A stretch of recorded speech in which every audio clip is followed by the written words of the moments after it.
Chapter 201 Unload Real Face of the Seventh Sword Sect. This was a very rare opportunity when all the higher-ups of the large sects came out together, especially in this place. The group which originated from 3 large sects could not be together. This was the very moment of the place to kill and loot the items that were possessed by the sect leaders of the Cherry Blossom Sect, Fire Valley Sect, Frozen Ice Sect.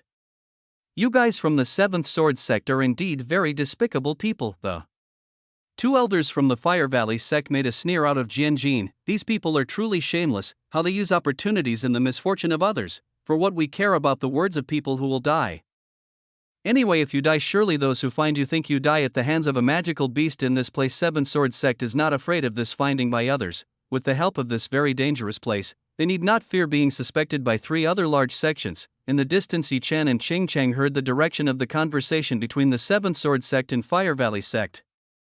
It turned out that the people of the Seventh Sword Sect intended to kill all the higher-ups who came from the Cherry Blossom Sect, Fire Valley Sect, Frozen Ice Sect. Their plans have been very well prepared. They have estimated that in this place is a dangerous place and full of traps.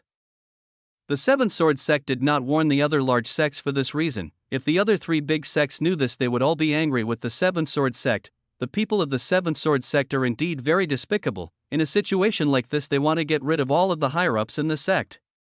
Xingcheng, who heard this, was also quite angry. Xingcheng was worried about the situation of the 5 elders from her sect. She hoped they were fine and did not meet with the Seventh Sword Sect group. If up to the 5 highest-ranking elders die, it will be a disaster for the Cherry Blossom Sect. The strength of the Cherry Blossom Sect will definitely be greatly decreased due to the loss of the 5 pillars, which are the pillars of life within the sect.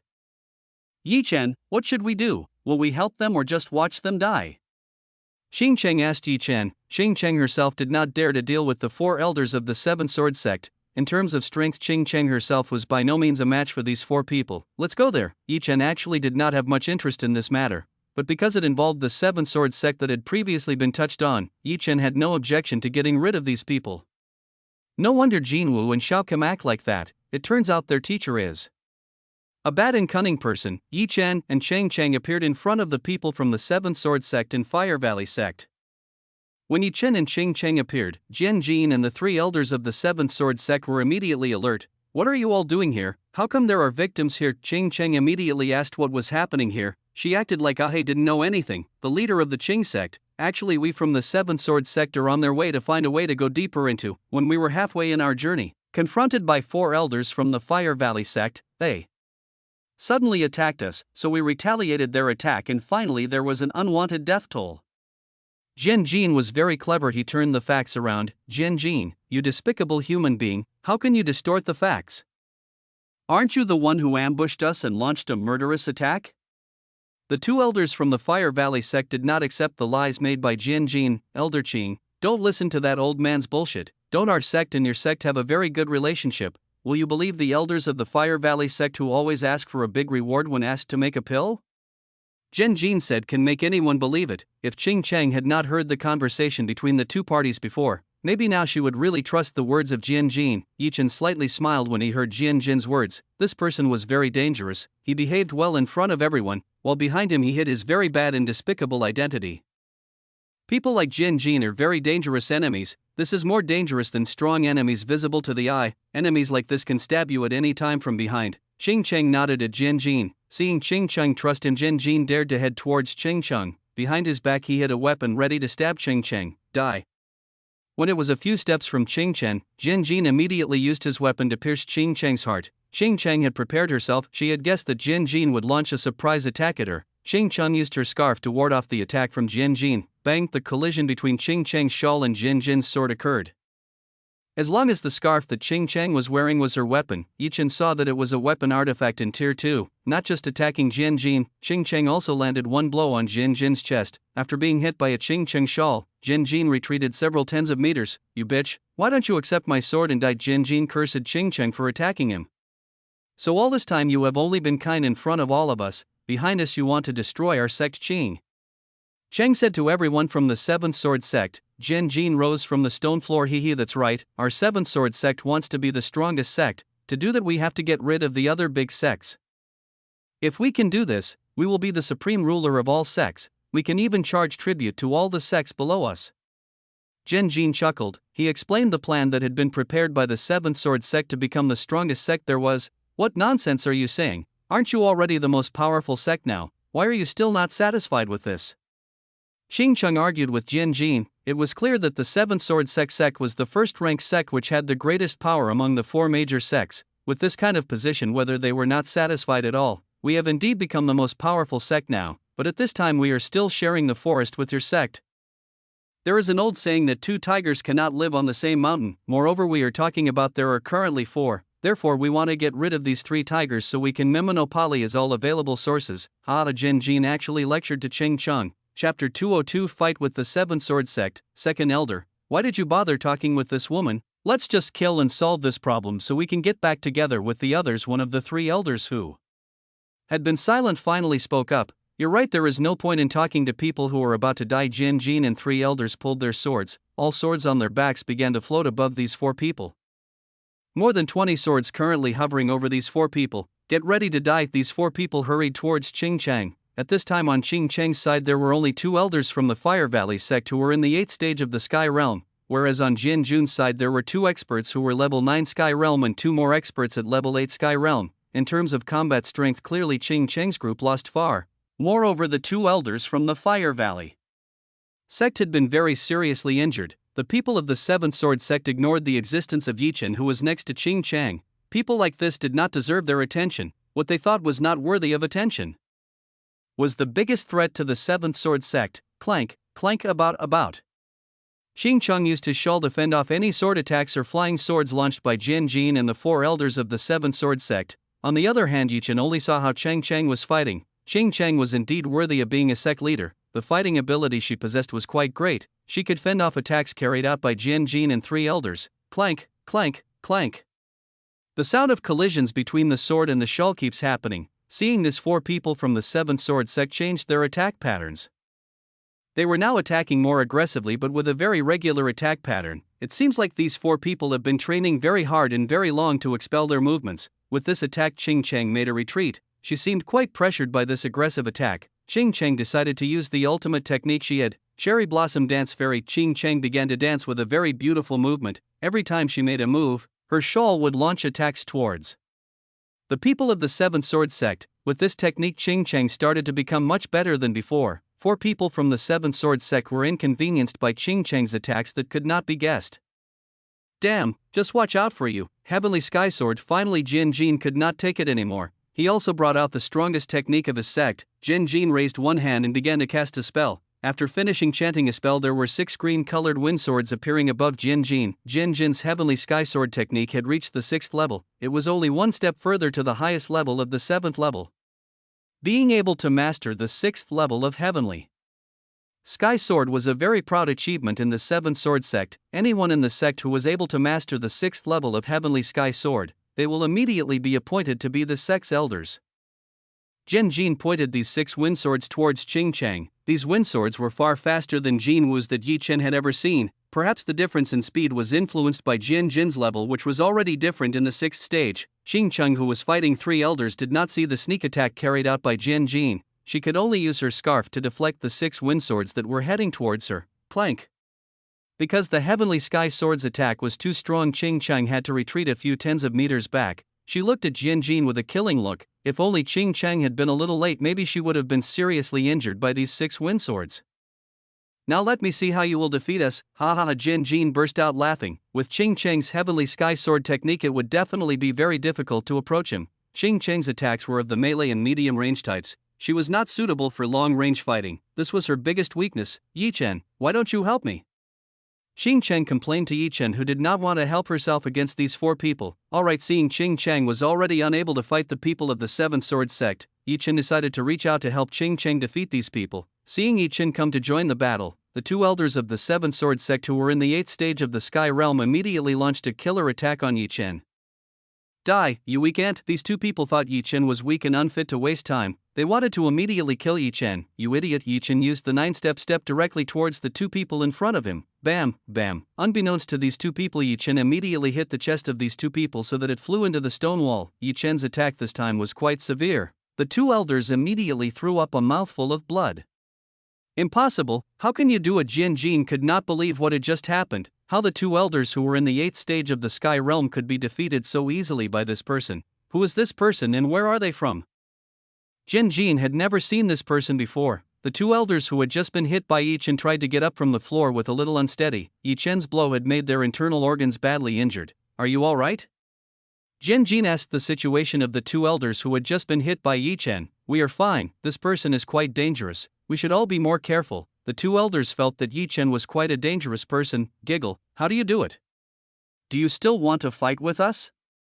Xing Cheng now looked very confident. With Yi Chen's help, she had nothing to fear when fighting these 4 people. You bastard, it's only right you dare to challenge us.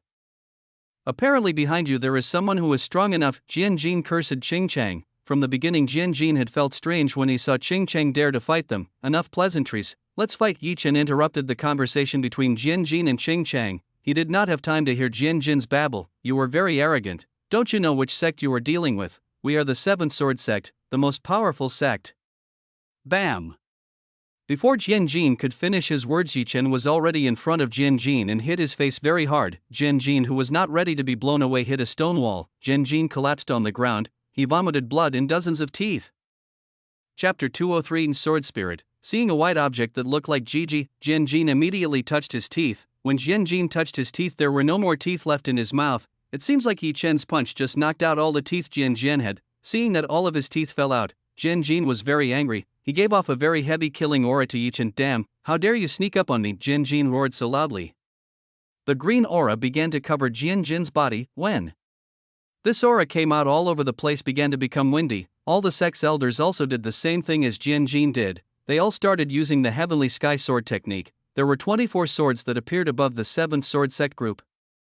This time the shape of the sword was slightly different. This was a little bigger than before. You all died. Jian Jin shook his 6 swords towards Yi Chen and Qing Cheng. 3 other elders from the 7th Sword Sect also directed their 18 swords towards Yi Chen and Qing Cheng. Qing Cheng, who saw this attack approaching, immediately put up a defensive position. The 6 swords of Jian Jin earlier were already quite powerful. And now there were more than 20 swords that rushed towards the 2 of them. You back away, let me take care of this alone. Yi Chen told Qing Cheng to retreat back. If Qing Cheng joined, it would even be troublesome for Yi Chen. Be careful, don't die. Qing Cheng worried about Yi Chen. After saying Qing Cheng's warning backwards, she kept as far away as possible so as not to interfere with Yi Chen's battle. When Qing Cheng looked at the 2 elders from the Fire Valley sect, she had not seen the whereabouts of the 2 elders from the Fire Valley sect. The corpses of the 2 elders from the Fire Valley sect have also disappeared. Damn, we were decoyed by the 2 men. It was appropriate that no one helped when Qing Cheng was fighting. It turned out that 2 people from the Fire Valley sect would rather run away than help her and Yi Chen. If Qing Cheng knew this earlier, she would have preferred not to help the Fire Valley sect and let them both die at the hands of the people of the 7th Sword Sect. After venting her irritation at the Fire Valley sect, Qing Cheng returned to see the battle between Yi Chen and 4 people from the 7th Sword Sect. At this moment Yi Chen stopped 24 wind swords by using his hands. The people of the 7th Sword Sect tried to control their flying swords forward. Their wind swords were stopped by something invisible to the eye. Even all the wind swords stopped in the air. Whoosh! Yi Chen waved his arm. When Yi Chen's arm was wagged, all swords were immediately knocked back. Even the person controlling this sword was also knocked back. Coughed. The people from the 7th Sword Sect threw up blood again. They all didn't believe that they would be defeated so easily by someone like this. Actually, who you are, and what you want to meddle in our sect's affairs? Jian Jin asked who exactly this person was. Why a strong person like this would interfere in his sect's affairs. Ha! I don't need to tell the person who is going to die. Yi Chen burst out laughing. He returned the words Jian Jin had always said before. You. Jian Jin pointed at Yi Chen with a look of hostility. Good. This time I will be very serious in fighting you. Jian Jin put his palms together. He closed his eyes and began to recite words that Yi Chen did not understand. A few moments later Jian Jin's forehead let out a very dazzling green light. This green-colored light came out of Jian Jin's dantian. This green light formed a sword. This sword circled in the air. Yi Chen saw a sword circling in the sky. If Yi Chen is not mistaken, this is a sword spirit. Sword spirit is a life that is possessed by the user. Usually the spirit of the sword is only possessed by those who walk the path of becoming true swordsmen. If this sword spirit is destroyed, then the soul of the user will also be destroyed. Yi Chen had no idea that Jian Jin would risk his own life to kill himself. The 3 elders immediately stood by in front of Jian Jin. They didn't let Yi Chen to attack Jian Jin's physical body. Right now Jian Jin's soul was in this sword spirit. After spinning several times in the air, This sword spirit immediately swooped towards Yi Chen. This sword spirit intended to chop off Yi Chen's neck. 100,000 fire swords. In front of Yi Chen appeared hundreds of fire swords. Clank. Jian Jin's soul spirit and Yi Chen's fire sword collided. When it collided with Yi Chen's fire sword, the sword spirit trembled. A little blood began to leak out of Jian Jin's mouth. Qing Chen closed her mouth. She was very surprised to see Yi Chen could make 100 blazing swords. This is the highest number of flying swords Qing has never seen in this life. The three elders from the seventh sword sect were more surprised when they saw Yi Chen could make this much flying sword. Hee, I wonder what will happen if I destroy this sword spirit. Yi Chen chuckled at the people of the seventh sword sect. Don't do it. Three elders from the seventh sword sect tried to stop what Yi Chen would do. If Yi Chen broke the sword spirit, Jian Jin's soul would be destroyed and he would die. Jian Jin's sword spirit tried to escape. He seemed to want to go back into Jian Jin's dantian. How could Yi Chen allow this to happen? Yi Chen's flame sword moved far faster than Jian Jin's sword spirit. Slash. Jian Jin's sword spirit was cut into pieces by Yi Chen's fire sword. Not. Three elders of the seventh sword sect shouted simultaneously. After the sword spirit shattered, Jian Jin vomited a lot of blood. Jian Jin's eyes looked bulging and he finally died. Three sect elders who saw this immediately tried to help Jian Jin's second elder. Please hold on, you will definitely be fine. One of the elders tried to treat Jian Jin. Seeing Jian Jin was dead, three sect elders looked very sad and very angry. They had to avenge Jian Jin. You bastard, how dare you kill one of us? We will take revenge for Jian Jin's death. Three elders of sorts threatened to kill Yi Chen. You can kill people as you wish, but when your colleague dies you blame people. Are you making a joke? Yi Chen laughed at seventh sword sect's behavior.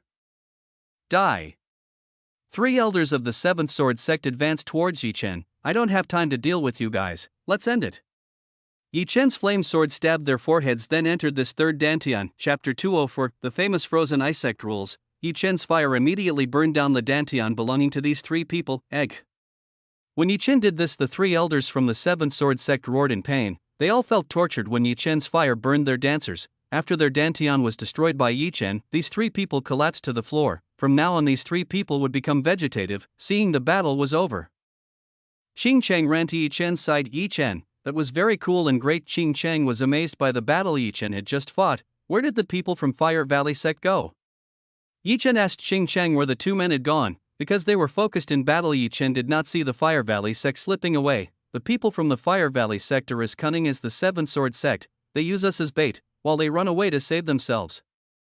Qing Chang was a little dissatisfied with what the Fire Valley sect did, that put their own safety first. I see, if I knew I'd better just let them die at the hands of the seven sword sect. People like that don't deserve to be saved. Instead of being thankful after being saved, they would rather save themselves. Forget them, let's see what we get from the bodies of these four people.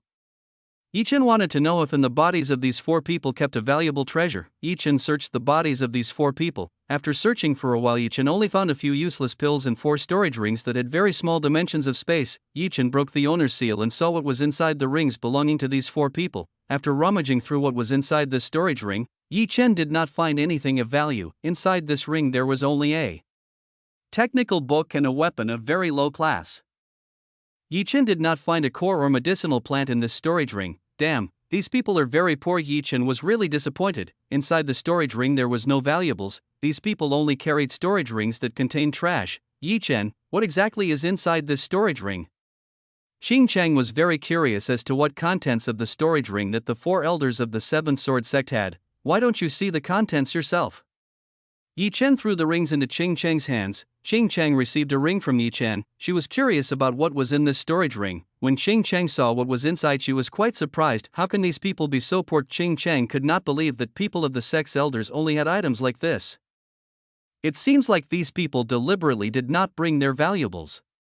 Yi Chen made a conclusion that these people deliberately hid their possessions in the sect and did not take them out. Our efforts are in vain. We did not get anything of value from these four people. Qing Chang was a little disappointed because he didn't get anything after fighting like that. Let's go. Yi Chen invited Qing Chang to leave this place. Yi Chen didn't care about the three people who had become vegetative. He just wanted to immediately go to the deepest part of the ancient heritage site. Come on. Qing Chang put her arm around Yi Chen's left arm. The two peaks of Qing Chang Mountain were currently pressing Yi Chen's arm. Yi Chen's right hand gripped one of the top of this large and very soft mountain. Ah! Qing Chang groaned softly when one of the top of the mountain was crushed by Yi Chen. Stop teasing me, or I'll do something like last night. After squeezing the top of the mountain several times, Yi Chen let go. Qing Cheng immediately sat on the stone floor very weak. With just a slight touch of Yi Chen's hand, Qing Cheng's body instantly became soft. Qing Cheng was a little annoyed. Every time she wanted to tease Yi Chen, she always ended up like this. After resting for a few minutes, Cheng finally recovered. She rose from the floor. Let's go, seeing Qing Cheng has improved. Yi Chen invited her to continue the journey. If Yi Chen didn't do something like that, Qing Cheng might continue to tease him along the way. Qing Cheng nodded slightly. She was not at all ashamed after that incident. Yi Chen and Cheng Cheng continued on their way. On the journey, Yi Chen had not yet met anyone else. The way out or the array was also not found. After walking for a long time, Yi Chen found someone who fainted in the middle of the road. As Yi Chen drew closer, he finally saw a very familiar face. This was the beautiful fairy Mulanin. What really happened to her? Yi Chen began to examine the state of Mulanin's body. While checking Mulanin's body, Yi Chen did not find any wounds or anything strange in Mulanin's body. From the results of Yi Chen's examination, Mulanin's condition was currently sleeping deeply. Yi Chen, if I were you, I wouldn't want to touch the woman directly from the frozen ice sect. Qing Cheng warned Yi Chen about the danger of touching Mulanin. So what? Asked Yi Chen. Did you not know about the rules in the frozen ice sect? Qing Cheng asked Yi Chen in disbelief. The basic rules that came from the frozen ice sect were already very well known in the world of cultivators, and Yi Chen was completely unaware of this. No, I have no idea about the 4 big sections. Yi Chen had never been associated with the 4 big sects. Of course, he did not know the rules that every sect had. If you don't know, I will explain to you. Frozen Ice Sect is a sect filled with only virgin women. To cultivate Frozen Ice Sect's techniques, they must be still a virgin. If the virgin of that woman is lost, then the speed of cultivation, they will be very slow. That's why every woman who comes from the Frozen Ice Sect won't let a man stain their body, even if it's only an inch of finger. The woman from the Frozen Ice Sect will kill every man who tries to stain their body. Have Qing Cheng explained to Yi Chen the danger of making direct contact with the woman from the Frozen Ice Sect. Oh yes, there is one more thing. They are not allowed to show their real faces to outsiders. I don't know the reason for this, but what I do know is that the violation is much heavier than tarnishing the female body of the Frozen Ice Sect. For this one rule Qing Cheng didn't know much about, because until now no one had been able to remove the veil that was worn by women from the Frozen Ice Sect. There aren't many people who dare to harass students from the Frozen Ice Sect because of these very strict rules. Just imagine, because the trivial matter of touching their bodies can be haunted by women from the Frozen Ice Sect. Now Yi Chen understood, so this was the reason why Mulanin really wanted to kill Yi Chen, because of the very trivial thing of removing the veil of Mulanin. Apparently for Mulanin to remove the veil was an insult that was unforgivable. Chapter 205, Fear possessed by Mulanin. So does he have a wound or something? Qing Cheng asked about Mulanin's condition. It looks like she just breathed in a dream. Right now she's trapped in the world of dreams. Yi Chen, who had examined the state of Mulanin, began to draw the conclusion that Mulanin inhaled the dream powder. This is the only thing that can make a cultivator who is at the peak stage of Sky Realm sleep very soundly like this. Then why didn't you wake her up? Qing Cheng told Yi Chen to immediately wake up sleeping Mulanin. It's not as young as you imagine. We have to stimulate this woman to wake up. The fastest method is usually to give her extreme pain. Yi Chen told me the method to wake Mulanin. I don't think that's a good method. If she wakes up and knows we hurt her, she might get very angry. In a situation like this, Qing Cheng didn't want to make a dispute with another sect. Well, maybe you're right. It's not good to hurt a sleeping woman. This time Yi Chen quite agreed with Qing Cheng's way of thinking. Let's try the other way. Yi Chen took a mask from the storage room and then put it on his face. Qing Cheng was a little confused about what Yi Chen would do after wearing a mask. What are you going to do with that mask? Qing Cheng could not guess at all what Yi Chen would do after taking this mask. Of course, waking up Mulanin. I also don't want her to see who I am. This is done by Yi Chen so that when Mulanin wakes up later, she does not immediately attack himself. Indeed, do you have an enmity with this fairy woman? If nothing happened, surely Yi Chen would not hide his true identity. Actually, there is a slight misunderstanding between me and him. I hope you can work with me and hide my true identity from this woman. Yi Chen told Qing Cheng to work together to cover up his true identity. Well, I'll do it. Qing Cheng agreed to play a drama with Yi Chen. Good. After getting the answer he wanted, Yi Chen began use a method to wake Mulanin. Yi Chen's hand began to touch Mulanin's body and began massaging it. When Yi Chen massaged Mulanin's body, Mulanin moaned very gently. The best way to develop Mulanin is to stimulate Mulanin's body. Yi Chen enthusiastically began to massage some of the parts that the Mulanin fairy had. Qing Cheng, who was behind, gawked. She was surprised to see Yi Chen very boldly touching the body of the fairy Mulanin. This person was very brave to touch the body of Mulanin, who was the leader of the Frozen Ice Sect. If at this moment Mulanin woke up and saw This surely she would immediately chop Yi Chen into several pieces. Yi Chen, what are you doing? Are you not afraid of being chased by the woman from the frozen ice sect? Qing Cheng warned Yi Chen to immediately stop what he was doing. Why are you so afraid of this woman? Yi Chen had felt that Qing Cheng was very afraid of Mulanin. Of course I am afraid, this woman is very strong. I was once defeated by this woman in only 2 steps. Qing Cheng told the reason why she was quite afraid of Mulanin. For Qing Cheng, the woman from the frozen ice sect was stronger than anyone. People from the Seventh Sword sect, aren't you two on the same stage? How can you be defeated easily by her? Yi Chen increasingly wants to know how easily Qing Cheng can be defeated by Mulanin. The women of the frozen ice sect cultivate the most powerful technique among all of us, if only they lack the people and qualified resources. Maybe now the frozen ice sect is the strongest sect above the Seventh Sword sect.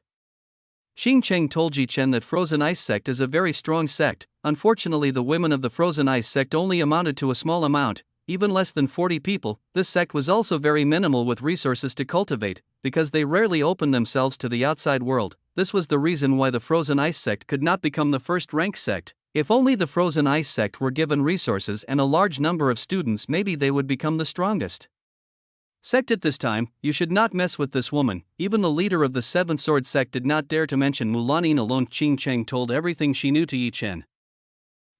So what if she's strong? I'm not scared of her. Yi Chen's hand grabbed Mulanin's big rabbit. As Yi Chen squeezed this thing, Mulanin groaned in a sassy voice, you.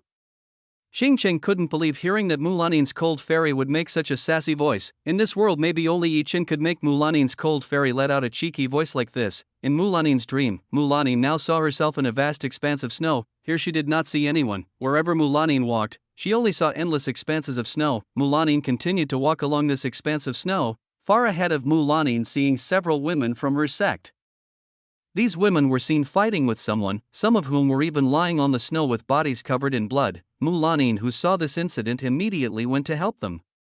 When Mulanin approached, she felt that if they were even further away, the scenery around her also began to turn dark. Mulanin's vision suddenly darkened. She felt in the abyss of despair after seeing the incident earlier. She felt failed because she could not save people from the frozen ice sect. Mulanin curled up and began to hug her body. This was the biggest fear that Mulanin had, which was loneliness. In the past, before Mulanin entered the frozen ice sect, she was a little girl who lived in a long loneliness. No one wanted to be with her, until one day her teacher picked up Mulanin and gave her a new name. After this incident, Mulanin started to find a comfortable place, that is the frozen ice sect. Mulanin was afraid that one day her most comfortable place would be destroyed by someone. If that happened, she would be lonely again. Mulanin practiced harder than anyone else to protect the frozen ice sect from being destroyed by others. Seeing from before, Mulanin felt she had failed to protect the most comfortable place she had. Mulanin felt lonely as before. When this happened, Mulanin felt that someone touched her body very comfortably. When she looked back, Mulanin saw that the person who touched her was the person she hated the most and wanted to kill. While being hugged by this person, Mulanin felt very comfortable. Without Mulanin realizing, she sank into this feeling. Chapter 206, Secret Room. A few moments later, the darkness disappeared. The darkness was replaced by a very dazzling light. Mulanin could not see anything else. When she opened her eyes, she saw the ceiling of the ancient heritage site. Beside her stood Yi Chen and Qing Cheng. Seeing the two strangers beside her, Mulanin immediately got up from the floor. She took a sword from the storage ring. She then brandished the sword towards Yi Chen and Qing Cheng. What did you just do to me? While brandishing her sword, Mulanin asked these two people, Musek leader, calm down, we didn't do anything bad to you. Qing Cheng tried to calm Mulanin, still looking confused. Mulanin finally realized that this was Qing Cheng. While the person beside Qing Cheng, Mulanin did not know, because this person hid his appearance by wearing a mask. Mulanin's intuition felt that she was familiar with this masked man. Musek leader, actually what just happened to you? When we arrived, we found you lying in the middle of the road. Qing Cheng wanted to know how Mulanin could be affected by dream powder. Mulanin began to remember what had happened before. Initially she was with the 4 frozen fairies, until when Mulanin stepped on a trap and finally she entered the wall. Mulanin, who was trapped on the other side, tried to destroy the wall. Unfortunately, the wall in this place was very strong. Even Mulanin's attack could not scratch the walls in this place. Because he could not destroy the wall, Mulanin had to find another way to rejoin the 4 frozen fairy. When Mulanin walked back without her consciously, there was a colored powder which went enveloping her body. When Mulanin sucked the powder in, she felt her body and eyes begin to wait. Without realizing, Mulanin fell into a dream. I stepped on a trap and ended up lost. After that I breathed in a powder. Then I don't remember anymore. Mulanin summarized the story to Yi Chen and Xing Chang. Mulanin deliberately did not tell the dream she had just experienced. Mulanin felt that the dream was caused by the powder she breathed, so that's the story. After hearing it from Mulanin, Xing Cheng finally knew why Mulanin could be in this place alone. It turns out that Mulanin separated from her group. Xing sect leader, who is the person next to you? Mulanin returned to speaking in a cold voice, asking Xing Cheng who was the person next to her. Oh, this is Senior Chen. I happened to meet him when I was lost in this maze. Did you know that Senior Chen is very strong? Xing Cheng deliberately called Yi Chen like this. Greetings to Chen Chen. Mulanin greets Yi Chen. Mulanin and Cheng Cheng are a generation. If Xing Cheng calls this person by his senior name, then Mulanin also has to do it. Behind Yi Chen's mask, Oli nodded at Mulanin. Musek leader, what are you going to do next? Xing Cheng asked Mulanin what she would do next. I will look for my sect group. I'm afraid they are in trouble. Mulanin worried about the four frozen fairy. What a coincidence. I'm also looking for my group and way out of this place. Do you want to join together with us? Xing Cheng invited Mulanin to join this group. With Mulanin, this group will be even stronger. Mulanin was still hesitant to join Yi Chen and Cheng Chang. She still doubted the identity of Senior Chen who was beside Xing Chang. Even though they had just met, Mulanin felt that she hated the masked person very much. Mulanin herself did not know the reason why she hated this person. If she doesn't want it to be okay, let her find her own way in this dangerous place. Yi Chen, who had been silent, finally wanted to talk. Yi Chen made his voice sound like an old man. After saying those words, Yi Chen walked forward. Seeing Yi Chen leave, Xing Cheng immediately followed behind him. Mulanin began to consider Yi Chen's words. It was true that this place was very dangerous. If she was alone, she might end up like that. Mulanin silently followed behind Yi Chen and Cheng Cheng.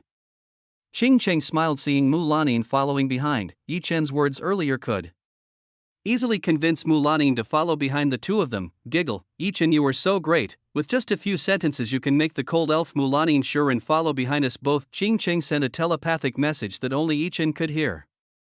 Yi Chen, who had just heard the telepathic voice earlier, immediately turned his head towards Cheng Cheng. Xing Cheng gave Yi Chen a wink of teasing. These three people keep running around trying to find a way out while finding the frozen ice sect U0026 Cherry Blossom sect group. Unfortunately, after walking for more than an hour, the three of them did not see anyone else anymore. All they encountered was a troublesome magical beast. Yi Chen looked at the two women who were behind him, both of them already looking very tired after running at high speed for a long time. Let's rest first. Yi Chen stopped and told the two women to rest for a while. This is very tiring since we were just spinning around. If only we could use Spirit Sensei, maybe we wouldn't get lost like this. Xing Cheng complained that she had not found a way out after this greeting. In this place the Spirit Sensei cannot be used. If they can use their Spirit Sensei, maybe now they have come out of this annoying place. She was increasingly concerned about the 5 elders from her sect, whether they had all managed to find a way out or not. On the other hand, Mulanin was very disappointed because he could not find anything in this place, even though she really hoped that here there were some resources that could be used for cultivation. Right now the frozen ice sect really needed resources, because this was Mulanin and 4 frozen fairy who wanted to come to this place. Unfortunately, this is not like the expectations they imagined. Here there are only deadly dangers and traps. I want to sit and rest. Xing Cheng found a stone to make a seat. When Xing Cheng occupied the stone suddenly dropped down. Xing Cheng was very surprised and immediately stood up. She thought that the stone she just sat on was a monster or trap. Rumbles. Rumbles, rumbles. The stone wall behind Xing Cheng was lifted up. Yi Chen immediately headed to the wall that had just opened. He peeked into this room a bit. Inside there looked very wide and dark. No light could enter inside. Let's try going inside. Yi Chen invited the two women inside. Senior, are you sure that this isn't a trap? Mulanin looked very careful. She had experienced something like this and the result was that she was separated from her group. We have to try it. It's better than continuing to go round and round in this place. Yi Chen could not stand the continuous circling in this maze. Maybe this is a secret room where treasure can be stored. Xing Cheng was more positive. She thought that inside there might be treasure. If we want the answer, let's go in. Yi Chen was the first person to enter. Chapter 207, Undead Dragon. Seeing Yi Chen very brave to enter inside, Xing Cheng and Mulanin looked at each other. How, do you want to come in or not? Xing Cheng asked Mulanin whether she would come or not. Of course I go inside. It's better to go inside than to spin around in a place like this. Mulanin threw away all her doubts and entered into this dark room. Seeing Mulanin enter, Xing Cheng also entered. When everyone has entered, the wall behind the back closed. Now it is very dark here, they cannot see anything. Yi Chen used his fire as lighting so they could see what was inside here. After Yi Chen put out his fire for lighting, this place became visible. this is a very large room. In the middle of this room there is an altar. Above this altar there is a statue with 3 animals, namely dragon, phoenix, and a very large butterfly. Yi Chen approached this altar. He wanted to see what this statue meant at a place like this. The 2 women also approached this altar. As Yi Chen, Xing Cheng, and Mulanin approached, the altar suddenly shined. When the light appears, this room starts to shake like it wants to collapse. Everyone retreat. Yi Chen told the 2 women to retreat backward. Yi Chen and the 2 women immediately backed away. Yi Chen immediately made a barrier to protect himself and these 2 women. What happened? Mulanin asked what was happening to this place. How do I know? I'm not the maker of this place. Yi Chen reflexively replied to Mulanin's question. Boom. A large object fell right in front of the altar and made a very loud noise. When this object falls, and the dust in this room starts to fall everywhere. Roar! In the dust came the sound of monsters roaring. After hearing the roar of the monster, Yi Chen, Xing Cheng, and Mulanin immediately put on standby. A blood-like red eye appeared from behind flying dust. When these blood-like red eyes appeared, both Xing Cheng and Mulanin began to shiver in fear. Xing Cheng and Mulanin had never met a monster that could make them both cringe from the look in their eyes. Roar! The roar of the monster the second time is even louder. This makes the dust around the scattered swept away. Now Yi Chen could see what kind of creature was in front of them. This is not a magical beast, rather this place is an undead monster. A large dragon that had only bones left stood in front of Yi Chen and the 2 women. Undead dragon looked at Yi Chen, Xing Cheng, and Mulanin with blood-red eyes. The undead dragon wagged its tail at the barrier Yi Chen made. Crack! With just one flick of the dragon's tail, the barrier that Yi Chen made was destroyed. Yi Chen wrapped his arms around Mulanin and Xing Cheng's waist to avoid this attack. If Yi Chen didn't do this, Mulanin and Xing Cheng could die. Let me go. Mulanin tried to get away from Yi Chen. She did not want to let this person touch her body. On the other hand, Xing Cheng was calmer. She looked towards the undead dragon, which was very frightening. Xing Cheng's intuition said that this undead monster was very dangerous. If you don't want to die, you should be quiet and not move much. Yi Chen shouted angrily at Mulanin, who still had time to think of such a thing in a dangerous situation like this. If Yi Chen hadn't brought Mulanin just now, Mulanin would definitely have been killed by the flapping of a dragon's tail that was that strong. This undead dragon monster was very strong. He could easily break Yi Chen's barrier. When Yi Chen made this barrier, he did not hold his strength at all, so the barrier Yi Chen threw out just now was very strong. But undead dragon was very easy to destroy the barrier he made. This showed that this undead dragon was very strong. After being rebuked by Yi Chen, Mulanin no longer rebelled in Yi Chen's hands. Yi Chen retreated as far as possible to escape this undead monster. Unfortunately, behind was a stone wall. He could no longer retreat backwards. Damn! Yi Chen cursed very loudly. In a situation like this, it would be very difficult for Yi Chen to have to fight while protecting these 2 women. Yi Chen released his hands from the waist of Mulanin and Xing Cheng. You 2 should stay as far away as possible. The power of this undead dragon is quite strong. You 2 are not opponents to this undead monster. Yi Chen told Mulanin and Xing Cheng to stay away as far. Maybe when Yi Chen fought with undead dragon, wouldn't it be easier to defeat this monster if we unite the forces we have? Xing Cheng suggested to Yi Chen and Mulanin join forces to defeat this undead monster. I agree with the advice of the Qing sect leader. Let's unite the strength of the 3 of us in order to defeat this monster. Mulanin agreed to unite the forces together with Yi Chen and Xing Cheng. No, Yi Chen immediately denied the advice of the 2 women. You 2 are no match for this undead dragon, this monster, and you both are in different worlds. You should stay away as far away as possible. These 2 women have no idea what they are facing. This undead monster is stronger than Yi Chen right now. It is likely that this undead monster has strength equivalent to that of a cultivator in the 8th level or the 9th level overlord realm. Mulanin and Xing Cheng, who were at the peak stage of the sky realm, were not opponents of this monster. Yi Chen came forward trying to attack this undead dragon, breaking meteor blow. Bam! Yi Chen hit the head of the undead dragon without even holding back his strength. Undead dragon did not retreat or collapse at the ground. This monster shook its head as if Yi Chen's punch had absolutely no effect on him. Roar! Undead dragon monsters use their dragon claws to attack Yi Chen. This claw attack is very fast. Yi Chen has no time to dodge this attack. Yi Chen was struck by an undead dragon right in the chest. Bang! Yi Chen was flown hundreds of meters before hitting the stone wall. Damn it! Yi Chen rubbed his chest, which was quite painful after being hit by a direct attack from undead dragon. Yi Chen, are you alright? Xing Cheng approached Yi Chen. Xing Cheng was worried about Yi Chen's condition. I'm fine, hurry up and go away. This monster is very strong. You 2 are not the opponents. Yi Chen rose again. He told Xing Cheng to immediately get away from the undead monster. Boom!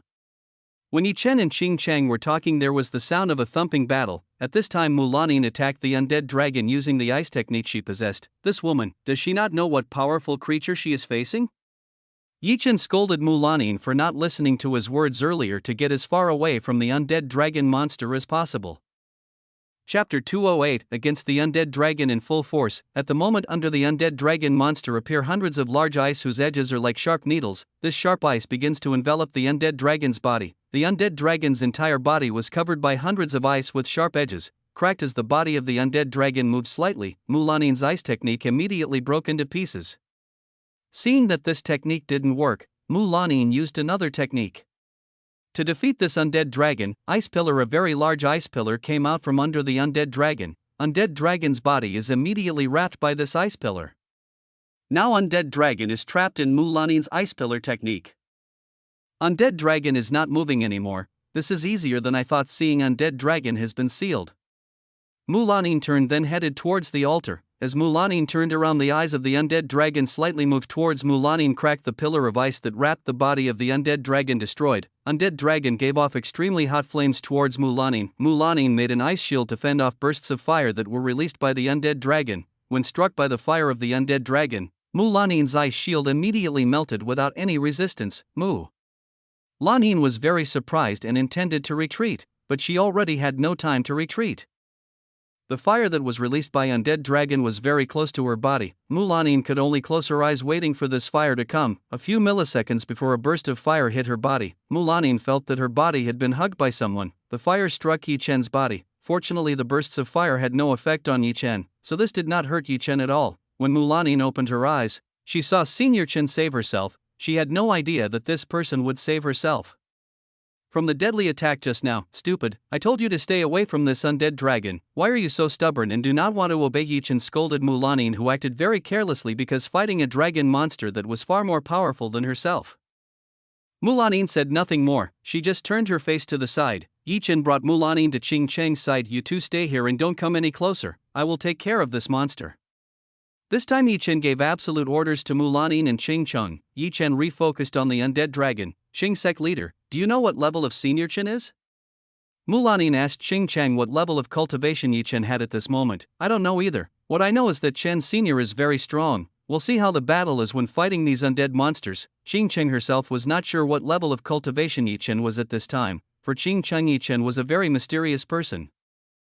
This really attracted Qing Cheng's interest to dig deeper into the secret Yi Chen had. Women are strange creatures. They really like something that interests them. Even though they know it's dangerous, they will still find out what interests them. Yi Chen returned to the front of the undead dragon. This time he will be very serious against this undead monster. Yi Chen immediately opened his flame vein. Yi Chen's strength instantly became very strong. The aura of fire that Yi Chen released was very strong. Even Mulanin and Cheng Cheng, who were far from Yi Chen, felt shivering. A very fierce aura of Mulanin with a slight shiver admired the power released by Senior Chen. Yi Chen used the 9 shadow step to attack this monster. Bang, bang, bang, bang, bang, bang, bang. Yi Chen attacks all parts of the body that can be attacked. Unfortunately, undead dragon's bones are very hard. Yi Chen's attack does not really affect the undead dragon's body, because the 9 shadow step was too fast. The undead dragon had only just attacked Yi Chen's shadow roar. The undead dragon was very angry. He started to roar with a very loud voice. This strong roar made Yi Chen's ears hurt. 100,000 fire swords. Yi Chen used his fire sword technique. 1,000 flame swords appeared around Yi Chen's body. Forward, Yi Chen made 1,000 flying flame swords attack the undead dragon's body. Slash, slash, slash, slash, slash, slash. 1,000 swords of fire began to slash the undead dragon's body. Mulanin was surprised to see Senior Chen being able to make this much flying flame sword. This was something that was unexpected to Mulanin. Mulanin's surprised just before she returned to her cold nature. On Mulanin's side, Qing Cheng looked even more astonished after seeing the sight of 1,000 flying swords. If she had seen 100 swords before, HSE was already very surprised. 1,000 more swords made Qing Cheng distrustful of her eyesight. Qing Cheng began to wonder how strong Yi Chen really was. Clank. Yi Chen's flame sword was suddenly eaten by an undead dragon like a delicious snack. After eating Yi Chen's flame sword, the undead dragon began to become larger than its original size. Master, this undead monster seems to come from a race of fire dragon gods. Ordinary firepower won't be able to hurt him. It will instead be absorbed by him to become stronger. Chu Yuechan told Yi Chen not to use fire techniques when fighting this undead dragon. Why didn't you say this from earlier, Chu? Chen gave information very late. If Chen knew this from earlier, he would not have used the fire technique to fight this undead dragon. After eating Chen's undead dragon's fire sword became bigger and stronger than before. Why did this monster become bigger? What actually happened? Cheng saw that the undead dragon became much bigger than before. It seems like this monster uses the fire from Senior Chen to become stronger. Mulanin very quickly analyzed what had just happened. Chen flew over the undead dragon. If my fire ability doesn't work, I will use that technique. Chen began to make special movements. As Chen made this movement, black clouds began to form in this room. This strange phenomenon made Mulanin and Cheng surprised. How could there be a black cloud that appeared in a closed room like this? Actually, what was happening to this place? This cloud is very concentrated. Desolate Palm's second finger. Chen uses the Desolate Palm's technique of the second finger. From behind the clouds came a giant palm that was headed towards undead dragon. Isn't this technique belongs to that person? Mulanin still remembers this technique very well. This is the technique used by Chen to destroy her ice sword of destiny technique. How can Senior Chen have the same technique as that person? What is the true identity of this person? Is Chen? In Mulanin's heart began to guess who Chen's senior identity was. Chapter 209. Yisho came out. Mulanin's heart started to become chaotic at the thought of this. If this was Chen, how should she face Chen? Chen's Desolate Palms technique began to approach the undead dragon's body. Due to the intense pressure, the undead dragon's body was pressed down and could not move. When the Desolate Palms technique appeared, both Mulanin and Cheng felt a very dangerous feeling from this technique. They retreated further and made a layered barrier to protect themselves from unwanted possibilities. The Desolate Palms technique gets closer and hits the undead dragon. Boom! A very terrible explosion occurred. Mulanin and Cheng were already inside the barrier they made. Unfortunately, the barrier they made was unable to withstand the effects of Desolate Palms and was swept away very easily. After the barrier was destroyed, Mulanin and Cheng were blown away. Mulanin could not believe that at this distance they were still very badly affected. Even though he was unable to destroy the stone here, Chen made the whole room shake a little. Dust flew where the undead dragon stood earlier. Is this successful? At this time, Chen had run out of deep energy using the second finger Desolate Palms technique. Mulanin and Cheng, who had just been blown away, began to wake up from the stone floor. Both of them were very surprised at how the power Chen had just displayed. It seemed that Chen's strength was stronger than they had imagined. With such great strength, the undead dragon should have been defeated. The dust gradually begins to disappear. It's time to see what happens to the undead dragon monster. From the dust that flew, red eyes like blood again appeared. Roar. The roar of the anger of the undead dragon came back. What? Chen doesn't believe that the attack just now didn't immediately kill the undead dragon. Undead dragon stood back from the floor. In some parts of the undead dragon's backbone was cracked. Although it could not immediately kill the undead dragon, Desolate Palms technique Chen could still injure the undead dragon's body. The problem is the energy consumption to use the Desolate Palms technique is too large. Chen can only use this technique once. This undead dragon was aiming at Chen very quickly. He looked very angry at Chen. Roar! The undead dragon is butting into Chen's body using his head. Bam! Chen was hit with such a powerful force that he retreated very far. Chen had run out of energy. He couldn't avoid the undead dragon attack just now. Again, the undead dragon headed towards Chen with lightning speed. It seemed that the undead dragon would not release Chen. Cheng and Mulanin simultaneously tried to stop the undead dragon heading towards Chen. Unfortunately, the speed of the two women is not comparable to the undead dragon. They both lag far behind the undead dragon. When the undead dragon was only a few meters from Chen, a yellow light appeared in front of Chen. A small creature appeared right in front of Chen. The small creature was of course Yisho's little fox. Yisho growled at the undead dragon for injuring Chen. Yisho made a contract with Chen. If Chen died, Yisho would of course also die with Chen. Because this was Yisho coming out in such a dangerous situation, she helped Chen in a dangerous situation like this. The undead dragon stopped right in front of Yisho. He looked at Yisho with a hostile look. Roar! The undead dragon roared at Yisho. Yisho's originally small body began to enlarge to the size of an undead dragon. Mulanin and Cheng, who intended to help, immediately stopped. They both saw that another creature had appeared right in front of Chen.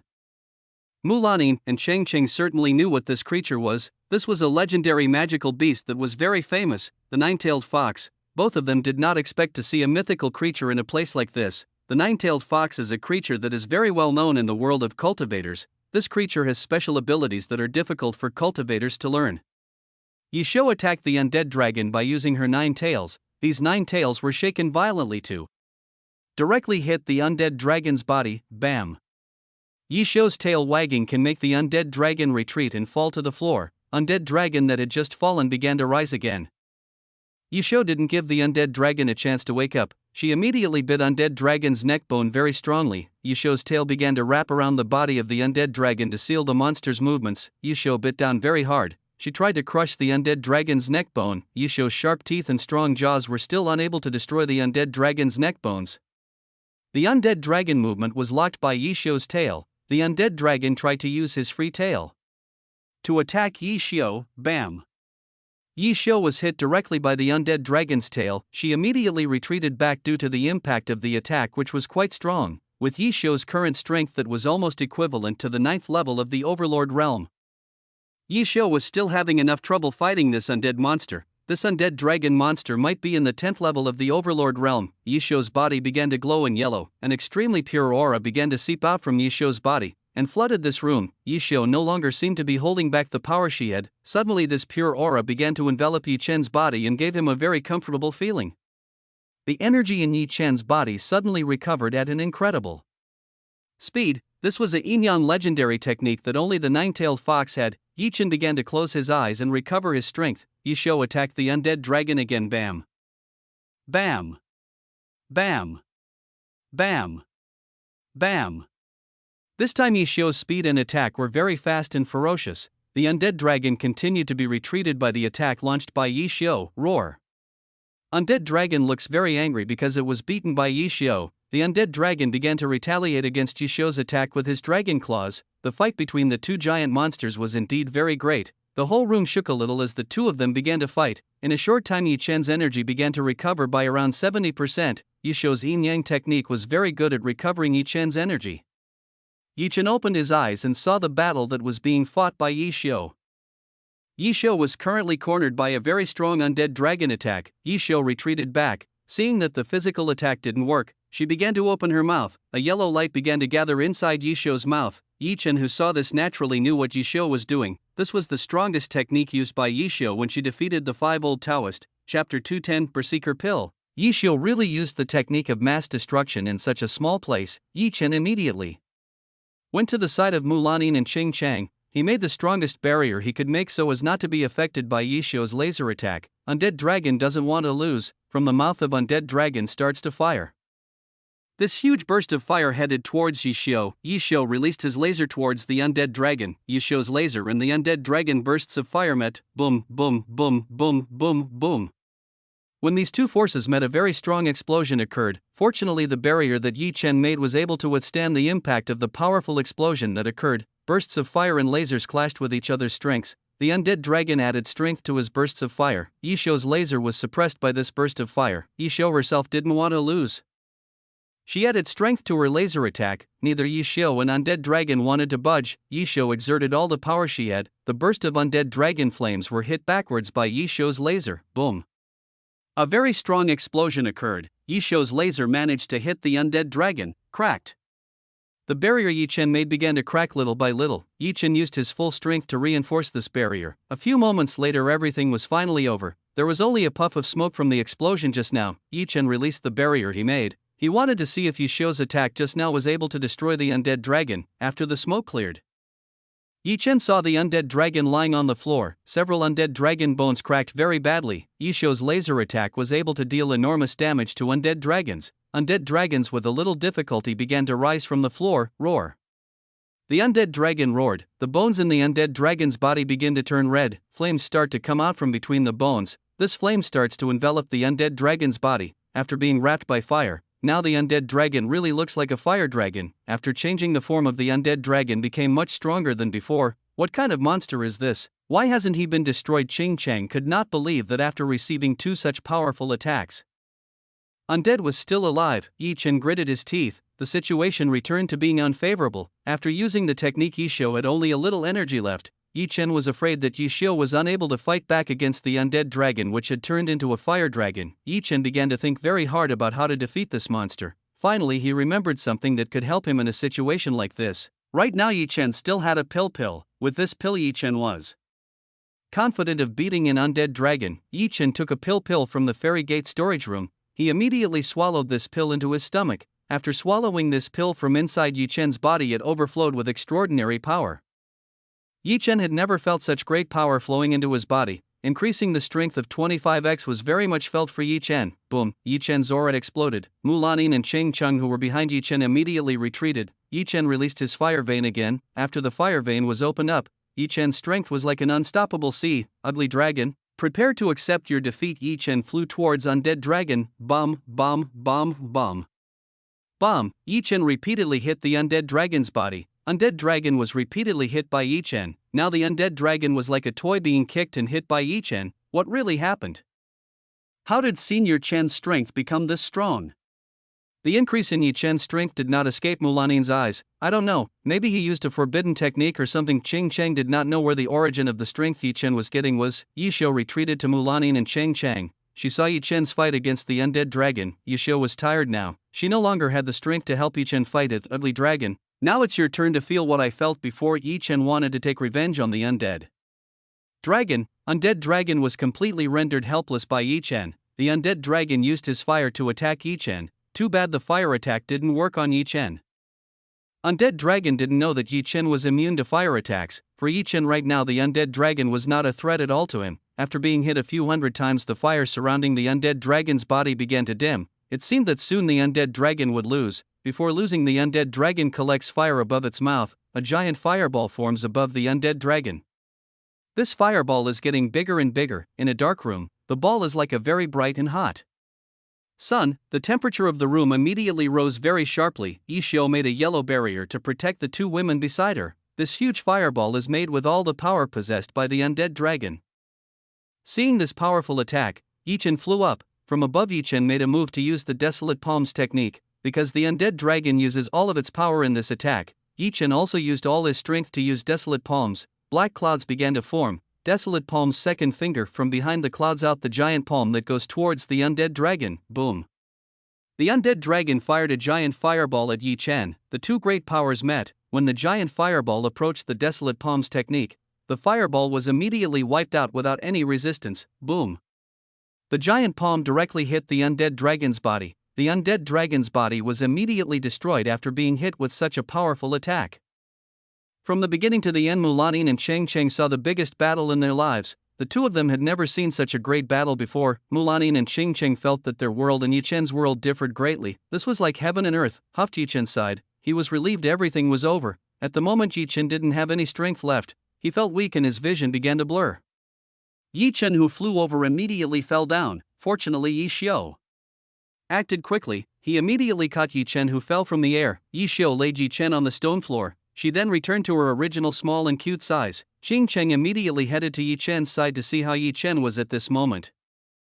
After checking Yi Chen's condition, Cheng Cheng was relieved. There was nothing bad about Yi Chen's body. Yi Chen fainted from running out of energy after the battle.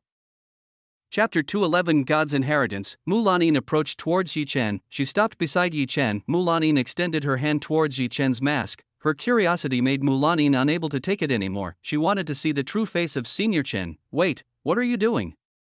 Cheng Cheng tried to stop Mulanin. Too bad Cheng Cheng was to be a little late. Mulanin had removed the mask that covered Yi Chen's face. After the mask came off, Yi Chen's handsome face was seen. Seeing this face, Mulanin's heart was very chaotic. If this was Yi Chen, then what she experienced last night was reality, not a dream. Mulanin aimed her sword at Yi Chen's neck. She hated those who had stained her sacred possession. Seeing this, Cheng Cheng immediately held Mulanin's hand. Stop. She tried to stop Mulanin from doing anything dangerous to Yi Chen. Why did you stop me? Quickly release me. Mulanin's tone was very cold. This was the first time Cheng Cheng heard this tone from Mulanin. Of course I have to stop you. How can you want to kill the person who saved you? Cheng Cheng tried to advise Mulanin. However, Yi Chen had saved them many times. If Yi Chen had not protected them both, surely they would now have died at the hands of the undead dragon. Mulanin's ice sword was currently on Yi Chen's neck. Just one move, Mulanin could kill Yi Chen. Mulanin's heart found it very difficult to do this. Even though Mulanin hated this person, but her heart felt painful when she wanted to try to kill Yi Chen. Mulanin repeatedly strengthened her resolve in her heart. Unfortunately, she was still unable to kill Yi Chen. Mulanin, who could not do this, she put her sword away from Yi Chen. The reason I didn't kill you is because you saved me. Hemph. After saying this, Mulanin turned around. She moved away from Yi Chen's body. In her heart, Mulanin was unable to see Yi Chen. Every time Mulanin saw Yi Chen, Mulanin's heart would be very chaotic. She did not know what was really happening to her at this time. This was the first time a man had made herself confused like this. Xing Cheng was relieved that Mulanin did not do bad things to Yi Chen. If Mulanin did bad things to Yi Chen, Xing Cheng would be very difficult to stop Mulanin. The only thing that can stop Mulanin might be a nine-tailed fox. Yi Xiu was currently standing next to Yi Chen. From the start he had not stopped Mulanin because Yi Xiu did not feel the killing aura from Mulanin. Xing Cheng took Yi Chen's head so that he had a back when resting. She waited patiently Yi Chen to get up. Again, 30 minutes later Yi Chen opened his eyes. He felt a comfortable feeling behind his head. When Yi Chen opened his eyes completely he saw two large mountain peaks in front of his eyes. Yi Chen naturally knew who this large object was. This large object must belong to Xing Cheng. Right now Yi Chen was on Xing Cheng's lap. Seeing Yi Chen have woken up, Xing Cheng immediately asked, "Are you feeling better?" Yi Chen immediately got up from Xing Cheng's lap. When he rose unintentionally, Yi Chen's head bobbed the two soft mountain peaks at Xing Cheng. Xing Cheng groaned a little because of this. Yi Chen had just woken up. He hadn't realized that his head had just touched a soft object belonging to Xing Cheng. "Yes, I'm fine." Yi Chen touched his forehead. When Yi Chen touched his face, he realized that the mask he was wearing had disappeared. It seemed like someone had taken his mask. "Where is my mask?" Yi Chen asked Xing Cheng where his mask was. That Mulanin had taken it. While saying this, Xing Cheng lowered the tone of her voice so as not to be with Mulanin, who was in the distance. Yi Chen looked towards Mulanin in the distance. Right now he could only see Mulanin's back. "Actually, what happened when I passed out earlier?" Yi Chen asked what had happened when he was injured. Xing Cheng related everything that happened when Yi Chen fainted. Yi Chen heard the story from Xing Cheng, so that's how it happened. After hearing the story from Xing Cheng, Yi Chen learned what happened when he collapsed. Yi Chen did not regret that when he was pinched, Mulanin intended to kill him. Fortunately Mulanin did not do that. Yi Chen rose to Mulanin. "Musek leader, long time no see." Yi Chen smiled wryly at Mulanin. Because his identity was known, Yi Chen did not hide anything from Mulanin. Mulanin did not hold greetings from Yi Chen at all. She kept turning her face towards the other direction, as if Mulanin did not currently want to talk to Yi Chen. Seeing Mulanin indifferent to him, Yi Chen sighed. It seemed like the fairy Mulanin was angry at him. "Let's go to the altar and see what's there." Yi Chen invited Xing Cheng to go to the altar in front. Seeing Yi Chen go to the altar, Mulanin also followed behind Yi Chen. She deliberately kept her distance from Yi Chen. When Yi Chen arrived in front of the altar, he looked around. Yi Chen wanted to know what was the use of these three large statues. As Yi Chen was thinking, the three large statues began to glow with dazzling light. "Congratulations to the three of you who have made it through every obstacle to get here." An ancient voice came from the light. Because the light was too blinding, Yi Chen could not see who was talking to him. When the blinding light disappeared, he saw three giant creatures hovering in front of him. These three giant creatures are Dragon, Phoenix, and Butterfly. All three gave off a very strong aura. "Master, this is the Azure Dragon God, Phoenix Ice, and Purple Butterfly." Chu Yuechan looked very happy while telling Yi Chen this. After hearing this from Chu Yuechan, Yi Chen was quite surprised. He did not expect to see an extinct god being from the god realm. Although he only learned from books, Yi Chen's knowledge of deity was not bad. Azure Dragon is said to be the most powerful dragon among the dragon races. The only one who can match the Azure Dragon's strength is only Thunder Kirin. The second is the Phoenix Ice. Although it is not as strong as the Azure Dragon, the freezing power of the Phoenix Ice is very strong. The ice made by the Phoenix Ice can even last forever. The last one is a Purple Butterfly. This is a divine being that can control the soul of a god or a divine being, though not very strong.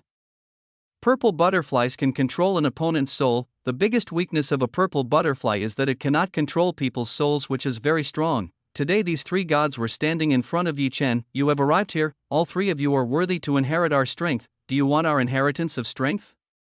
Azure Dragon asked Yi Chen, Xing Cheng, and Mulanin. "Of course we want to." Yi Chen of course wants to inherit this power. "Very good. Before we all give inheritance to all of you, are you ready with the conditions?"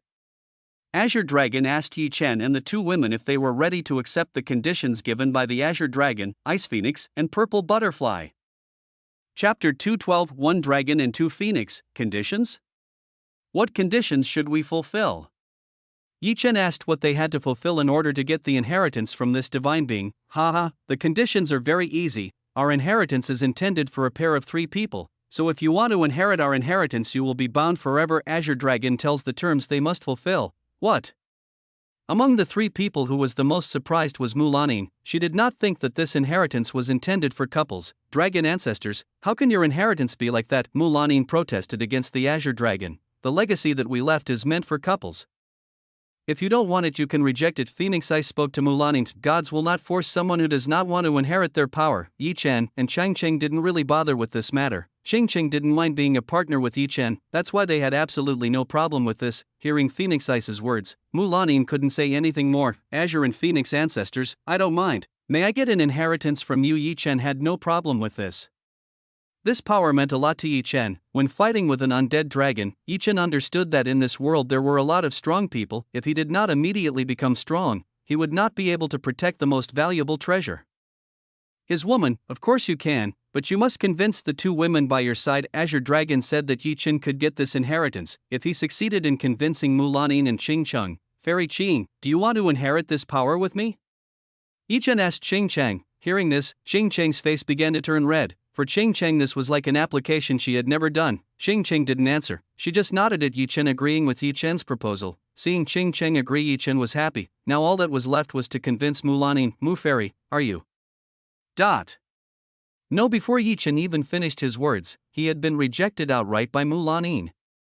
Mulanin was a woman from the Frozen Ice sect. She would not let a man stain her body. Azure's ancestors seem to be the only two of us who want your inheritance, because Mulanin did not want it. Only he and Cheng wanted this inheritance. I told you this inheritance is for 3 people. You still lack one more person, so we cannot give this inheritance to you. Azure Dragon said that this inheritance cannot be given if there is a lack of people. Mulanin, are you sure you don't want to inherit power from the gods? This is a once-in-a-lifetime opportunity. One hope you will not waste this golden opportunity. The purple butterfly spoke to Mulanin. The purple butterfly had peeked at Lanin's soul. She knew the name Mulanin very easily. Mulanin is currently confused whether he should accept this inheritance or not. This is indeed a very lucrative offer to inherit the power of a divine being. Chen went down the altar. When Chen left, he was called by Ching. Chen, where are you going? Ching asked where Chen would go. I want to go home. There is no point in seeing something that cannot be obtained. There is no point in staying here and only see a legacy that cannot be obtained. Wait, Mulanin stopped Chen. Mu Fairy, what's up? Chen asked. Let's try accepting this inheritance. Mulanin turned her face aside. She wanted to try accepting the inheritance of the gods. Maybe she could accept this inheritance without having to become a partner with Chen. Chen immediately turned back towards the altar. He stood in the middle of Ching and Mulanin. Very good. You all prepare yourself to receive our inheritance. Azure Dragon, Phoenix Eyes, and Purple Butterflies each gave 3 drops of their blood to Chen, Mulanin, and Ching. These 3 drops of blood began to enter Chen, Mulanin, and Ching's bodies. Blood began to circulate throughout the 3 people's bodies. Chen, Mulanin, and Ching crossed. They tried to do the blood fusion they got from the divine beings. Chen had inherited the blood of sage gods. Strangely, the blood of sage gods did not refuse when Azure Dragon's blood entered Chen's body. The blood of sage gods and Azure Dragons can be fully fused. Mulanin and Ching had also finished fusing blood from the Phoenix Eyes and Purple Butterfly. Chen, Mulanin, and Ching finally finished blood fusion. Now we will give our souls and cultivation techniques to you. Azure Dragon, Phoenix Eyes, and Purple Butterflies want to give their souls to Chen and the 2 women. The soul of the Azure Dragon entered Chen's Dantian. The dragon soul perched on Chen's Sea of Qi. The soul of the Phoenix Ice entered Dantian Mulanin, while the soul of the Purple Butterfly entered Dantian Ching. After giving their souls, a piece of information entered Chen's mind was the dual cultivation technique discussed by the Azure Dragon. The name of this technique is 1 Dragon and 2 Phoenix. To cultivate this technique requires the souls of Azure Dragon, Ice Phoenix, and Purple Butterflies. Aside from being a 2 cultivation technique, this technique can also be used to attack. The way is to unite the souls of Azure Dragon, Phoenix Ice, and Purple Butterfly. When the soul of a divine being is brought together, it will create an extraordinary power. After receiving Azure Dragon's soul, Chen felt that his body became very hot and uncomfortable. The flames at the bottom of Chen began to rise. Mulanin and Ching also felt the same way as Chen, except they felt their bodies were very cold like ice. Even Mulanin, who cultivated the ice technique, could not withstand the cold in his body. He wanted the warmth to melt this coldness. Henceforth I leave it to you. Hope all 3 of you enjoy it. Azure Dragon, Phoenix Eyes, and Purple Butterfly disappeared from Chen's presence. In this place now only Chen, Mulanin, and Ching were left. Chen tried to calm the fire under his body, but this burning sensation was very uncomfortable. Chen needed something cold to cool the heat in his body. Unconsciously Chen reached for Mulanin, who was closest to him. Chen, what are you doing? Quickly release me. I feel very uncomfortable. Mulanin, who felt heat from Chen's hand, her body felt like it was melting because of this heat. Although this feeling was very comfortable, Mulanin would not let Chen touch her body. Chen was not too happy to see Mulanin rejecting him. Right now Chen was very hot. He had to find a place to confide in. From behind, an arm hugging Chen's neck, Yi Chen, I'm very uncomfortable, please help me, Cheng. Cheng felt uncomfortable with the cold in her body. Right now she needed Yi Chen to melt the cold feeling inside her body. Yi Chen immediately hugged Cheng Chen and rolled on the floor. Chapter 213. Enjoy the service of Ching Chang. Yi Chen could not take it anymore. He immediately kissed Ching Chang very greedily. Ching Chang also began to welcome a kiss from Yi Chen. Ching Chang's tongue very cleverly began to snare Yi Chen's tongue. This woman knew how to make Yi Chen happy. On the other hand, Mulanin saw how the two shameless people were kissing passionately, seeing what Yi Chen and Ching Chang were doing, making Mulanin's face blush. Mulanin was currently trying desperately to endure a very uncomfortable cold feeling in her body. After doing a passionate kiss, Yi Chen began to release the belt of Ching Chang's shirt. Ching Chang used ancient clothes. Yi Chen had to take off several layers of clothing worn by Ching Chang. After all the clothes were taken off, Ching Chang's well-developed body was presented in front of Yi Chen. Ching Chang's body looks very perfect. Two large-sized G-cup mountains look still tight and have a very perfect shape. The waist with the shape of a willow tree that is perfect for holding, plus a very sexy buttocks. Ching Chang's entire body appealed to every man who saw it. Ching Chang made a very seductive pose for Yi Chen. Ching Chang raised a finger and told Yi Chen to commit herself. This woman is indeed the reincarnation of succubus. Every movement can make men become excited. Yi Chen, who was already very uncomfortable, immediately pounced towards Ching Chang's seductive body. Yi Chen immediately stroked Ching Chang's beautiful body like getting a favorite food in this world. This is great. Every touch of Yi Chen made Ching Chang feel like she was in heaven. For Ching Chang, Yi Chen's skills were the most powerful in the world. Yi Chen began to squeeze Ching Chang's two soft mountains. The texture of this thing was very soft. Yi Chen felt this was the softest thing he had touched. The size of Ching Chang mountain is very large. Yi Chen's hands are incapable of holding these two big mountains. Yi Chen, don't be too strong when squeezing it. Ching Chang could no longer hold back the pleasure that was underneath by Yi Chen's hands. Yi Chen buried his face in this soft object. It felt more comfortable than burrowing his head in a cotton swab. Ching Chang's body odor was very fragrant like a flower. This made the man who breathed it addicted to the smell that was issued by Ching Chang's body. Yi Chen not only buried his face in this soft object, he began to suck and bite Ching Chang's pink cherries. Naughty baby, how can you suck mine? Ching Chang immediately hugged Yi Chen's head. She felt like hugging her favorite baby. Mulanin was currently closing her eyes to calm herself, but Ching Chang's moan made her lose concentration. Mulanin felt that she needed the warmth from Yi Chen. Mulanin rejected this idea.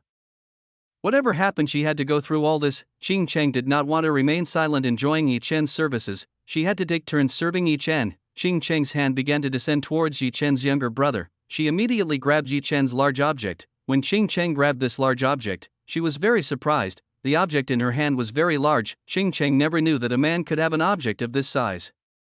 Ching Chang broke away from Yi Chen. She leaned closer to Yi Chen's ear and whispered, Yi Chen, lie down, let me serve you well. Ching Chang told Yi Chen to lay on the floor. Yi Chen did what Ching Chang said. He wanted to know what the succubus woman would do.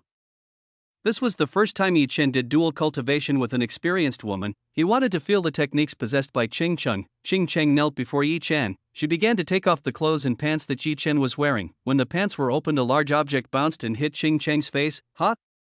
Ching Chang was surprised to see that Yi Chen's object was very big, very long and very large in diameter. Yi Chen was very proud that his object was praised by Ching Chang. This thing must have been a dream for all the women in this world. Ching Chang began to touch Yi Chen's large meat stick. One hand, Ching Chang was unable to hold this large object. Ching Chang needed her two hands to hold Yi Chen's large meat stick.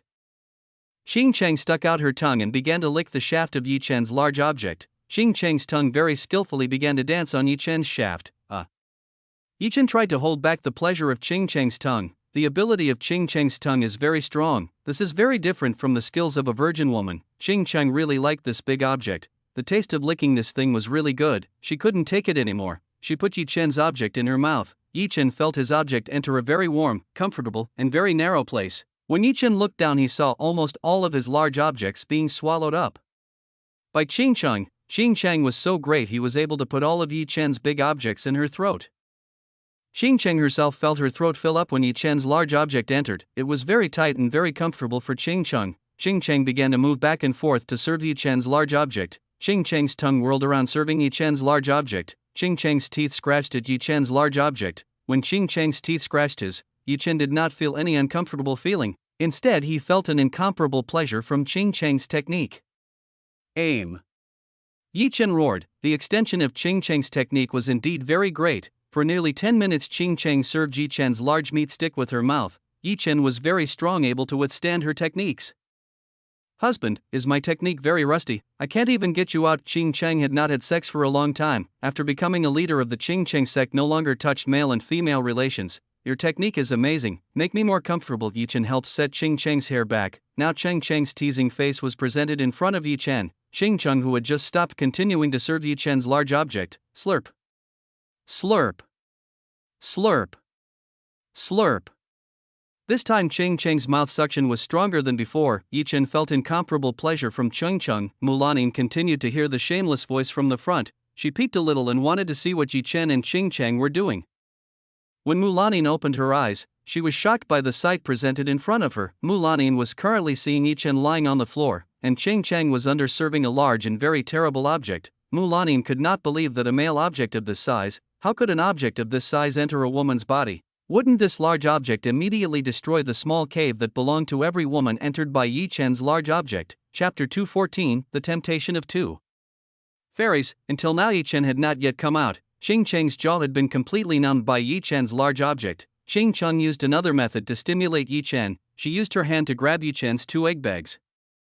Qing Cheng began to touch these 2 balls very gently. Qing Cheng's fingers made Yi Chen unable to stand. On the other hand, Mulanin was no longer strong. She felt he would die from this cold feeling. Without saying much, Mulanin went to Yi Chen's side. Mulanin approached and suddenly held Yi Chen's face on the floor. Yi Chen, who saw this, immediately woke up. He sat down and hugged Mulanin's body. Yi Chen removed the veil belonging to Mulanin. Mulanin's beautiful face was seen by Yi Chen. Mulanin's face was perfect. This face was like a pure fairy coming down from the sky. Mulanin did not fight when the veil was released by Yi Chen. At this moment she was desperate for the warmth of Yi Chen's body. Yi Chen began to kiss Mulanin's lips. He greedily kissed the cherry lips of Mulanin. This was the first time Mulanin was kissed by the opposite sex. This feeling had never been felt by Mulanin. She felt really enjoyed when it was kissed by Yi Chen. Yi Chen began to insert his tongue to snare Mulanin's tongue. Mulanin involuntarily biting something that entered her mouth. "Don't bite." Yi Chen told Mulanin not to bite his tongue. Mulanin, who heard this, immediately loosened her teeth. Now that Yi Chen trapped Mulanin's tongue very freely, Mulanin did not know what to do. She only passively accepted the invasion carried out by Yi Chen. Slurp, slurp. Slurp, slurp, slurp. At the bottom, Qing Cheng forcefully sucked on Yi Chen's object. Seeing Mulanin and Yi Chen having fun at the top, Qing Cheng didn't want to lose. She was very eager to suck Yi Chen's. She didn't care about her tired jaws. What she wanted now was to make Yi Chen happy with her. A good woman is a woman who can make her men happy. Qing Cheng's mouth service skills make Yi Chen feel in heaven. Soon Yi Chen will come out inside Qing Cheng's narrow mouth. Seeing Yi Chen moaning in pleasure made Qing Cheng even more enthusiastic. She used all kinds of tricks she had to get Yi Chen out, while restraining Qing Cheng's services. Yi Chen's hand began to take off Mulanin's white phoenix outfit. Yi Chen wanted to see Mulanin's beautiful body. Mulanin broke away from Yi Chen's kiss. She helped Yi Chen undress herself. After the clothes were removed, Mulanin's beautiful body was displayed in front of Yi Chen. Yi Chen was very excited to see Fairy Mulanin the longest. This body was very beautiful and perfect. Everything felt very fitting and there was no slightest lack of it. Yi Chen rubbed Mulanin's beautiful body. He played with Mulanin's 2 big rabbits. It was very pleasant. It was very chewy and tight. Don't squeeze it. Mulanin refused as Yi Chen squeezed her 2 things. Yi Chen kissed Mulanin's lips again. He completely ignored Mulanin's refusal. Right now he wanted to enjoy every inch of Mulanin's fairy body. "Stop it, I feel something is coming out." Mulanin is very weak in matters of men and women. Just by the touch Yi Chen made it come out. Yi Chen kissed Mulanin's very soft lips. Upper and lower stimulation made Yi Chen very excited. He felt like he wanted to reach the peak of happiness soon. Squeezing Yi Chen's large object twitching, Qing Cheng knew that Yi Chen was coming out soon. She accelerated her back and forth movements to make Yi Chen come out. "I'm coming out." Yi Chen let go of one hand from Mulanin. He used this hand to hold Qing Cheng's head from leaving when he took out white magma. Buyer, buyer, buyer, buyer, buyer. Yi Chen came out. Glup, glup, glup, glup, glup, glup. Qing Cheng could not back down. She could only drink all of the yangqi issued by Yi Chen. All Yi Chen's white magma was swallowed up by Qing Cheng. Qing Cheng felt that Yangchen Yi Chen was very rich and pure. The taste was also extraordinary. This was the most delicious food Qing Cheng had ever tasted. Qing Cheng felt he was addicted to Yi Chen's yangqi. After finishing, Qing Cheng helped clean Yi Chen's younger brother by mouth. Slurp. Qing Cheng sucked the rest of yangqi inside Yi Chen's large object. "Husband, Thank you for the food. Ching Cheng thanked me for the most delicious food she had ever eaten. Yi Chen, who heard this, returned to excitement. The object underneath re-emerged. Geez, this is still very strong. Ching Cheng saw the object in her hand hardened again. Ching Cheng rubbed this thing into her delicate pieces. She really liked this big thing. Yi Chen could not stand the temptation of this fairy teaser. He put down Mulanin and went to reverse Ching Cheng. At this time Ching Cheng knelt on the ground. From behind, Yi Chen gripped Ching Cheng's waist. Teaser fairy, get ready to feel my strength. Yi Chen directed his younger brother into Ching Cheng's honey cave, which was already very wet like running water. Husband, come here, let me help you. Put it in one hand. Ching Cheng grabbed Yi Chen's large object and began to guide him into the honey cave entrance. After feeling the position was right, Yi Chen directly pierced Ching Cheng's honey cave very strongly. Ching Cheng came out immediately when Yi Chen's large object hit the flower core. Ching Cheng's body seemed to be torn apart when Yi Chen's large object entered. It felt very full and bulging. Without waiting for Ching Cheng to get used to his size, Yi Chen started to piston in Ching Cheng's honey cave. Ching Cheng couldn't resist the pleasure she felt from Yi Chen's large object. Her body felt a great feeling. After tasting a taste like this, where there might be a woman who was willing to leave Yi Chen, husband is even louder. Make me yours completely. Ching Cheng began shouting to stimulate Yi Chen. Yi Chen himself felt that Ching Cheng's honey cave was still very tight like a virgin. Ching Cheng's honey cave was like a mouth that sucked hers deep inside. Every time Yi Chen advanced, the walls of the honey cave would immediately tighten with a very powerful force. This feeling was very great for Yi Chen. Ching Cheng, who used to be a teaser this time, was made helpless by Yi Chen. Ching Cheng had come out several times. I will get out, even faster. Ching Cheng came out again. Ching Cheng suddenly fainted. Now Ching Cheng's body and mind were completely conquered by Yi Chen. Seeing Ching Cheng, who was no longer able, Yi Chen decided to go to Mulanin's side. He immediately embraced Mulanin's naked body lustfully. Chapter 215, Mulanin is conquered. At this time Mulanin could not think clearly. She was already very passionate because it was too long to hold the cold in her body. Yi Chen began to caress and lick all parts of Mulanin's body felt very cold to the touch. Maybe this was the effect of the technique she was cultivating. Mulanin's body felt very comfortable when touched by Yi Chen. This feeling was very comfortable. She began to be addicted to this feeling. Mulanin's fairy, do you want to feel a better feeling than this? Yi Chen teased Mulanin. The feeling of teasing this usually cold woman was very pleasant. Mulanin nodded to Yi Chen. Right now she just wanted to get more pleasure. All her cold pride was gone. After getting approval from Mulanin, Yi Chen grew even bolder. He laid Mulanin down. Yi Chen opened Mulanin's legs to form the letter M. Mulanin's secret zone was exposed in front of Yi Chen. The mouth of Mulanin's honey cave was already wet with juice. This was very fat and pink in color. There was little hair growing around Mulanin's honey cave. This was very beautiful. Yi Chen admired this beautiful work. Yi Chen began to bring his face closer to Mulanin's honey cave. Seeing what Yi Chen was doing, Mulanin, who was still a little conscious, immediately tried to close her legs. She was very embarrassed when her private parts were seen by Yi Chen. Yi Chen's neck was currently gnawed by Mulanin's two legs. Yi Chen felt that Mulanin was very troublesome. He had to use his strength to open Mulanin's legs. After the legs were reopened, Yi Chen immediately licked Mulanin's honey cave with his tongue. When Yi Chen did this, Mulanin immediately lost the strength to fight. Mulanin's feet felt very soft when Yi Chen licked her private parts. The juice that was issued by Mulanin tasted very good. It was also very rich and inchy. Yi Chen licked the mouth of Mulanin's honey cave passionately. Yi Chen began to insert his tongue into Mulanin's honey cave. When Yi Chen did this, Mulanin's body trembled. Yi Chen, stop it, don't put your tongue in. Mulanin protested as Yi Chen's tongue entered her honey cave. She tried to push Yi Chen's head away from her. Yi Chen continued to suck Mulanin's honey cave passionately. Mulanin finally reached its peak. Mulanin's body shook violently. After coming out twice, Mulanin's consciousness began to return. She could not believe she was doing something like this with Yi Chen.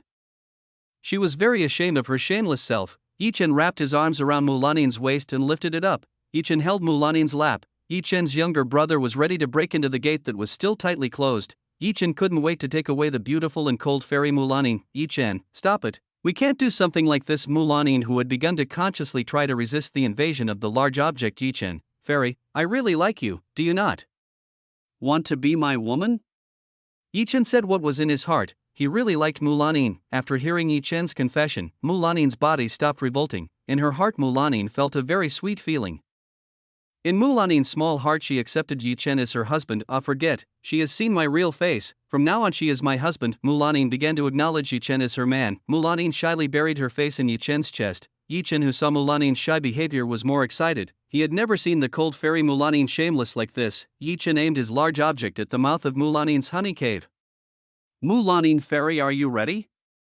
Yi Chen asked Mulanin if he was ready to accept the large object. "Yi Chen, don't call me the fairy Mulanin, you can just call me Lanin." "Okay." Mulanin acted sassily at Yi Chen. Yi Chen was quite surprised to see the change in Mulanin that was 180 degrees from normal.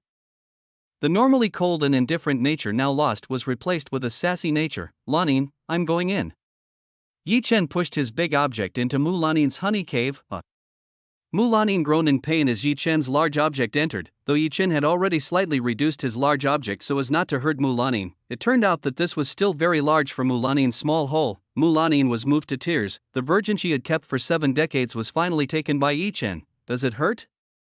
Yi Chen asked Mulanin attentively. "No, you can move." Mulanin told Yi Chen to move. After knowing Mulanin was okay, Yi Chen immediately made a piston motion inside Mulanin's honey cave. Ah, ah, ah, ah. When Yi Chen moved in and out, Mulanin felt a feeling that was not written by words. This feeling was extraordinary. Mulanin never knew that in this world there was this bad feeling. Yi Chen also groaned a bit. Mulanin's hole was very narrow and felt very cold. Yi Chen had never tried feelings like this before. Yi Chen's body felt cold and hot. This truly was extraordinary. After several times pumping, Yi Chen made his things return to their original size. As Yi Chen's object enlarged, Mulanin felt that her body felt very full of Yi Chen's objects. "Yi Chen, why is your object so big?" "I'm afraid." Mulanin was afraid when Yi Chen's object was actually bigger. She felt her body could be torn apart by this large object. "You don't need to worry, this thing will make you feel in heaven," Yi Chen said to Mulanin. When Mulanin was about to speak, but Yi Chen's object poked her flower core. This taste was extraordinary. Mulanin immediately reached the peak. With the king's heart technique and his large object, Yi Chen could easily get women out, no matter if they were virgins or veterans in bed. Under Yi Chen's objects they could definitely be conquered. Yi Chen continued pumping at a steady pace. Every time he poked the core of Mulanin's flower, Mulanin would definitely immediately moan with passion. "Yi Chen, faster, make me even more comfortable."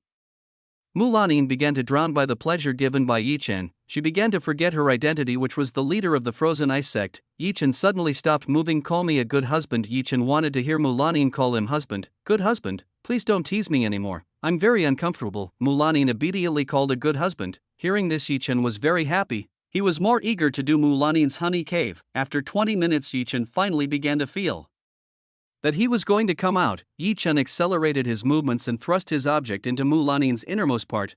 Buyer. Yi Chen is circulating his yangqi in the depths of the Mulanin flower core. Mulanin's flat stomach immediately became bloated due to the abundance of yangqi. Yi Chen's liquid. Mulanin almost looked like a pregnant woman. Yi Chen couldn't believe that he came out this much. Mulanin made himself very happy. Mulanin had collapsed at this time. She had reached the top many times and was very tired now. After coming out, Yi Chen's object was not at all soft. This was still hard as iron. Yi Chen was hugged by someone. From behind, Yi Chen was hugged by someone. The one who hugged Yi Chen's neck was Qing Chang. "Husband, do you still want more?" Qing Chang, who previously fainted, has regained consciousness. She wants to do dual cultivation with Yi Chen. Qing Chang's body, which had been dry for a long time, she wanted to be moisturized by Yi Chen, who was very strong. She was very addicted to Yi Chen's ability in bed. Without saying much, Yi Chen pounced on Qing Chang's body. A groan resounded in this room. Chapter 216, Azure Dragon's Bone Marrow. Yi Chen opened his eyes very heavily. After Yi Chen opened his eyes, he immediately looked around. Currently on both his arms lay Mulanin and Qing Chang, who were sleeping very soundly. Both of them looked very exhausted after a long fight with him. The battle between Yi Chen, Mulanin, and Chang Cheng continued for 3 days and 2 nights. The 2 women were carried out by Yi Chen until they did not have the strength to get up again. Mulanin and Qing Cheng took turns serving Yi Chen. After being carried out by Yi Chen for 3 days, Mulanin became a very obedient woman. He did whatever Yi Chen wanted. Even the cold elf Mulanin wanted to serve Yi Chen's younger brother by mouth. At first Mulanin did not like this, but after tasting Yi Chen's essence, she became addicted to its delicious taste. Qing Cheng is no better than Mulanin. Because Mulanin fainted so often, Qing Cheng was forced to fight Yi Chen alone. This was very tiring for Qing Cheng. After a very long battle, the 2 women were filled with Yi Chen's essence to the full. At the moment, Mulanin and Qing Cheng's appearance looked more moist and beautiful. They were much prettier after receiving Yangqi essence from Yi Chen. The 2 women haven't woken up. If they woke up and saw their current appearance, the 2 of them would be very surprised. Yi Chen got up from the floor. he as much as possible to wake up without waking the two women. Yi Chen took a pillow and blanket to cover the two women. Mulanin and Qing Cheng were very exhausted, they both couldn't wake up from sleep. Yi Chen took his clothes, then put on those clothes. After finishing wearing clothes, Yi Chen looked towards the altar. At the moment on the altar there was only a statue of Azure Dragon, a statue of the Phoenix Ice and a purple butterfly had vanished.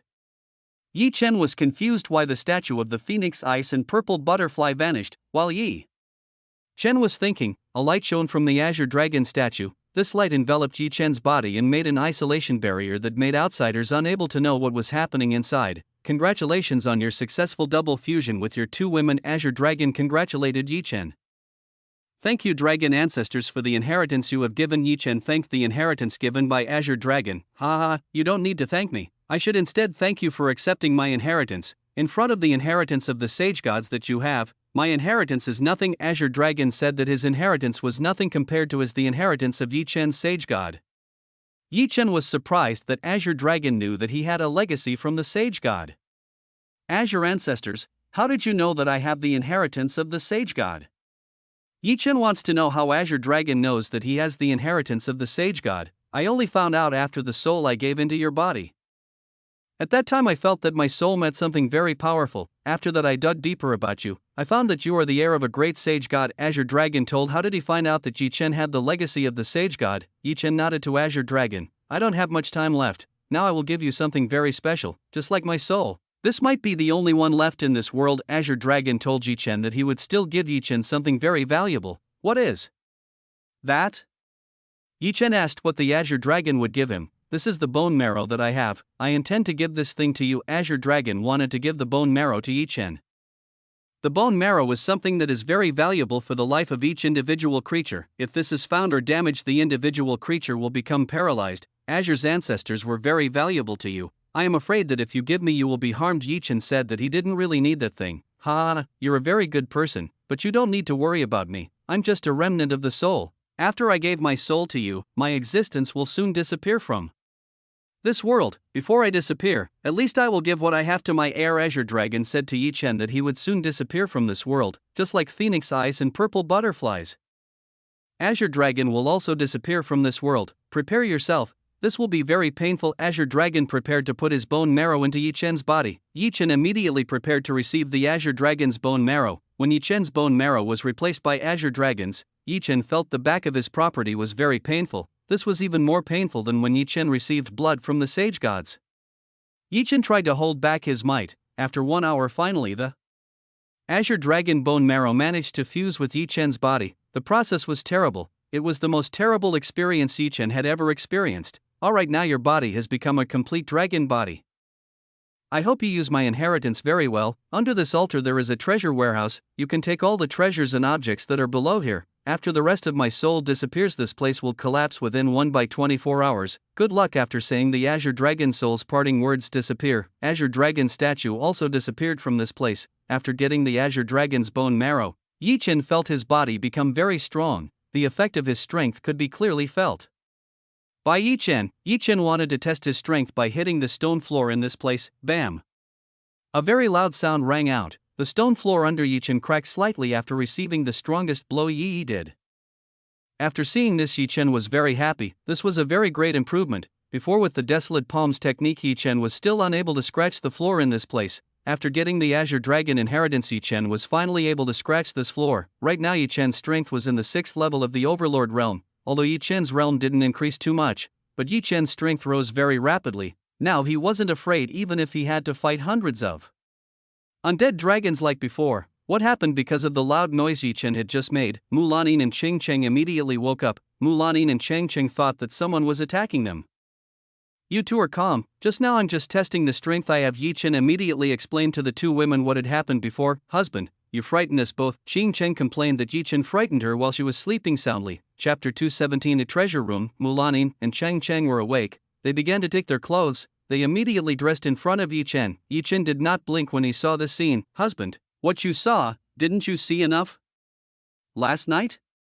Qing Cheng teased Yi Chen with her very passionate words. How could I possibly see the beauty of your fairy too?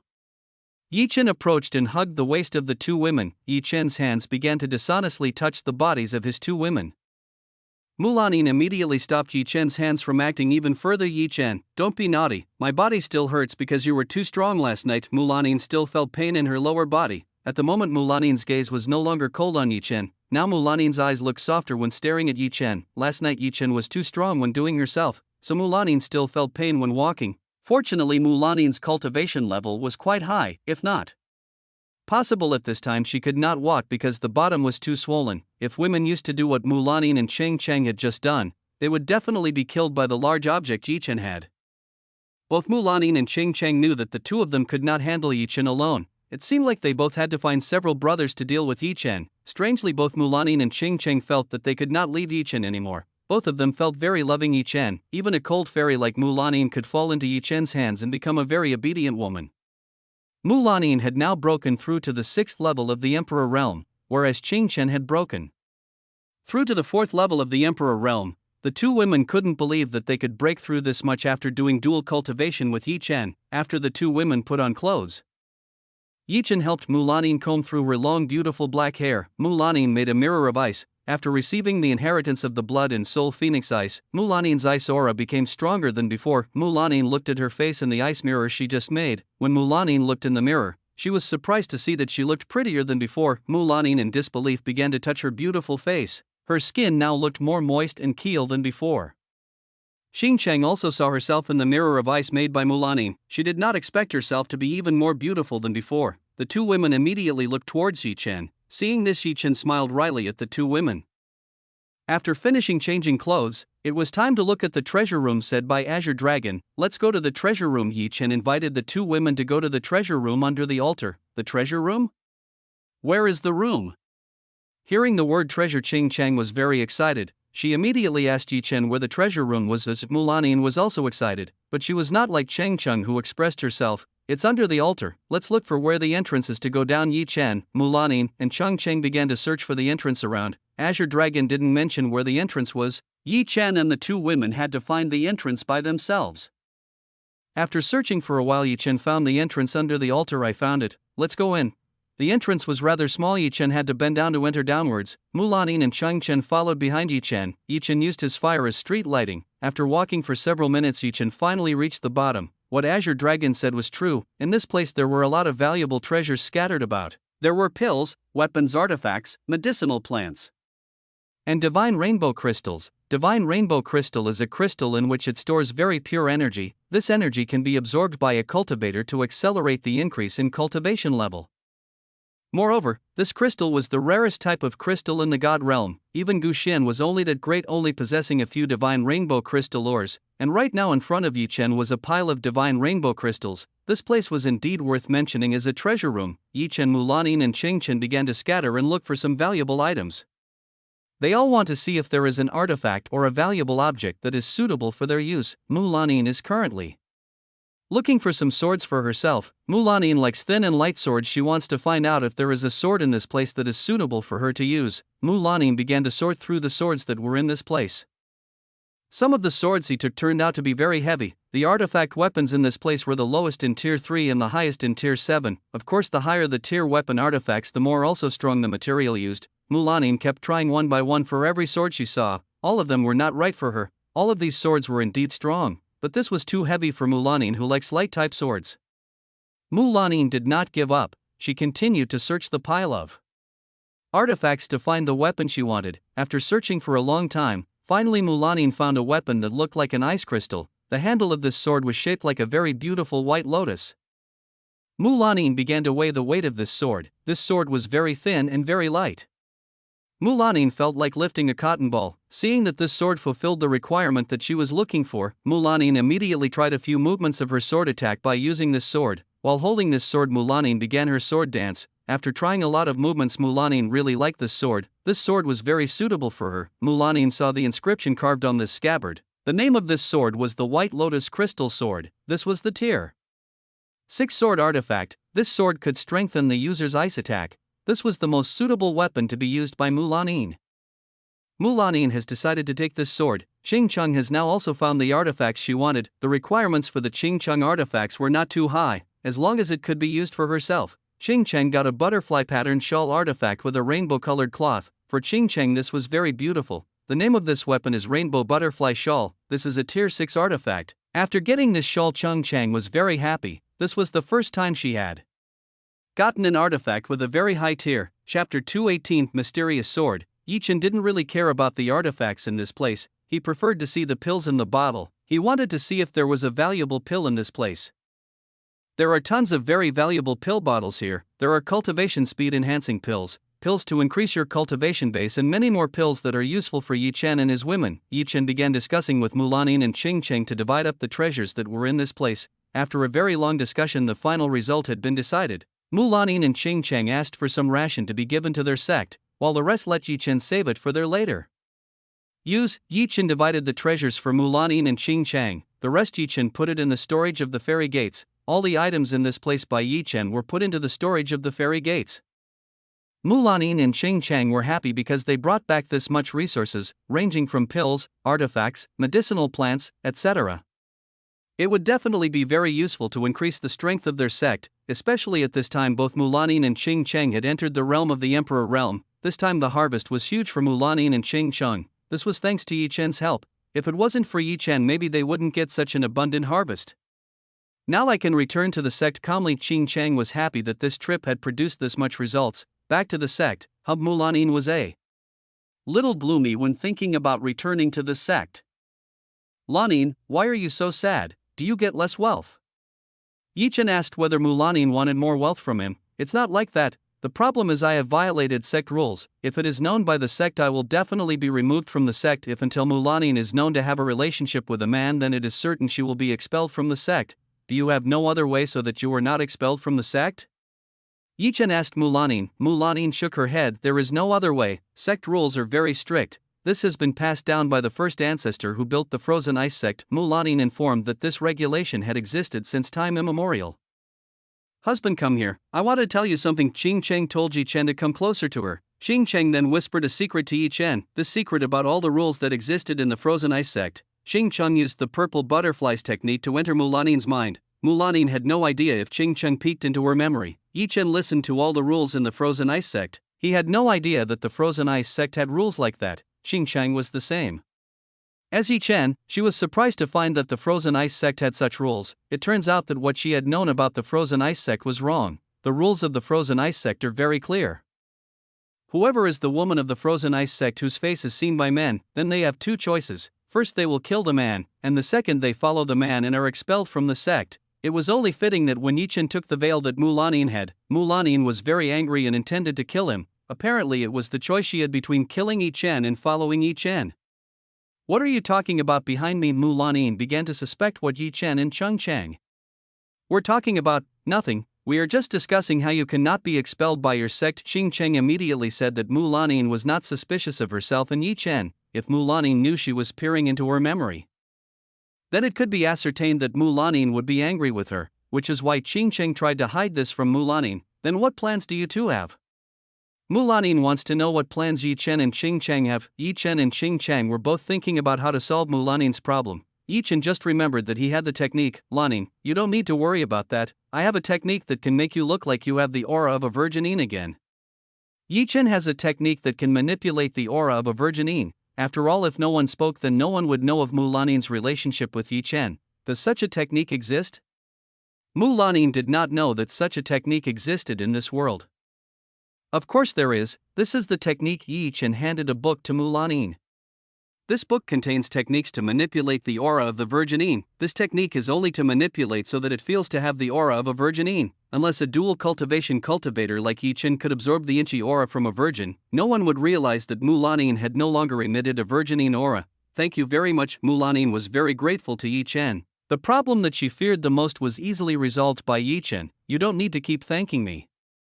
We are a couple. It's an obligation to help each other, Yi Chen said to Mulanin, starting to behave like a couple. Hearing Yi Chen's words just now, Mulanin's heart was very happy. She immediately nodded at Yi Chen. Husband, why don't you put that sword into your storage room? Ching Cheng, who was currently next to, suddenly spoke. She pointed to a sword stuck on the stone floor. Ching Cheng initially looked around to make sure there were no items left behind. When she looked in a corner, she saw a sword still embedded in the stone floor. Yi Chen and Mulanin immediately turned around and looked towards the direction pointed by Ching Cheng. Both of them seeing that there was still a one-handed sword stuck on the stone floor, Yi Chen thought that if he had put all the objects in the fairy gate room storage. There was actually an object that did not enter the fairy gate storage. This sword has a very cool form. This sword has a black sword with a gold middle motif. This mysterious sword is very cool. This sword looks like a sword belonging to a hero who often appears in cartoon films. Let me put this in my storage room. Yi Chen again tried to put this sword into the fairy gate storage room. When Yi Chen tried to insert this object into the fairy gate storage, nothing happened, the sword still. With a crow stuck in the stone floor, Chapter 219, Sword Spirit Girl, why does this sword not enter my storage room? Yi Chen did not understand why this sword did not want to enter his fairy gate storage. Even though the fairy gate's empty space was very wide, this was still enough to insert so many objects. Let me try it. Maybe I can put it in my own storage room. Now it's Qing Cheng's turn to try to put this sword into her storage room. Just like Yi Chen, nothing happened when Qing Cheng tried to insert this sword into her storage ring. This sword was still stuck on the floor. Maybe we should pull it out before putting it in the storage room. Mulanin stepped forward. She tried to pull this sword from the floor. Mulanin with all her might tried to pull this sword from the floor. Unfortunately, the sword did not move at all, even from where the sword was. Too strong. I am unable to pull it out. Mulanin felt that this sword was stuck very strongly. Even with Mulanin's current cultivation base, she was still unable to pull this sword out of the floor. Let me try it. Yi Chen came forward. He tried to pull out this sword with both hands. Yi Chen did not hold back his strength at all. He used his full strength to pull this sword from the floor. This mysterious sword did not move at all, even though Yi Chen had used full strength to pull this sword out. After trying for a minute, Yi Chen finally gave up. This sword did not move from its original place. When Yi Chen looked down, he saw an inscription engraved on the stone floor. What is written on this stone reads, Divine Yin Yang Sword. Use a drop of your blood to revive this sword. Those are the words written on this stone.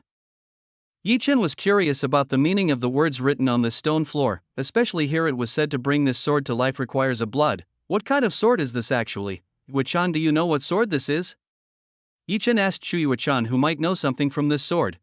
Actually I have no idea what kind of sword this is. I have never seen a sword that has this shape. Chu Yuechan doesn't know what sword this is. There is no record of the Divine Yin Yang sword. Why don't you just try to shed your blood on this sword? Chu Yuechan was also very curious. She wanted Yi Chen to do what was written on the floor. Are you sure this is safe? Yi Chen asked Chu Yuechan whether doing what was written on the floor was safe or not. If I'm not mistaken, this is a condition that is usually used by certain weapons to want to recognize you as their master. It seems like this also applies to this sword. Chu Yuechan told Yi Chen that this might be a condition for the sword to acknowledge Yi Chen. Yi Chen was very curious about this sword. He wanted to try to do what was written on the stone floor. Yi Chen took a needle and then stabbed the tip of his finger. After Yi Chen stabbed his finger with the needle, blood began to flow out. Yi Chen dripped his blood on the Divine Yin Yang sword. Mulanin and Chang Cheng saw what Yi Chen was doing. Both of them wanted to see what would happen after the sword was exposed to Yi Chen's blood. This sword released an extremely strong aura, an aura that came out like light and darkness that merged into one. The treasure room was immediately enveloped by very strong winds.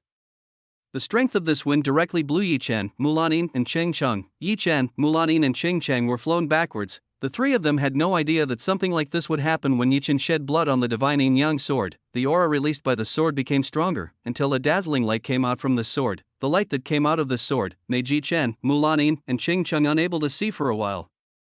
The three of them did not know what was happening after the blinding light appeared. 30 seconds later the light began to dim and disappear. Yi Chen, Mulanin, and Cheng Cheng were finally able to see again. The three of them immediately looked towards the Divine Yin Yang sword. At this time the sword was no longer in its original place. In the place of the Divine Yin Yang sword now stands a very beautiful girl. This girl's age is estimated to be 14-15 years old. This girl has a height of 155 centimeters with a body that has just developed, black hair flowing straight down. This girl wearing white gothic clothing and a white floral ribbon. This girl starts rubbing her eyes. Home. Who the hell is a person who interferes with my deep sleep? The girl in gothic clothing raises her hand up like someone who just woke up. Yi Chen was curious where this girl had come from, and where the Divine Yin Yang sword had gone. Wow, a spirit sword with a human form, master. You are very fortunate to be able to meet with a rare spirit sword like this. Chu Yuechan told Yi Chen that this was a human-spirited sword. After hearing Chu Yuechan's words, Yi Chen understood that this girl was the Divine Yin Yang sword itself. Master, you must be good to this girl. If you are good to this girl, maybe she will make a contract with you. Chu Yuechan told Yi Chen to be kind to this girl. Right now the spirit girl hadn't made a contract with Yi Chen yet. Yi Chen's blood had only served to wake this girl from her long sleep. The sword spirit girl looked at Yi Chen, huffed. So you are the one who woke me up from my long sleep. I'm hungry, quickly give me a meal to eat. The tone of the sword spirit girl was very rude to Yi Chen. Yi Chen took out the heavenly peach and handed it to the sword spirit girl. This is for you, eat it. The sword spirit girl glanced at the peach. Heaven, I don't like food like that. The sword spirit girl said that she didn't like the peaches in Yi Chen's hands. Then what do you want? Yi Chen asked this troublesome spirit girl. He. I want you. The spirit girl turned towards Yi Chen with a look of desire. Huh, me? Yi Chen is confused by what this spirit girl is talking about.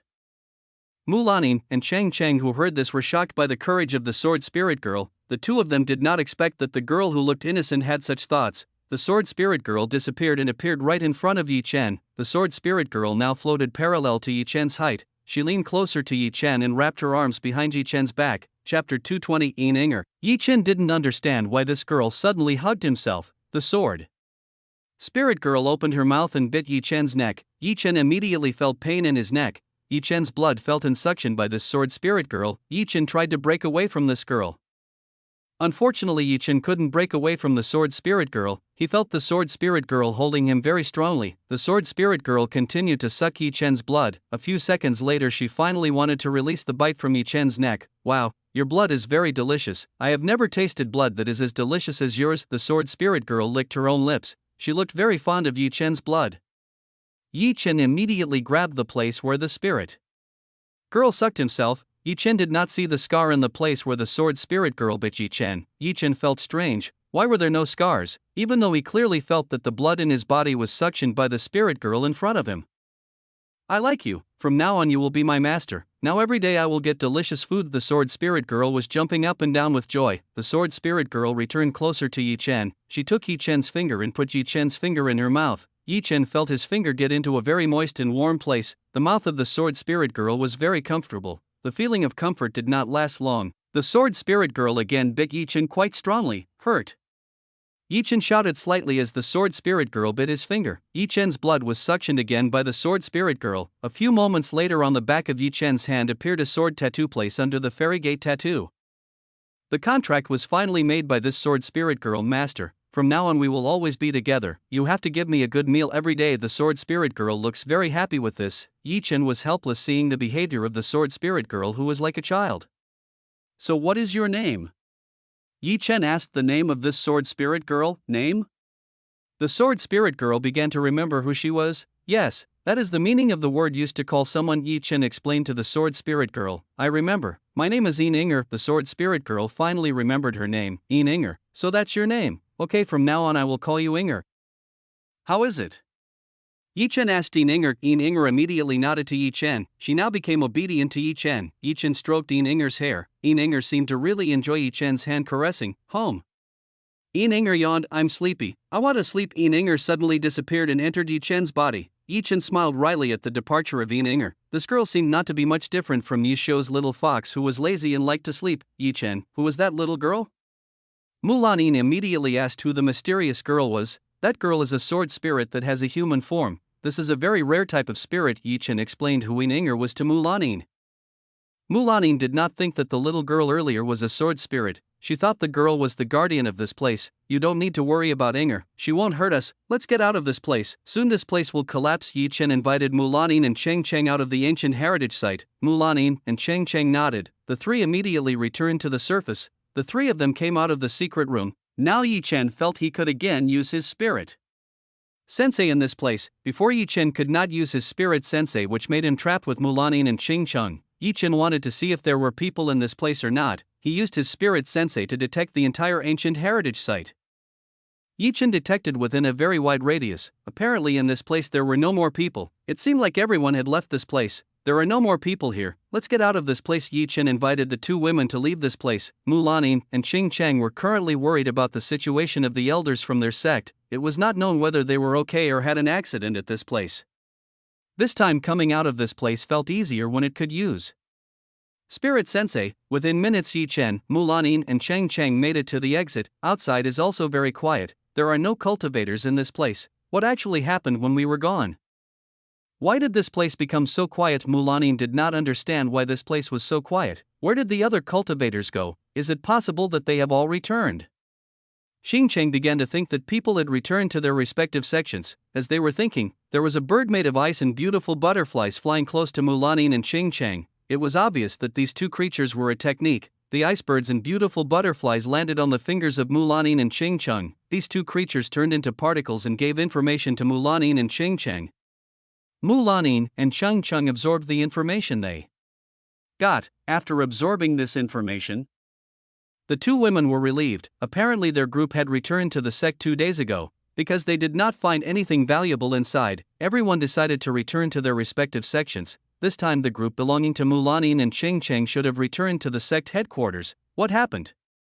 Yichen asked Mulanin and Xingcheng what happened to the people who were previously in this place. This is a message saying that they have returned to the sect. Xingcheng told Yichen the contents of this message. My message content is the same. For Frozen Fairy has also returned to the Frozen Ice sect. Mulanin told the contents of her message. Do you two also have to go back to your sect? Yi Chen asked. Mulanin and Changcheng nodded simultaneously. Yi Chen looked sad because he had to part with his two women. You don't need to worry, I will often go to your place. Changcheng said that he would come to Yi Chen's place. I will often go to your place too. Mulanin also promised Yi Chen that he would go to Yi Chen's place. Mulanin and Changcheng discussed that the two of them could go to Yi Chen's residence together. Mulanin and Changcheng were actually difficult to leave Yi Chen. But because of their responsibilities as sect leaders, they both had to leave.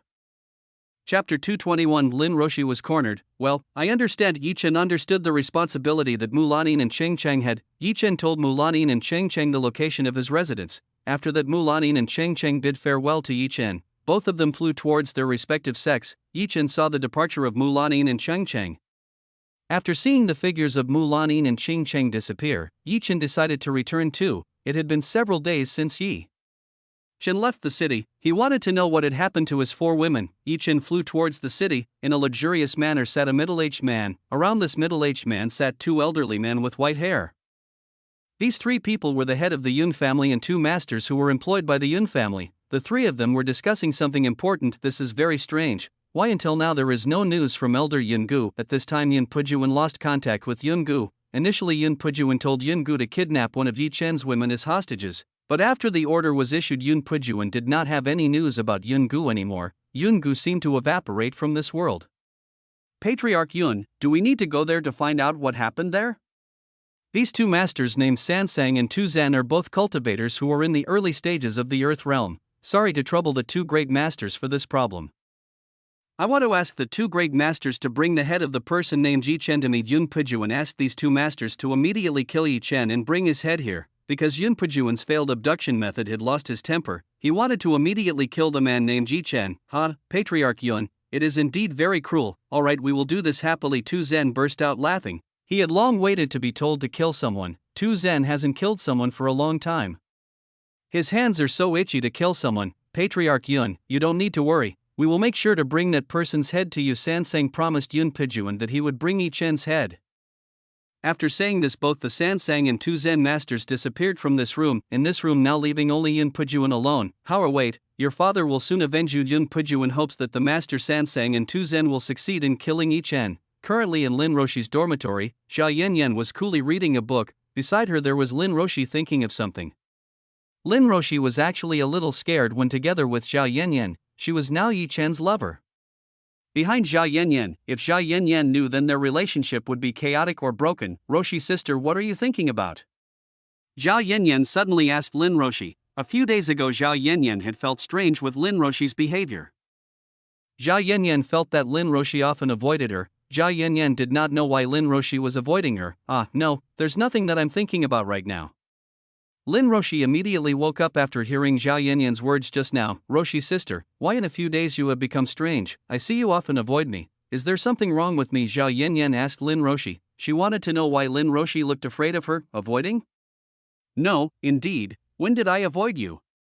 Lin Roshi immediately looked for an excuse to convince Xia Yanyan if nothing happened between the two. Rebuttal from Lin Roshi instead made Xia Yanyan even more suspicious. Oh yeah, Yanyan. By the way, where did the bad boy Yi Chen go? I heard from another teacher that he has skipped school for a few days. Lin Roshi immediately changed the topic so that Xia Yanyan didn't continue the conversation. Yi Chen is currently out of town. I don't know what he is doing. Maybe he is looking for other beautiful fairies out there to take home. Xia Yanyan joked to Lin Roshi. Xia Yanyan no longer hid her relationship with Yi Chen. Her grandfather had blessed their relationship. Now Zhao Yan didn't need to worry that Lin Roshi knew of her relationship with Yi Chen, another beautiful fairy. On hearing this, Lin Roshi raised her eyebrows in dissatisfaction. Yan, how can you say such a thing? Are you not angry knowing Yi Chen has another woman? Lin Roshi did not understand Zhao Yanyan's thoughts right now. Why should I be angry? Yi Chen already has a few women. Having a few more women is no problem, Zhao Yanyan replied very casually. Lin Roshi was astonished to hear Zhao Yanyan's words just now. Yi Chen had several women. How is that possible? Yanyan, what you said just now. Quickly explain to me. Lin Roshi gripped Zhao Yanyan's sleeve very strongly. He wanted to know what Zhao Yanyan's words just now meant. Zhao Yanyan was surprised to see Lin Roshi's behavior right now, even though she only wanted to joke with Lin Roshi, but the results were like this. Zhao Yanyan began to think. There seemed to be a relationship between Lin Roshi and Yi Chen. Giggle, Roshi's sister, why are you so curious about this? As soon as you were interested in Yi Chen, Zhao Yanyan smiled, teasing Lin Roshi. Lin Roshi immediately realized, just now she was too implausive. Now Zhao Yanyan might be suspicious of her. That, I'm just worried about you. Lin Roshi looked for an excuse so that Zhao Yanyan was not suspicious of her. Is that really all? Nothing else. Zhao Yanyan smiled at Lin Roshi. Zhao Yanyan was increasingly suspicious of herself. This made Lin Roshi's body increasingly tense. Yanyan, I'm just worried that you were tricked by Yi Chen. There's no other purpose. Lin Roshi stuttered a little to talk to Zhao Yanyan. Lin Roshi's current behavior increasingly made Zhao Yanyan believe that Lin Roshi had a relationship with Yi Chen. Oh yeah, Yanyan, you haven't told me what cosmetics you use so that you become very beautiful like a fairy. Lin Roshi was already very cornered by Zhao Yanyan. She changed the topic again. If she continued to talk about Yi Chen, then Zhao Yanyan would actually be even more suspicious of her. Lin Roshi took the glass of water that was on the table. She wanted to drink a glass of water to calm herself so as not to panic with this. Unfortunately, Lin Roshi's hand trembled slightly while holding a glass of water. Zhao Yanyan saw that Lin Roshi tried to avoid the question about Yi Chen.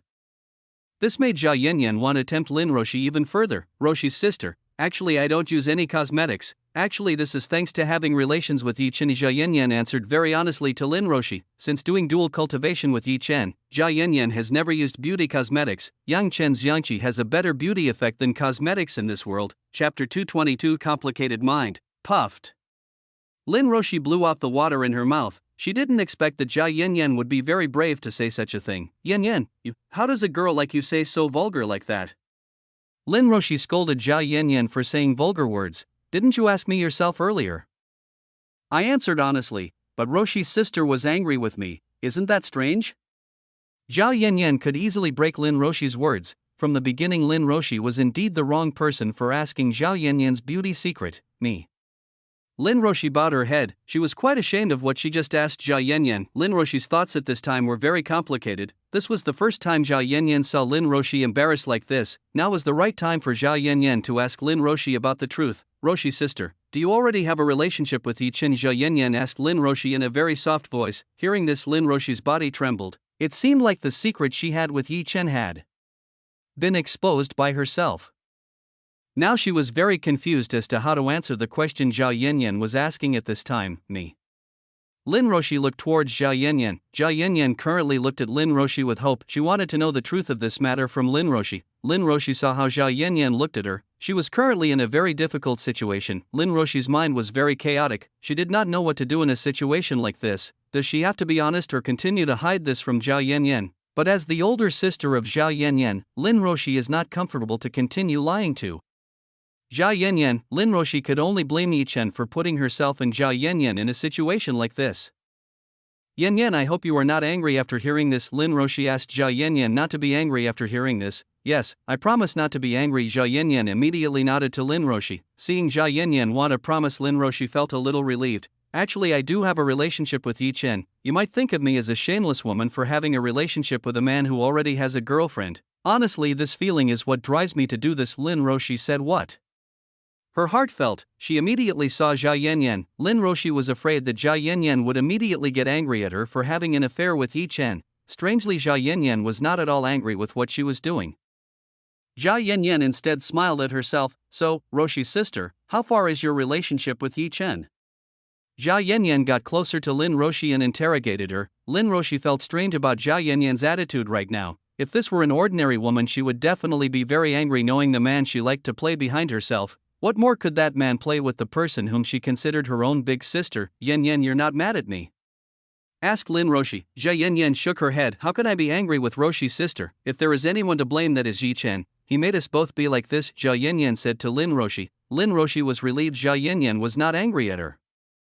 All the stones in her heart sank. "Yan Yan, why don't you get angry after knowing Yi Chen has another woman?" To Lin Roshi, this is a very strange thing. How could Jia Yan Yan not be angry after knowing if her favorite man has another woman? Roshi's sister, have you never done that with Yi Chen?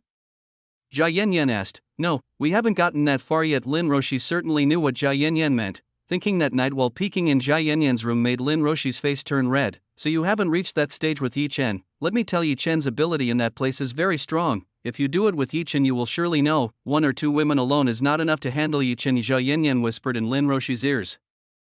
Lin Roshi's face turned even redder. She had no idea he would talk about something so shameless with Jia Yan Yan. Lin Roshi felt that Jia Yan Yan had matured sooner than her time. Even Lin Roshi was currently having difficulty compensating for Jia Yan Yan's complicated thinking. This was caused by the body of Saintess Jia Yan Yan, who began to rise. Even Yi Chen himself had difficulty guessing the thoughts of Jia Yan Yan's complex.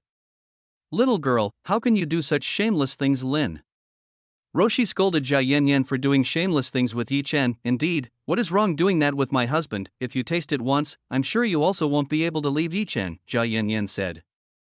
Teasing Lin Roshi was completely helpless with Jia Yan Yan at this time. She had difficulty talking to women who had an adult way of thinking like Jia Yan Yan. Jia Yan Yan had tasted the taste of Yi Chen's great objects, while she was still just kissing and making physical contact with Yi Chen. It was still far from what Jia Yan Yan did. Cough. "Yan Yan, by the way, where did Yi Chen go? Did something happen to him?" asked Lin Roshi seriously. "I also don't know where Yi Chen went, but I believe that he is currently fine. On Earth there is only a little something that can harm Yi Chen." Jia Yan Yan did not know where Yi Chen was right now. Actually, Jia Yan Yan was also a little worried with Yi Chen's condition.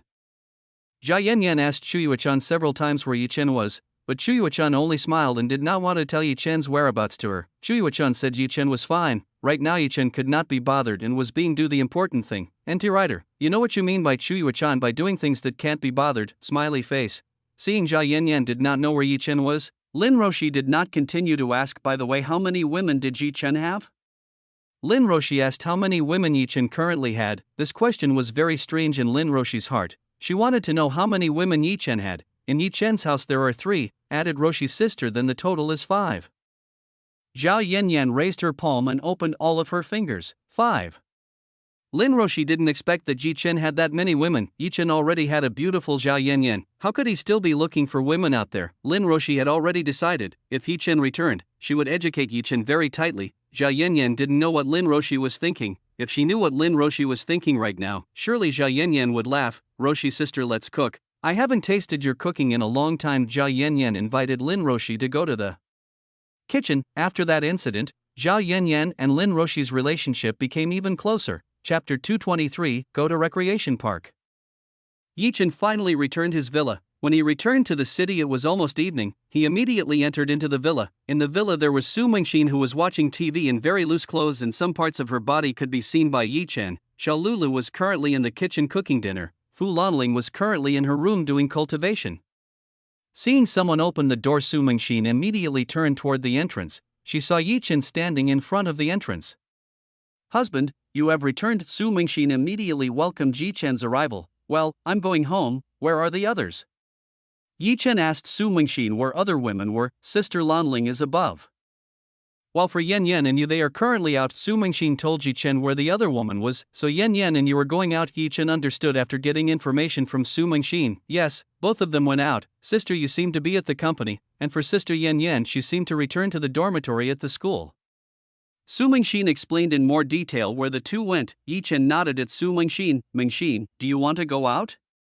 Yi Chen invited Su Mingxin to go outside to get some fresh air. Su Mingxin was usually always at home and rarely went out. She was never allowed to go out by her grandfather. "Let's take a walk outside." Su Mingxin looks very excited. She really wants to go out with Yi Chen. "Then change your clothes first." Yi Chen told Su Mingxin to go change clothes. There was no way Yi Chen would invite Su Mingxin in an open shirt like this. Su Mingxin only realized that he was currently wearing very loose clothes, because in this villa there were only women. Su Mingxin did not care too much about looking after her appearance. "Wait a minute, I'll go change clothes." Su Mingxin enthusiastically went upstairs to change clothes. While waiting for Su Mengxin to finish changing, Yi Chen went to the kitchen. He wanted to see what Xiao Lulu did. Right now, Xiao Lulu was cutting meat for the dinner menu. Seeing someone coming, she looks back. Big brother Yi Chen, you're back. Xiao Lulu welcomed Yi Chen's return. I just came home. What are you cooking there? Yi Chen asked what was being cooked by Xiao Lulu. I'm cooking meat soup for dinner later. Xiao Lulu turned out to be cooking a soup for dinner. Husband, I'm done. Su Mengxin turned out to have finished changing clothes. This was faster than Yi Chen had imagined. Su Mengxin changed into a one-piece blue dress with high heel shoes. Her hair was combed very neatly. On her face, Su Mengxin did not use a makeup at all. Even without a makeup, Su Mengxin remained very beautiful like a fairy. Su Mengxin went to Yi Chen's side. She put her arm around Yi Chen's arm. Let's go. Su Mengxin invited Yi Chen to go out for a walk immediately. Alright, Lulu, we'll go first. Yi Chen said goodbye to Xiao Lulu. Big brother Yi Chen, I beg you to go home when it's dinner time. Xiao Lulu wants Yi Chen to come home on time to have dinner at home. If there is no one at home, the food he makes will be useless. Well, we promised to go home at dinner time. Yi Chen promised Xiao Lulu that the two of them would go home at dinner time. Yi Chen invited Su Mengxin to go to the car garage. Both of them immediately took Yi Chen's luxury car. Where do you want to go for a walk? Yi Chen asked where Su Mengxin wanted to go. Recreational park. I really want to go there. Su Mengxin wants to go to the biggest recreational park in the city. Su Mengxin has long wanted to go to a recreational park. Unfortunately, his grandfather never allowed Su Mengxin to go there, because he felt it was too dangerous, with the crowds of people going there. Alright, after the destination was confirmed, Yi Chen drove the car to the biggest recreation park in the city. The location of the recreation park is quite far. The journey takes about 20 minutes to get there. And even then, Yi Chen had to drive with a very fast speed limit, after 20 minutes. By car, finally Yi Chen and Su Mengxin arrived at the largest recreational park in the city. After getting out of the car, Su Mengxin admired the splendor of this recreation park. This was his long-standing dream of going to the large and magnificent recreation park. Husband, let's go in and try one by one the rides inside. Su Mengxin tugged at Yi Chen's arm and invited him inside. The adult woman Su Mengxin turned into a little girl who discovered her favorite game. Alright, let's go in. Yi Chen followed Su Mengxin inside. First, Yi Chen and Su Mengxin had to buy a ticket to get inside. After completing the ticket purchase, the officer would put a wristband on Yi Chen and Su Mengxin. With this bracelet, they can try all the game rides in the recreation park. When Yi Chen bought tickets, a lot of people looked at him and Su Mengxin. Yi Chen's good looks and Su Mengxin's beauty attracted many to see. These people have never seen beautiful women and men as handsome as this. Su Mengxin was used to being the center of attention, so she was not too bothered by this. Which at this time Su Mengxin wanted was to enter the recreation park with Yi Chen. For others who were here, Su Mengxin ignored all of them. After completing the procedures, Su Mengxin and Yi Chen finally entered into the recreation park. Husband, let's try the ride. After entering, Su Mengxin immediately pulled Yi Chen into a vehicle that made her interested. In the past, Su Mengxin could only see this on her cell phone, but now that she could finally try it herself, Yi Chen was dragged by Su Mengxin to a vehicle. Yi Chen accompanies Su Mengxin to try the rides in this recreation park. Su Mengxin currently looks very happy. Seeing Su Mengxin happy makes Yi Chen join in the fun. Within a few hours, Yi Chen and Su Mengxin had tried dozens of rides in this playground. Su Mengxin was not tired at all and was bored. She was still very enthusiastic because of this happiness. Try playing the throwing ball and get an attractive prize. The price is only $10 for 5 throws. A place offers a game of throwing the ball to get an attractive prize. Husband, let's try the game. Su Mengxin pulled Yi Chen off to the ball throw game. Our uncle asked for 10 balls to throw. Su Mengxin asked 10 sellers to throw. Here it is, it costs $10. Uncle gave Su Mengxin 10 throwing balls. Su Mengxin gave $10 to the seller's uncle. Please try your ability to throw the ball. The uncle of the seller told Yi Chen and Su Mengxin to try their leprous skills. Chapter 224. Prince from West are looking for trouble. Su Mengxin gave Yi Chen 5 balls, while the remaining 5 balls were for her. This game is very simple. All you need to do is throw this plastic ball forward to knock the target down on a neatly arranged rack. There are so many items we can get if we succeed in dropping items on the shelf in front. Su Mengxin threw her first plastic ball at the large teddy bear on the top shelf. Big teddy bear is the main prize that can be obtained by players who can drop it. Su Mengxin's first attempt was slightly missed. When throwing a plastic ball bounced off the track. This plastic ball was too light, so it was difficult to control. Su Mengxin's second trial succeeded in hitting a teddy bear's leg. Unfortunately, Su Mengxin's throw was not strong enough. The doll didn't move at all. Seeing this, Su Mengxin threw the ball even stronger. Now that she was a cultivator, the power she had was no longer like a normal human being. Su Mengxin's throw was already very strong, but the doll didn't fall. Either by Su Mingxin's throw just now. Yi Chen began to feel strange when he saw Su Mingxin's throw just failed to bring down the teddy bear. There seemed to be something strange about this big teddy bear. With the strong throw Su Suxin had just done, it should have been strong enough to bring down the teddy bear above. Rack, Yi Chen began to observe the large teddy bear. It turns out that behind the teddy bear there was an iron that supported the doll so that it didn't fall back. The owner of this game is really cheating in business. He always does this to a big teddy bear, because this doll is often targeted by players. This is done to get more profit. Su Mingxin tried the remaining 2 balls. Unfortunately, she was still unable to drop the large teddy bear on the shelf. Sorry, young lady, it looks like you're not very lucky this time. If you want, you can try again by buying a ball from us. The owner offered Su Mingxin to buy a few more balls. Su Mingxin didn't accept because she didn't get what she wanted. She took a few dollars to use to buy a few more balls. She wanted to get a big teddy bear. Mingxin, wait, let me try it first. Maybe I can get the doll. Yi Chen stopped Su Mingxin to buy the ball from the cheating owner. The owner was not happy about this. He just smiled wickedly at Yi Chen. The chance of getting a teddy bear was almost 0%, unless the owner of this place removed the buffer iron, then the teddy bear would not be able to fall. Yi Chen wanted to try throwing the plastic ball in his hand. Yi Chen threw the plastic ball out of the target. He deliberately did not target the big teddy bear. What he was after was a chain that supported the shelf to put the items in the fight. Clank. The shelf support chain was broken by the plastic ball that Yi Chen threw. All items on the shelf fall down. The owner of this place was surprised to see the chain that supported the shelves was cut off by the throw made by Yi Chen just now. Su Mingxin saw that behind the teddy bear she wanted there was an iron that supported it so it wouldn't fall back. Su Mingxin felt cheated by the owner of this place. How can you do such cheating things? Su Mingxin did not accept the cheating owner of this place. People who were passing by also saw this. They felt cheated because the main prize they had contested had been cheated by the owner of this place. The owner of this place is soon drenched with sweat. His rotten secrets have been revealed. Now he will no longer be able to do his business in this recreation park. The manager of this recreation park will definitely drive himself out of here. Hurry and give me the gift I got. Yi Chen asked for the gift he got. He didn't care about the owner of this place, who told the owner of this place to cheat his own customers. The owner of the ball throwing place was forced to give the grand prize that Yi Chen received. The owner of this place did not dare to look for trouble because he was stared at by the people he had cheated. The owner can only hope to get out of this place alive. This Mingxin is for you. Yi Chen gave Su Mingxin a large teddy bear. Su Mingxin was very happy when he received a big teddy bear gift from Yi Chen. She felt to be the luckiest woman in the world because she could be with Yi Chen. Some people saw what Yi Chen and Su Mingxin did. Some women who saw this were very jealous of Su Mingxin. Why didn't a man give them a present like Yi Chen did?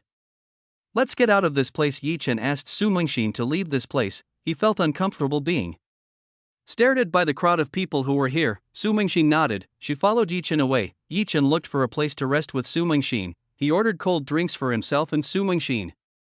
Su Mingxin had placed a teddy bear on the chair next to her. When Su Mingxin was drinking, a young man approached her. This person's appearance looked like a Westerner. Beautiful lady, do you want to go to a 5-star restaurant with me? Suddenly this man invited Su Mingxin to go to a 5-star restaurant. This man from the West was very brave to take Su Mingxin out right in front of Yi Chen.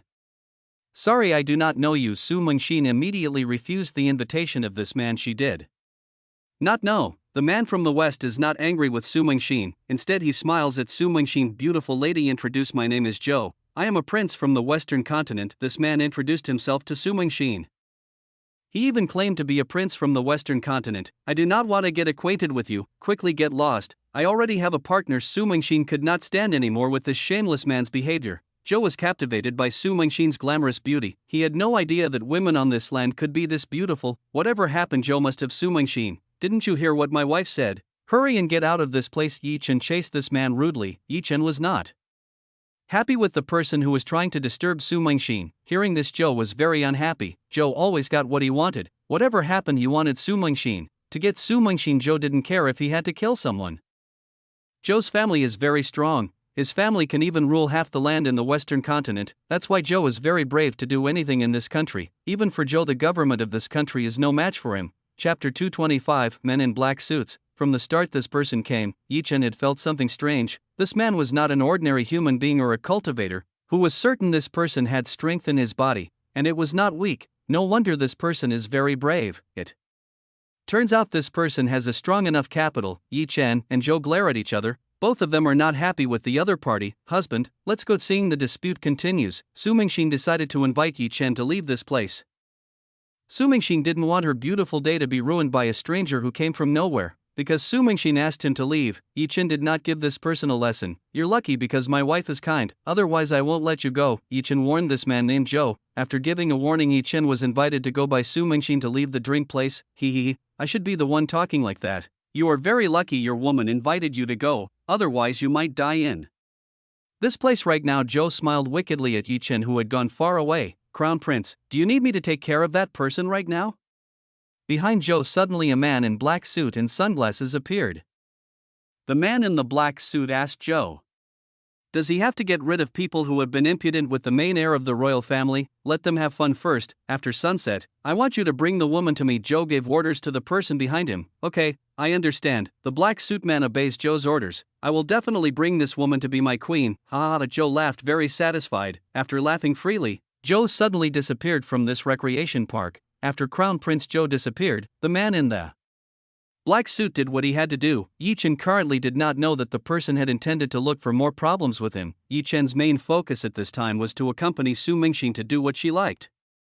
Yi Chen couldn't be bothered with problems like that. "Yi Chen, let's try to ride the giant windmill. Up there we can see the sunset." Su Mingxin invited Yi Chen to ride the giant windmill. Su Mingxin had forgotten the person who just ruined her fun. Yi Chen and Su Mingxin went up the giant windmill. "Very beautiful from up here, the view of the sunsets looks very beautiful." Yi Chen embraced Su Mingxin's body while enjoying this sunset view. Su Mingxin leaned her head against Yi Chen's chest. "Husband, thank you for what you did today. I am very happy to be able to enjoy this with you." Su Mingxin is very grateful to Yi Chen, because thanks to Yi Chen, Su Mingxin was able to realize a long-standing dream she wants. Su Mingxin felt herself returning to being a free young woman, without a family restraint. "You don't need to thank me. I'm doing this because I love you. As long as you're happy, I'm happy too," Yi Chen said touching words to Su Mingxin. Su Mingxin woke up from Yi Chen's chest. He looked at Yi Chen with a very gentle look. The adult woman Su Mingxin felt a very strong love from Yi Chen. Yi Chen also looked at Su Mingxin, their four eyes meeting. Unconsciously, Su Mingxin leaned closer towards Yi Chen. Her cherry lips kissed Yi Chen's lips. Yi Chen welcomed Su Mingxin's sudden kiss. He began greedily kissing Su Mingxin. Yi Chen's tongue trapped Su Mingxin's tongue. Su Mingxin was no stranger to kisses. She eagerly ensnared Yi Chen's tongue. Both of them made very passionate kisses at over a giant windmill. The sight of the sunset will add to the passion of the adult kisses done by Yi Chen and Su Mingxin. Both of them kissed for more than 10 minutes. After the sun went down, they finally wanted to let go of each other. Su Mingxin's face was already very red. She felt the kiss just now was the most passionate she had ever done with Yi Chen. Time was up. Time for Yi Chen and Su Mingxin to come down from the giant windmills. When Yi Chen and Su Mingxin went down, it had become dark. The lights in this place started to turn on, which made this place look more lively and sparkling. "Unfortunately, it is time for Yi Chen and Su Mingxin to go home for dinner. Let's go home." Yi Chen invited Su Mingxin to return to the villa. Su Mingxin nodded at Yi Chen. She was quite satisfied with what she got today. While hugging a large teddy bear, Su Mingxin walked along with Yi Chen. Both of them immediately went towards the car they parked. It is strange that the car park is very dark. There are no lights on in the car park. Seeing this, Yi Chen felt that there was something strange about this parking lot. Su Mingxin also felt something was off. She approached and hugged Yi Chen's body. Yi Chen looked around. In a corner, he saw someone in a black suit and wearing sunglasses. Moonlight began to illuminate the parking lot. People in the corner immediately went towards Yi Chen and Su Mingxin. The man with after the black suit arrived in front of Yi Chen. "Who exactly are you?" Yi Chen asked who this mysterious man was. He had never met this man before. "You don't need to know who I am, because soon you will die here." The man in a black suit immediately advanced towards Yi Chen with lightning speed. The man in the black suit held his hand very tightly. This person intended to kill Yi Chen with just one blow. This punch was aimed right at Yi Chen's heart. For others, the speed of the man in the black suit was indeed fast, but for Yi Chen, this man's speed was very slow. Bam! A loud blow rang out. Right now, Yi Chen was grasping the hands of the man in the black suit. The man in the black coat was surprised to see that this person could withstand the blow he was making. It was impossible for ordinary people to withstand his attacks. Yi Chen was quite surprised by the strength of this black man in a suit. This person's strength was even comparable to that of a cultivator in the early stages of the Emperor realm. Yi Chen had confirmed repeatedly that this person was not a cultivator. People like mutants or supermen who had powers far above ordinary humans. "Tell me who was the one who told you to kill me." While holding this person's hand, Yi Chen asked who was the person who tried to kill him. You think I'm too stupid to tell the enemy who my employer is? The man in a black suit snickered at Yi Chen. You have no other choice. If you want to live, you have to say who is the one who sent you here. Yi Chen gave the man with a black coat the opportunity to acknowledge the person who sent him here. I was sworn in by the promise of loyalty. I would never betray my employer. This man's arm suddenly began to swell. A suit that covered the man's arm was immediately torn. Yi Chen saw that this person's hands became hairy like a monster's arm. The man in the black suit broke away from Yi Chen's hand. Chapter 226 Silver Werewolves. This person's arm is very strange. It's almost like a beast's arm with silver fur. Actually, what a monster's arm has silver fur. Die. The man with the black suit immediately attacked Yi Chen using his monster's arm. Mengxin retreat. Yi Chen told Su Mengxin to retreat back so as not to be dragged into this battle. Su Mengxin understood. She immediately went away behind so as not to disturb the battle of Yi Chen. Bam! A man's arm with after a black suit hit Yi Chen's body. After this person's arm changed, this person's strength also increased quite a lot. Even though it was already strong enough, beating a man with after a black suit was nothing to Yi Chen. Even though you are not a cultivator, you have very great strength. Yi Chen praised this person's strength, which was quite strong. I did not think it turns out you are a cultivator. It's right, you are not afraid after seeing me bear fruit. The man in a black suit pulled back behind. What exactly does a monster like you want from me? Yi Chen asked again what this person wanted from him. I don't need to explain to you. After all, you are my enemy. There's no point in saying anything to you, the man in the black suit said to Yi Chen in a provocative tone. Huffed. Yi Chen sighed. It seemed there was no choice but to use force to find out who the person behind the man with after this black suit. Yi Chen used the 9-step number to move towards the man with the after black suit. Agra.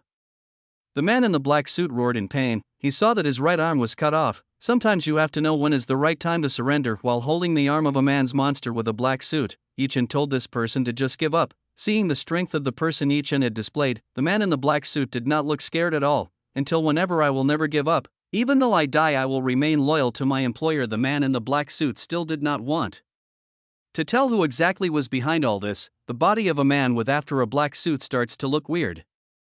Looks like something will soon come out of this person's body. This person's face began to twitch in a very disgusting manner. Little by little, the body of a man with after a black suit turned into a big monster. After a while, this man turned completely into a monster who had a height of 2 meters with a very muscular body. The arm of a man with a black suit can regain body very quickly. This person's regeneration rate is very fast. This person turned out to be a silver werewolf. Oh, a silver wolf monster helped to the night sky. Yi Chen looked at the silver werewolves. He did not expect that the werewolf legend still existed on this modern earth. Yi Chen thought that the werewolf nation had disappeared from the past. There were still remnants of the werewolves on modern earth. You're a cultivator, right? You might feel the most powerful right now, but our wolf nation is far more powerful than the cultivators in this world. We can heal wounds very quickly, even surpassing you cultivators. Silver Wolfman was arrogantly told that he has a very great regeneration ability. Yi Chen certainly knew one of the werewolves' regeneration abilities that was often shown in the movie series and theaters, but this was too much. The recovery ability displayed by the silver werewolf just now was much faster than that in the legend. Such an ability is unrelated in combat. In battle, only the strongest will win. For Yi Chen, the regeneration ability is not the most important. What is most important in battle is absolute strength. Let's see if you can defeat me in my perfect form. The werewolf of silver took a square off. He pushed himself forward towards Yi Chen, the silver wolfman taking out his sharp claws to tear Yi Chen's body apart. Slash. The silver wolfman tried to cut Yi Chen's body. Unfortunately, what he cut was only in air. Yi Chen disappeared from the place where he had stood before. You're too slow. Yi Chen was now right behind the silver werewolf. Bam! Yi Chen hit the head. Silver werewolf very strongly. After gaining an inheritance from the Azure Dragon God, Yi Chen's physical strength was now very strong. Even the ordinary punch he launched had an extremely strong power. Fangs and jaws, silver werewolves immediately fell out and separated. Even the silver werewolf's face bent sideways. Supposedly with this blow attack, the silver werewolf is dead. Silver werewolf did not die by the attack Yi Chen had just launched. Very quickly the part that came loose and fell back grew back, dividing the crooked face sideways back to its previous shape. Huh? I already told you that you will not be able to defeat me. In front of my regenerative ability, you're great. Strength is nothing. Silver werewolves were very arrogantly showing off to Yi Chen. Tisk. Yi Chen hates people who have the ability to regenerate a lot. This is very cheating because it can heal very quickly. Why does he not have the ability like this silver werewolf? Yi Chen, you don't need to think too much about this mongrel's ability. The silver werewolf regeneration ability requires a fee to use it, and the fee for regeneration as soon as it is its own age. Every time a silver werewolf uses this ability, its age will be cut off. Chu Yuechan told Ji Chen, if the ability of silver werewolf is not very perfect, the payment for using such an ability is the age of silver werewolf itself. Chu Yuechan's knowledge did not need to be questioned anymore. If what was said by Chu Yuechan was true, then the silver werewolf could not repeatedly use the ability of rapid regeneration. I don't have time to deal with werewolves like you. Let's end this right away. Yi Chen didn't have time to mess with this annoying silver werewolf. He had promised Xiao Lulu to go home on time for dinner. At this time Yi Chen was already too late from dinner time. Whatever happened, Yi Chen had to quickly settle his business with silver werewolf. If what Chu Yuken had said was true, then what Yi Chen needed to do was injure the werewolves until they could no longer regenerate quickly. This is very easy for Yi Chen. Bam, bam, bam, bam, bam. Yi Chen hit silver werewolf's body in a row. The werewolves were not even given a chance by Yi Chen to recover himself. A woe was silver werewolves howled more loudly. His body had been severely destroyed by the barrage attacks Yi Chen had launched, so this is the only regeneration ability that you are proud of. Yi Chen smiled wickedly at werewolves. The sound of a werewolf is very hoarse. He can no longer regenerate his body. Chapter 227 Dark Legacy. What now you want to say who is behind all this? Yi Chen gave silver werewolves one last chance to acknowledge who was behind all this, and what he wanted from him. Actually, Yi Chen had guessed who was the person behind all this, but it was still a guess of his. He wanted to hear from this person himself who was behind all this. Dream on. I will never tell you forever. The werewolf is still strong in its stance. He does not want to admit who is behind him. Alright, if that's what you want, then I no longer need you. From Yi Chen's palm came a deep fire. Yi Chen used this fire to burn the werewolf's body. Arc werewolves let out a roar of pain as Yi Chen's flame burned his body. In an instant the body of a werewolf was burned to ashes. Werewolves did not have the ability to recover. After exterminating the werewolf, Yi Chen went towards Su Mingxin. Mingxin, let's go back home. Yi Chen invited Su Mingxin to return to the villa. Alright, Su Mingxin nodded at Yi Chen. Both of them got into the car. After both of them got into the car, Yi Chen drove the car towards his villa. 5 minutes after Yi Chen's car left, there were 4 figures coming down from the sky. These 3 people looked around the parking lot. Looks like the 4 of them are looking for someone who should have been howling just now from this place. Why is there nothing empty here? The person who spoke was an old man who looked around 60 years and over. This old man named Robert. He is also a werewolf. Elder Robert, are you sure the sound just came from this place? The person who spoke this time was Prince Zhou, who was met by Yi Chen in the recreation park. He was looking around to find out where the howls he had just heard were. Crown Prince, I'm sure that the voice just now came from this place. This voice is also one of your subordinates, Robbed, of course familiar with the howling voice of the summons just now. The howl was clearly one of Prince Zhou's loyal subordinates. Of course Zhou would believe the words of Elder Robert, who had become his father's right-hand man. But after reaching here they didn't see where the person who was just howling. Crown Prince, Elder Robert, I found something. One of the robots found something from the former battleground of Yi Chen and silver werewolves. Zhou and Robert immediately went to the place of the subordinate who had just spoken. When they arrived, they saw the hand of a monster that had been cut lying on the ground. This piece seemed to be still new. The blood in this place also still smelled very fresh. As I expected, there was a battle here before. Robert began to conclude that in this place there had just been a brief battle. Howling just now was a signal for help. Unfortunately the 4 of them were late coming here. Crown Prince, did you previously tell your subordinates to do something for you? Robert asked Zhou if he told his subordinates to do a job to do. Yes, I did tell my subordinates to do something. I just told my subordinates to get rid of ordinary people. Zhou explained to Robert that he told his loyal subordinates to get rid of a human. Zhou did not say that his goal was to get a beautiful woman. If he told this to Elder Robert, he would surely be scolded by his father.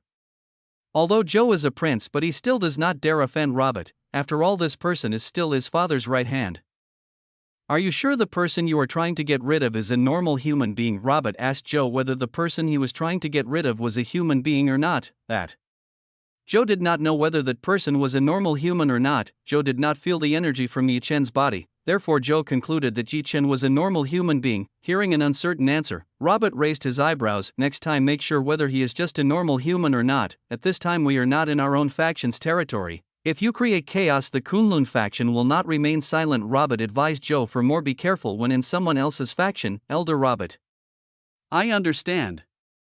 From now on I will be more careful in making decisions. Zhou did not dare to fight Robert's words. He only obediently received advice from Elder Robert. Good. you're a future king of silver werewolves. Every decision you make must be made very carefully before you do it. Robert was satisfied to see Joe willing to admit the mistake he had made. You two find out the clue who the person who has done this all. If you find it, do not do anything to him, just report to me, Robert told his subordinates.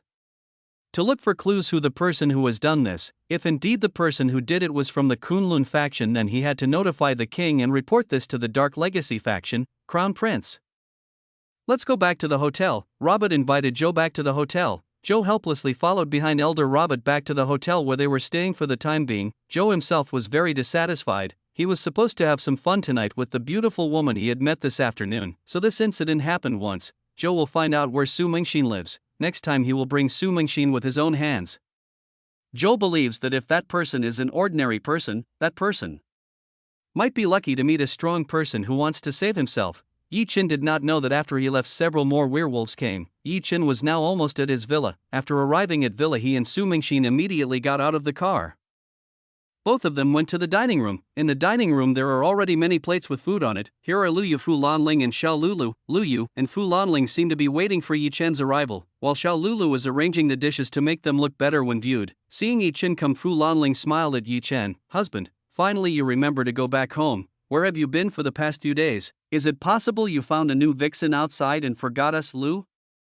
You looked dissatisfied because Yi Chen had disappeared for days without a word. Yi Chen was surprised to hear Lu Yu's words just now. How did Lu Yu know that he was having fun with two beautiful women these past few days?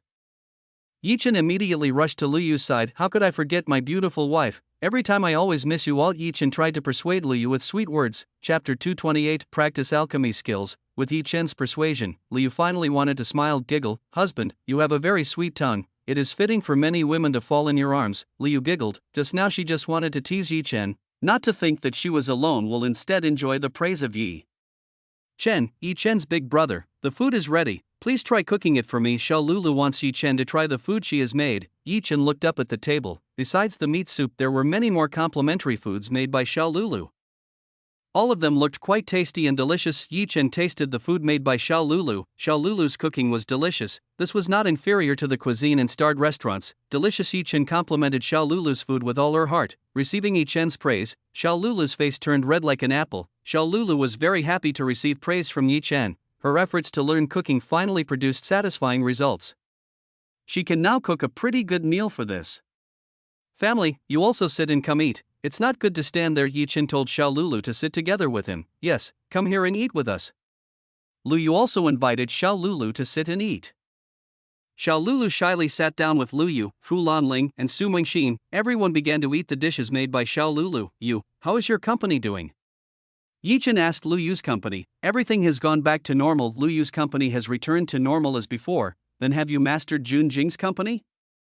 Yi Chen asked whether the company owned by Jun Jing and Jun Mashi was already controlled by Lu Yu. Not completely. It still needs some more time before Jun's company goes bankrupt. Investors and shareholders gradually start leaving the Jun company. Soon the company will definitely go bankrupt, and at that time I will definitely buy it at a very cheap price. Plan Lu Yu has been prepared very carefully. Step by step has been carried out. Soon the father and son, Jun Jing and Jun Mashi, will become homeless. That's good. I hope you immediately carry out the plan you have. Yi Chen fully supported what Lu Yu did. Both Jun Jing and Jun Mashi are not good people. Husband, have you seen the news today? Your company has gone international. Now Xianu company's products have been recognized by the world. It seems like that girl Xiao Yu is doing a very good job. Lu Yu told Yi Chen a good news about Xianu's company. Suchu ointment and beauty cream are very popular in the market. Everyone really likes these two products because the effect is very fast and without side effects after use. That's great.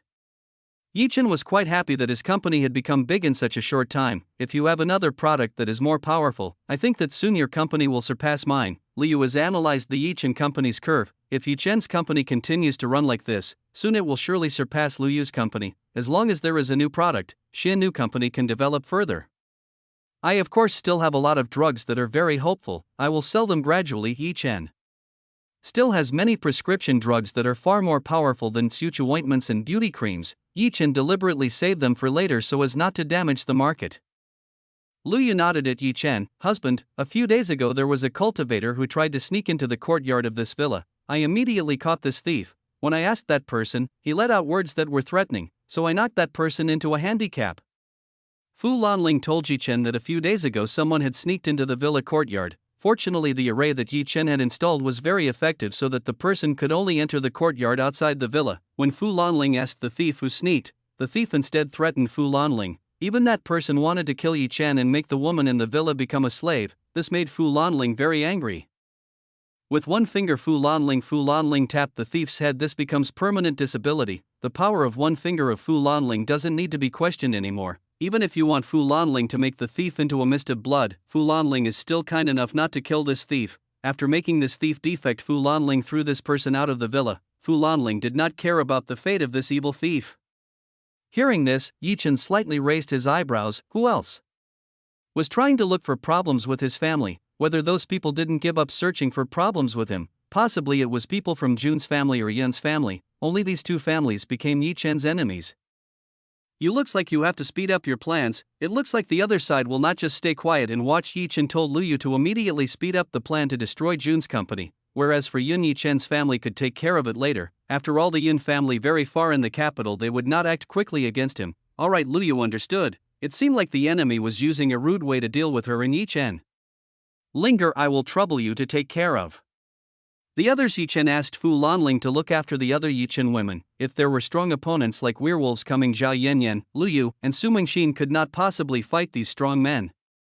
Only Fu Lanling was the only one strong enough to fight the werewolves that Yi Chen had just resisted. You don't need to worry, I will try to be the safety of the other sisters. Fu Lanling guaranteed the safety of Zhao Yanyan, Liu Yu, and Su Mingxin. After finishing dinner, Yi Chen, Liu Yu, Fu Lanling, and Su Mingxin immediately went inside the fairy gate. Fu Lanling immediately trained Liu Yu and Su Mingxin. Fu Lanling wanted them both to practice their fighting abilities. Yi Chen actually wanted to train Liu Yu and Su Mingxin, but he had other things to do at this time. Yi Chen looked for a quiet and calm place. In this quiet and calm place he intended to practice the alchemy skills he possessed.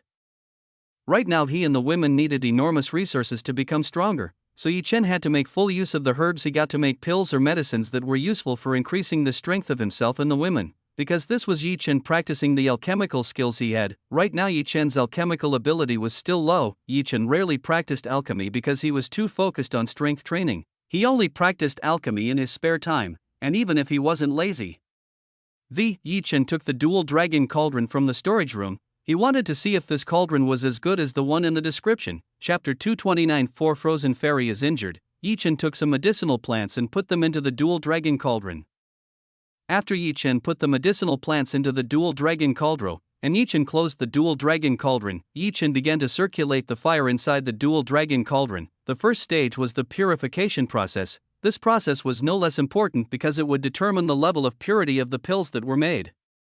In this process one must be very careful that a little mistake in separating impurities in medicinal plants can result in failure to make pills. Yi Chen must continue to maintain the temperature inside the dual dragon cauldron so that it is not too high or not too low. The temperature must be set as well as possible so as not to burn the medicinal plants in the dual dragon cauldron. According to Yi Chen, making medicine in a dual dragon cauldron is easier than making it in an ordinary cauldron. The temperature inside a dual dragon cauldron is easier to guard than an ordinary cauldron. After finishing the purification of the drug, it is now a matter of combining the purified medicinal plant extracts into a pill. This process is no less difficult than the purification process. Just one little bit of all the efficacy of the pill can evaporate. Yi Chen carefully compacted the extract from the medicinal plant into a pill. If it failed, there would definitely be an explosion. Finally, after a fairly long process, a successful tier 4 pill was made. Yi Chen opened the dual dragon cauldron cover and saw how many pills he had made.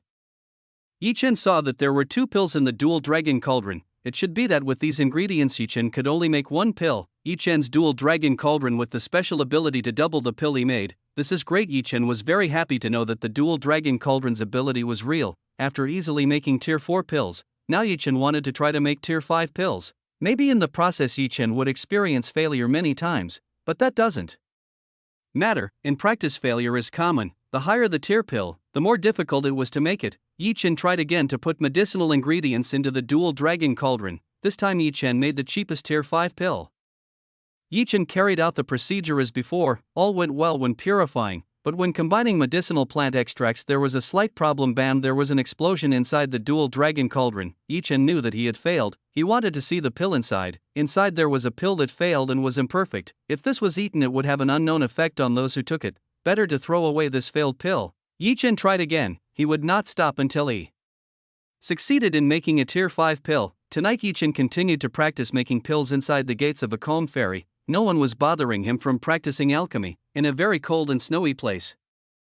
Mulanin flew above the sky. Mulanin passed through the high snowy mountains. After parting with Chen, Mulanin flew at full speed to return immediately to the frozen ice sect. After breaking through the Emperor realm, Mulanin's flying speed was astounding. Even Mulanin could save more time than riding a snowbird. This place is very cold and snowy, very thick. It is impossible for humans to be able to live in a place like this cold. Because of this, the frozen ice sect rarely opened up to outsiders. Apparently they lived in a very remote area far from residential areas. The fact is the headquarters of the frozen ice sect is in this mountain range. The entire frozen ice sect building is made of very strong and ancient ice.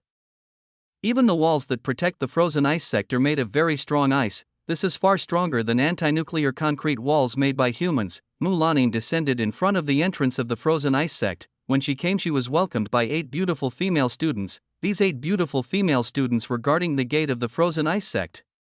There isn't usually a lot of female students guarding the entrance of the frozen ice sect. Usually there will only be 3 female students guarding the entrance of the frozen ice sect. It's so strange why suddenly the gate guards of the frozen ice sect are upgraded. Did something happen at the sect when Mulanin was not here?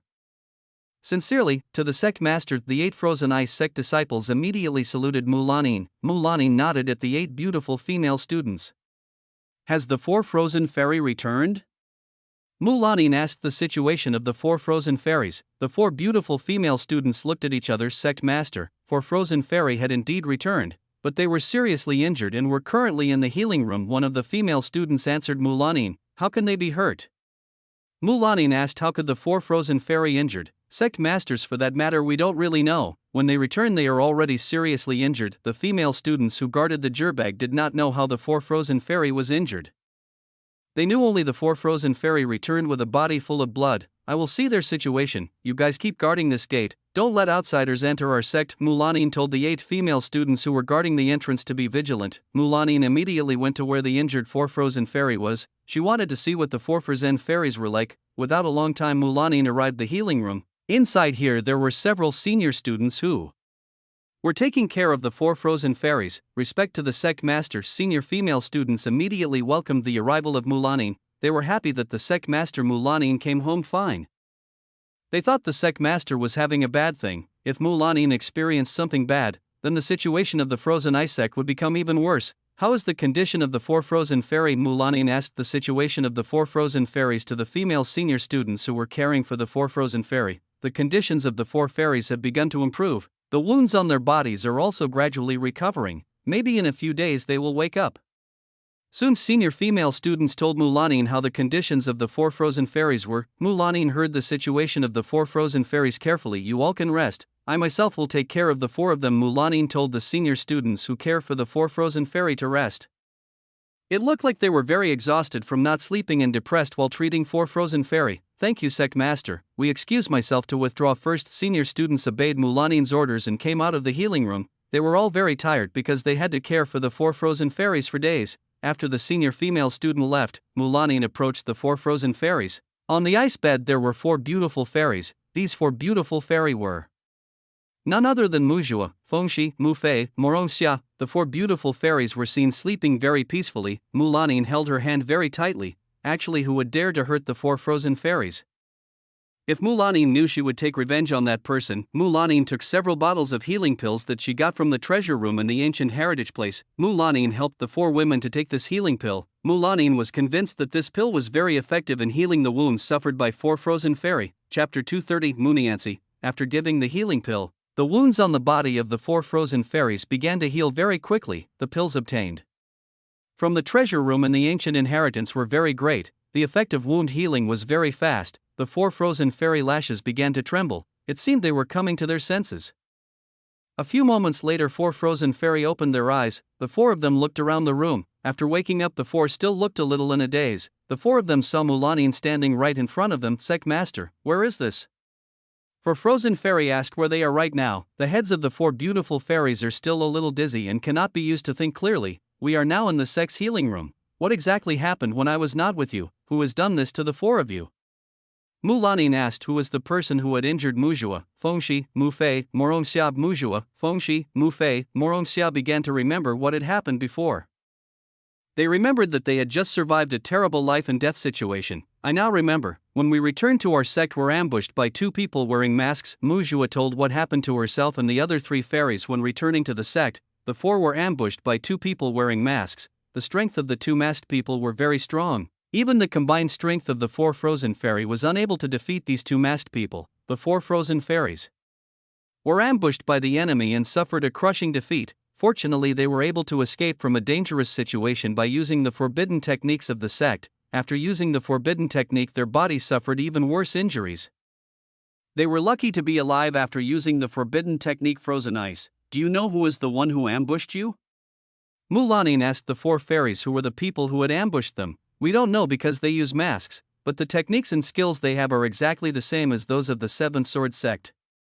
Morongxia told Mu Lanin what she remembered. When she fought with those people, she felt that the opposing techniques were very similar with what the Seven Sword Sect has. Are you sure about that? Mu Lanin questioned Morongxia. Among the four frozen fairy, Morongxia was the youngest. She was very young and had not much experience, therefore Mu Lanin questioned Morongxia. I'm very sure. Morongxia nodded at Mu Lanin. Morongxia was very sure of what she saw. Mujua, Fengshi, what do you think? Mu Lanin asked Mujua and Fengshi about what Morongxia said. I hate to say this, but what Morongxia says is true. Even though the enemy is hiding their skills, at the last moment I saw that their skills were exactly the same as those of the Seven Sword Sect. Mujua agreed with Morongxia. She guessed that the people who ambushed them were people from the Seven Sword Sect. But what is the reason the people of the Seven Sword Sect attacked you? Haven't we never had a feud with the Seven Sword Sect? Mu Lanin was confused. Why did the people of the Seven Sword Sect attack the four frozen fairies? Seven Sword Sect and Frozen Ice Sect never touched before. There might be a reason for this. Before, when at the Ancient Inheritance we had a slight misunderstanding with the Seven Sword Sect, we and other large sects were accused by the Seven Sword Sect of killing the injured elder of the Seven Sword Sect. Mujua said that before there was indeed a mistake if they were accused of killing and harming the elder of the Seven Sword Sect. For not accepting, the four frozen fairy was accused of turning back with words that stabbed at the Seven Sword Sect. So that's what happened. Even though the Seven Sword Sect won't attack you carelessly, there must be something else behind all this. Mu Lanin was still a little doubtful that the person who had attacked the four frozen fairy came from the Seven Sword Sect. Yi Chen and Changcheng forgot to tell Mu Lanin the foul plan of the Seven Sword Sect to take control of all the sects in the mainland world. Yi Chen should have told Mu Lanin to be more vigilant with the Seven Sword Sect. You guys rest. I will discuss this with the ancestors. Mu Lanin told Mujua, Fengshi, Mu Fei, Morongxia to rest. After using the forbidden technique, now the four fairies were completely unable to use the frozen ice technique. That's why the four women were very range to danger. Yes, Mujua, Fengshi, Mu Fei, Morongxia simultaneously nodded at Mu Lanin. Mu Lanin went from the healing room. She went to the very back of the sect. This is where Master Lanin lived. The female students or elders of the fairy were forbidden to come here if nothing very important happened. Master, Lanin students come to salute. Mu Lanin came to greet her teacher. Lanin, is that you? Come in. A woman's voice that sounded very clear was heard from inside the cave. This woman told Mu Lanin to enter. Mu Lanin immediately entered the cave. In the cave is very quiet. There is only a little light that illuminates this place. Here sits a very beautiful woman. This woman has blue hair like ice and uses a veil that covers part of her face. This woman's body has developed very well. Even Mu Lanin is a little lost in terms of the body shape of this woman. Women's eyes, it is blue like crystal, which is very clear. There are no ripples in the eyes of this beautiful woman. This woman is very calm like water in a pond. This woman was a sect of masters before Mu Lanin. This woman's age was even 2 or 3 times the age belonging to Mu Lanin. This woman's name was Muniansi, master. Before Mu Lanin finished her words, some icy flowers headed towards her. Mu Lanin immediately destroyed the ice flower that was heading towards her. Bang, bang, bang, bang.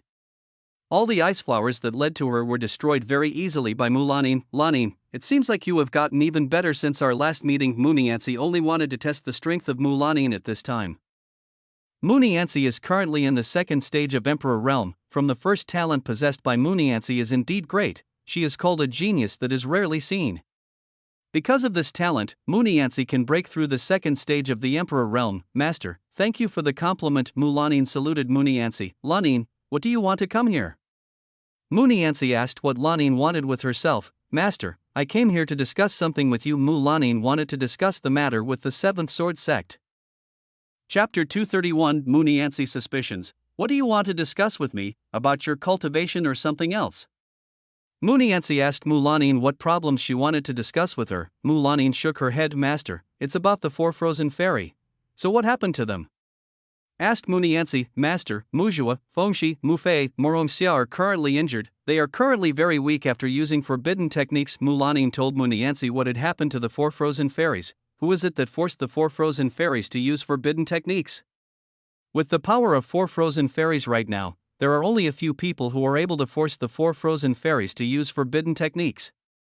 Mujua said that people who attack use masks, but their fighting techniques and abilities are similar to those of the 7th Sword Sect.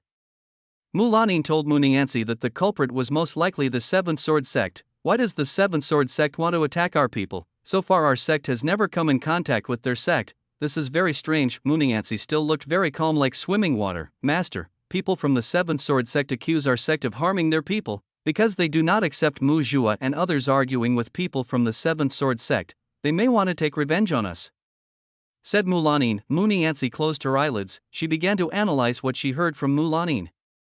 It looks like the 7th Sword Sect has started their plan, Muniancy muttered. Muniancy already knew the ambition possessed by the 7th Sword Sect. The 7th Sword Sect wanted to rule this entire land alone. For this matter, sooner or later surely they would get rid of the 3 big sects that disrupted their plans. The development of the 7th Sword Sect was very terrible. Within a period of 1 century, the 7th Sword Sect became much stronger, leaving other large sects. If this continued, the 7th Sword Sect would sooner or later become the ruler of this land. If what was said by Mulanin was correct, then this would be very dangerous for this sect. The 7th Sword Sect was a very powerful sect. Except for the 3 major sects joining it hard to defeat the 7th Sword Sect. Lanin, close the sect's door, don't let outsiders come in, and call all students outside to immediately return to the sect right now. Muniancy told Mulanin to close all accesses to this sect. Try to contact other sects and ask them if they have experienced something similar to us. Muniancy wants Mulanin to make contact with other large sects. This is to find out if other sects also experience the same thing as experienced by 4 frozen fairy. I understand, Master, I leave first. Mulanin immediately left. She immediately did what was ordered by Muniancy. After Mulanin left, Muniancy opened her eyelids again. She felt something was wrong with the current body of Mulanin, but she did not know what was wrong with Mulanin's body. Muniancy felt that Mulanin's body was no longer as pure as before, but Mulanin still issued a purine aura, so she should still be a virgin. I hope my guess is wrong. Muniancy again closed her eyes and continued her cultivation. After leaving the cave where Muniancy lived, Mulanin immediately gathered all the disciples who were currently in the sect. The number of Frozen Ice sect students was very small. The total number of students currently in the sect were only 20. The rest were currently outside the sect doing an assignment. I call all of you because there is an important thing that I want to convey. Starting today, our sect will be closed without a specified time. Anyone cannot get out of this sect. I have also sent a message to all students who are outside to return immediately. Mulanin told all female students that the sect would be closed for an unspecified time. The female students looked at each other. They nodded at Mulanin's sect master. We understand. All students obey the commands that have been issued by Mulanin. You may disperse. Mulanin told all female students to disperse. The sect's gates were immediately closed, all barrier and protective areas were immediately activated. The Frozen Ice sect was now covered by a giant dome. Only students and people from Frozen Ice sect could go in and out of this barrier.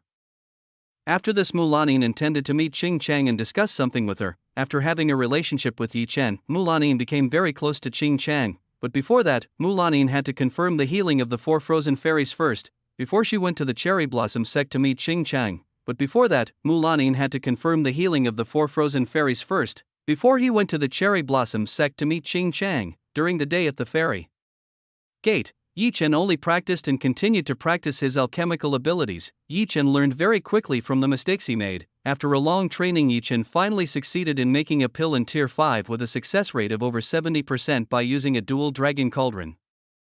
This is already a terrible speed to practice alchemy. At the moment, Yi Chen was already very tired. Both his mental mind and his deep energy were tired from having to make pills hundreds of times. It was time for Yi Chen to rest. Yi Chen had been inside the fairy gate for a whole day. It should have been outside already morning. It was time for Yi Chen to go to school. He couldn't wait to meet Jia Yinyan and Lin Roshi, beloved.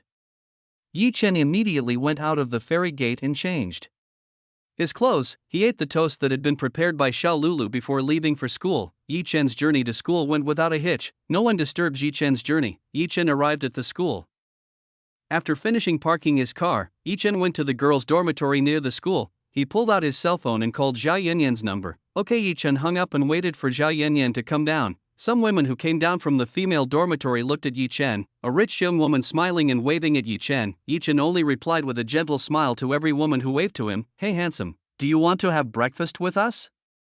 A group of women came to Chen and invited him to go to the canteen. Bip. The call is being connected. A few moments later, Zhao Yanyan picked up a call from Chen's husband. "Are you back?" Zhao Yanyan looked happy when receiving a call from Chen. "Yan, where are you now?" "I am in front of the gate of the female dormitory." Chen told Zhao Yanyan that he was in front of the gate of the female dormitory. "Wait a minute, I will get ready and come down to meet you." Zhao Yanyan told Chen that she wanted to get ready before leaving for school. Chapter 232 Xianingzi. "Sorry, I'm waiting for someone." Chen could not go with these women. He was waiting for Zhao Yanyan to come down. "Come on, we really want to go with you." Rich young woman acted spoiled while in front of Chen. "Chen, sorry for the long wait." A very pleasant voice entered Chen's eardrums. This voice certainly belonged to the beautiful Zhao Yanyan. Zhao Yanyan immediately embraced Chen's arm tenderly. The woman who surrounded Chen immediately became a statue. They had no idea that this handsome man turned out to be the boyfriend of Zhao Yanyan's school flowers. Young women slowly began to retreat backwards. They knew that they were not all opponents to the beauty that Zhao Yanyan had. Even beautiful female artists were difficult to defeat the beauty possessed by Zhao Yanyan. Behind Zhao Yanyan stood Lin Roshi. Lin Roshi's eyes pierced towards Chen very coldly. At the moment Lin Roshi looks cold to Chen, Lin Roshi passes Chen and Zhao Yanyan goes to school. When passing Chen, not a word came out of Lin Roshi's mouth. Chen felt strange. A few days ago Chen remembered Lin Roshi promised to be his woman, but why did Lin Roshi's attitude turn cold to him? This was very strange. Yan, is there something wrong with teacher Lin today? Did something happen to him? Chen asked what was happening to Lin Roshi. Today Lin Roshi looked very cold to him. Giggle. How do I know? I'm not a worm in the stomach of Roshi's sister. Zhao Yanyan giggled. Zhao Yanyan deliberately hid the conversation with Lin Roshi last night from Chen. She had promised Lin Roshi not to say the conversation they had last night. Zhao Yanyan naturally knew the reason Lin Roshi was being cold towards Chen. Lin Roshi was intentionally cold and indifferent to avoid Chen. Lin Roshi was too shy to meet Chen in front of Zhao Yanyan. "Don't mind it, let's go to class." Zhao Yanyan pulled Chen into the classroom. Chen still thought about Lin Roshi's attitude just now to him. What had happened to Lin Roshi while he was not here? Chen and Zhao Yanyan immediately went to the classroom. Yanyan's sister. When the two of them were going to class, the voice of a little girl called out from behind Chen. Chen and Zhao Yanyan simultaneously looked back. They both saw Su Yuyu running towards both of them. Huffed, huffed, huffed, huffed. Su Yuyu's breath looks very heavy. "Yuyu, what's up early in the morning? Are you screaming?"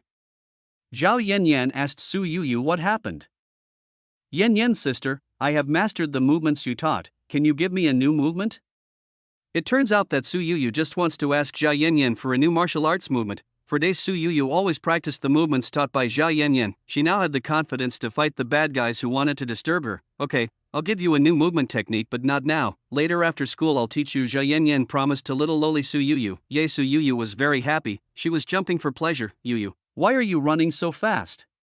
From behind Su Yuyu came a beautiful woman. This woman has a very nice body like a model, with long legs, slim hips and plump buttocks. A woman's chest size is D cup. This size is not too big and not too small. This woman was Su Yuyu's roommate. "Ningzi, sorry for leaving you." Hee. Su Yuyu laughed at this beautiful woman. "Moo, you little brat." Beautiful women complained to Su Yuyu. Chen saw this beautiful woman from top to bottom. The face of this beautiful woman Chen felt familiar. The face of this beautiful woman reminded Chen with someone. Ouch. While Chen was looking at the beautiful woman behind Su Yuyu, Zhao Yanyan nudged his stomach. "Yanyan, what are you doing?" Chen was slightly confused by what Zhao Yanyan just did. "Look at your eyes almost out." Zhao Yanyan was a little dissatisfied with Chen's attitude when he saw a beautiful woman. Zhao Yanyan saw Chen's eyes immediately glanced at this beautiful woman. Chen chuckled. He was only admiring the woman behind Su Yuyu no more. "Yuyu, who are these two people?" The beautiful woman asked Su Yuyu who were the two people in front of her. Ningzi introduces this as Zhao Yanyan's older sister and another one Chen. "As I told you before, Zhao Yanyan is my master in practicing martial arts. Both of them are in their second year." Su Yuyu told beautiful women about Chen and Zhao Yanyan's identity. Beautiful woman looked at Zhao Yanyan. She could not believe that the master who taught Su Yuyu was very beautiful like a fairy. Moreover, the man who was next to Zhao Yanyan was also very handsome. This man was like a prince in the drama series that she often watched. Senior Jia Yanyan, Senior Yi Chen, nice to meet you too. I am Xiaoningzi's roommate Su Yuyu. Currently I am in my first year. Xiaoningzi smiled and introduced herself to Yi Chen and Jia Yanyan. Xiaoningzi, isn't that the name of the school flower at number 3? Yi Chen recalled in his memory, Xiaoningzi should have ranked school flower third. Yi Chen looked up and down on Xiaoningzi's body, which Zhang Liao said was true. Xiaoningzi's body had indeed progressed very well in the age that was still under Yi Chen. If Yi Chen did not know that Xiaoningzi was in his first year, Yi Chen must have thought Xiaoningzi had been 20 years and older. Nice to meet you too, Jia Yanyan, and Yi Chen replied to Xiaoningzi with a smile. Seeing Yi Chen's smile made Xiaoningzi blush. Very handsome. She is really my type. In her heart, Xiaoningzi shouted that Yi Chen was like the handsome prince she often dreamed of. Ding, ding, ding, ding. The entrance bell rang. Yanyan, let's go to class. Yi Chen invited Jia Yanyan to go to class right now. Jia Yanyan nodded at Yi Chen. Yuyu, Xiaoningzi, we have to go to class. See you later. Jia Yanyan said goodbye to Su Yuyu. Xiaoningzi, Yi Chen, and Jia Yanyan rushed to their class. Yanyan's sister, see you later after school. Su Yuyu waved her hand towards Jia Yanyan and Yi Chen, who left. Next to Xiaoningzi also spread her hands towards Yi Chen and Jia Yanyan. Xiaoningzi's face was still red from Yi Chen's smile just now. Su Yuyu looked aside. She found something strange with Xiaoningzi. Hey Ningzi, why is your face turning red? Are you not feeling well or have a fever? Little Lolo. Su Yuyu was worried about Xiaoningzi's condition. No, I'm fine. Maybe it's just a little hot out here. Let's also go to our class. Xiaoningzi looked for a reason to hide this embarrassment. Okay, Su Yuyu nodded at Xiaoningzi, and Su Yuyu also went to their class. Chapter 233 X Gang. Today was teacher Lin Roshi's lesson. From the beginning Lin Roshi did not look at Yi Chen at all. She completely ignored Yi Chen completely. Yi Chen was not too satisfied being ignored by Lin Roshi. After this he wanted to know why Lin Roshi changed her attitude towards him. The lesson went normally as usual. A few hours later the break bell sounded. Okay, we finally got the lesson here. You finished the assignment I gave earlier. After finishing educating all the students, Lin Roshi went out of the classroom. Yi Chen wanted to overtake Lin Roshi. Husband, wait. Jia Yanyan stopped Yi Chen. Yanyan, what's up? Yi Chen wanted to know why Jia Yanyan stopped him. Why are you rushing away? We haven't seen in a few days. Let's go eat together at the seafood restaurant. Jia Yanyan invited Yi Chen to eat together. She wanted to spend time with Yi Chen together. For the past few days Jia Yanyan really missed Yi Chen. She knew that he could not be far from Yi Chen for a long time. Yi Chen looked towards Lin Roshi's departure. Because Jia Yanyan asked him to leave, Yi Chen had to delay his interests with Lin Roshi for a while. Okay, let's go to the seafood restaurant. Yi Chen agreed to go with Jia Yanyan to the seafood restaurant near the school. Yi Chen knew that Jia Yanyan really liked seafood, which was why Yi Chen did not want to confuse Jia Yanyan's wishes. Jia Yanyan was happy that Yi Chen wanted to go with himself to the seafood restaurant near the school. Both of them left the classroom and headed to the seafood restaurant which was near the school. Because it was close to Yi Chen and Jia Yanyan could walk when going there. Hey, isn't that the person we are looking for? In a corner there are some people who were gathered on the side of the road. These people were wearing matching black suits and wearing black round hats. This group of people looked at Yi Chen who was walking near the school gate. One of these people immediately took a photo in his jacket pocket. He looked at this photo and compared it to Yi Chen. What the person in black was holding was Yi Chen's photo. You're right, that person. Come on, we immediately finish him off. That person dares to make us all wait for days. The group leader immediately told his men to head towards Yi Chen. Yi Chen was currently coolly talking to Jia Yanyan. Suddenly a group of strangers in strange clothes blocked Yi Chen and Jia Yanyan's path. Seeing this, Yi Chen and Jia Yanyan immediately stopped. Who are you guys? Yi Chen asked who else these people were, and what these people wanted with him. Boss girl, near this man is very beautiful. After finishing getting rid of this person, may I have fun with this beautiful girl? One of these people looked at Jia Yanyan passionately. What is in your head is only a woman. We are not here for women. We come here to get rid of this person. The boss of these people is angry. Their purpose in coming here is to get rid of Yi Chen. For the beautiful girl next to this man, his fate will be decided by the big boss. Hearing this, Yi Chen was very angry. Who else was the person who intended to find trouble with himself? He would not let go of people who were trying to find problems with him. A group of men in black suits and wearing round black hats pulled out small axes from behind their sleeves. These people hurried towards Yi Chen using the small axe they were holding now. Boom. Yi Chen used his aura to push the hordes of these people to the street floor. Yi Chen didn't have time to deal with small anchovy like these people. The aura of pressure exerted by Yi Chen was very heavy. Blood began to emanate from these people's mouths. Yi Chen walked toward the boss of these people. Yi Chen grabbed this person's hair. Who are you and why do you want to harm me? Yi Chen no longer was kind to his enemies anymore. People in black suits looked afraid of Yi Chen. They had never been in a situation like this. Whether this person was a witch or something, now he and his men felt that their bodies were covered with heavy objects. This made them all very in pain, even difficult to breathe. "We are from the Axe Gang. I only got orders from the big boss to finish you off. I don't know anything else." This person said that he was from the Axe Gang. "If I'm not mistaken, it's a gang that has a big strong force in this city. The Axe Gang has a power comparable to the Red Wolf Gang." "Quick, call your big boss, I want to talk to him." Chen told the people from the Axe Gang to call their big boss. This person took his cell phone with a trembling body. He was very afraid of Chen, who looked more fierce than the big boss Gungax himself. This person pressed the number that belonged to the big boss Gungax. Bip. "The call is trying to be connected. Hey Wu, how's the work I told you to do? Have you completed it or not?" A voice on the other hand asked the man Chen was holding. "My big boss." Before the man named Wu could finish his words, his cell phone was taken away by Chen. "He hasn't finished the job you told me to. Tell me who was the one who told you to finish me off?" Chen asked the person on the other side of the phone. "You." The big boss of the Axe Gang was surprised after hearing Chen's voice. "I have no more patience. If you don't say it, I will make sure your gang disappears from this city." If this person does not tell Chen, he will eliminate the Axe Gang from this city. "Damn, you think our gang is a soft persimmon that you can trample over? Just look at it, sooner or later I will finish you off." The big boss of the Axe Gang looks angry at Chen. This is the first time anyone dares to threaten the Axe Gang. Frankly blatant. The man named Wu was scared to death. The big boss did not know that the person he was referring to was not a normal person. This person was very frightening. The man named Wu is sure that this person was indeed able to get rid of the Axe Gang from this city. "So you choose to fight? Well, I will let the Axe Gang disappear from this city." Heard the other party threatened him. Chen was very unhappy. He would eliminate the people from the Axe Gang from this city. Before the person on the other side can answer, Chen destroyed the cell phone in his hand. Bam! After destroying the cell phone, the people from the Axe Gang were knocked at Chen until they were unconscious. "Yen, let's continue to go to the seafood restaurant." Chen invited Jia Yen to go to the seafood restaurant. Chapter 234 Slap Policeman. "Let's go." Jia Yen put her arm around Chen's arm again.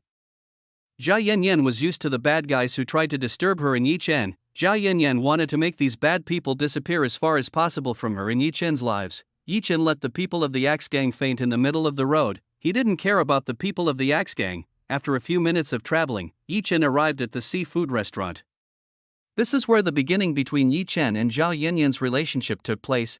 Chen and Jia Yen immediately ordered a private room and some food. The restaurant waiter immediately prepared a room for Chen and Jia Yen. The private room in the order turned out to be the room that Jia Yen and himself had previously ordered. Chen still remembered vividly a few weeks ago in this room. In this room he expressed his love for Jia Yen. While waiting to eat ready, Chen and Jia Yen joked, "Husband, do you remember that in this room you bravely express your feelings?" Jia Yen began to remember that in this place Chen very boldly expressed his love. At first Jia Yen was shocked by Chen's courage. Jia Yen was very touched by Chen, who had saved herself from the piano that was sliding towards her. Because of this she decided to accept Chen as a boyfriend. That decision changed Zhao's life. Yen. Now Jia Yen feels so much happier to live with Chen and a sister who get along well. "Of course I still remember. This is where our relationship began."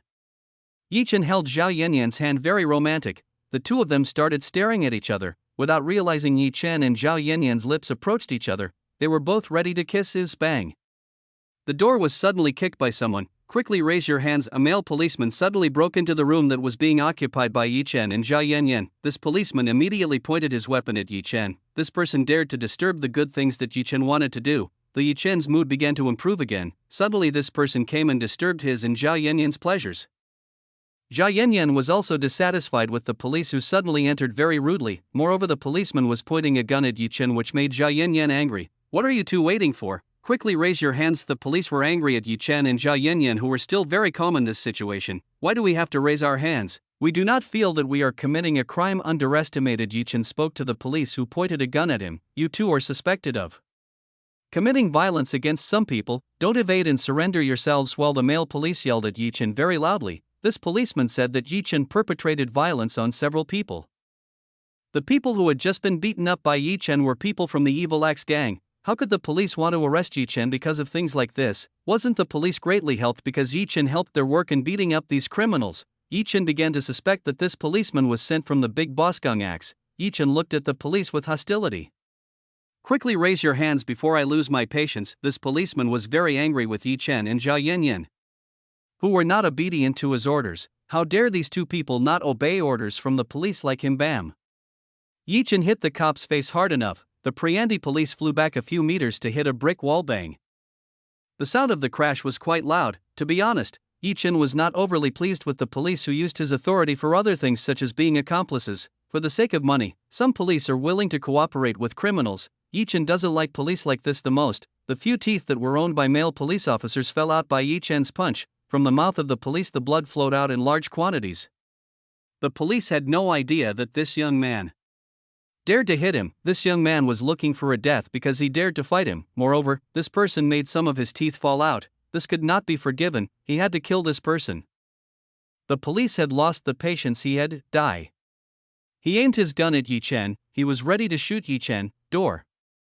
The police pulled the trigger of his gun. The bullet headed straight for Yi Chen. The bullet hit Yi Chen's head. The police did target Yi Chen's head. After receiving the bullet right in the head, Yi Chen did not fall into the ontai. This made the police who shot Yi Chen suspicious. In between Yi Chen's teeth there was a bullet fired by the police earlier. Man.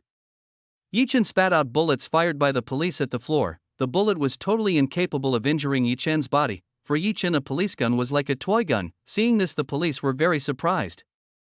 He saw the bullet he had just fired at the spit by this person. This person was holding his bullet with his teeth. This was very crazy. Yi Chen hurried towards the police who shot him. He immediately destroyed the pistol in the hands of the police. Yi Chen grabbed at the collar of the police shirt paw. A very crisp slap echoes in this restaurant. Tell me if the people you were referring to came from the Axe Gang? Yi Chen asked the police who was the person who had reported him committing violence. The male police shook his head. He did not want to admit that the person he was referring to was the people from the Axe Gang. Ha! Yi Chen slapped the face of the police again. Tell me honestly, is the person who told you to come from the Axe Gang? This policeman was very rotten. He did not want to admit that he was told by the big boss Axe Gang to catch Yi Chen. Male police felt that both of his cheeks had been very swollen and painful, plus the pain from tooth loss made the police more in pain like in hell. The gunshot just now made everyone who was cool to eat immediately scattered out. They thought there was a terrorist attack in this restaurant. When everyone comes out of their private space, they are shocked by the unexpected. They see that a young man is slapping law enforcement police. This young man was very brave to deal with the police. The police situation did not look too good. The policeman Yi Chen slapped now had a mouthful of blood. This cop's face was also swollen like a pig's buttocks by the repeated slap done by Yi Chen. Chapter 235, Luo Bing came to stop Yi Chen. Neither the people who were eating nor the restaurant manager dared to stop what Yi Chen was doing. They all just watched the show from the side. You all get out of the way quickly. A cold woman's voice came out from behind the crowd of people. They saw a beautiful woman in a police uniform standing in the back row. This beautiful policewoman was of course Luo Bing. People who saw Yi Chen hitting the police immediately opened the way for Luo Bing. Just now Luo Bing was patrolling around here.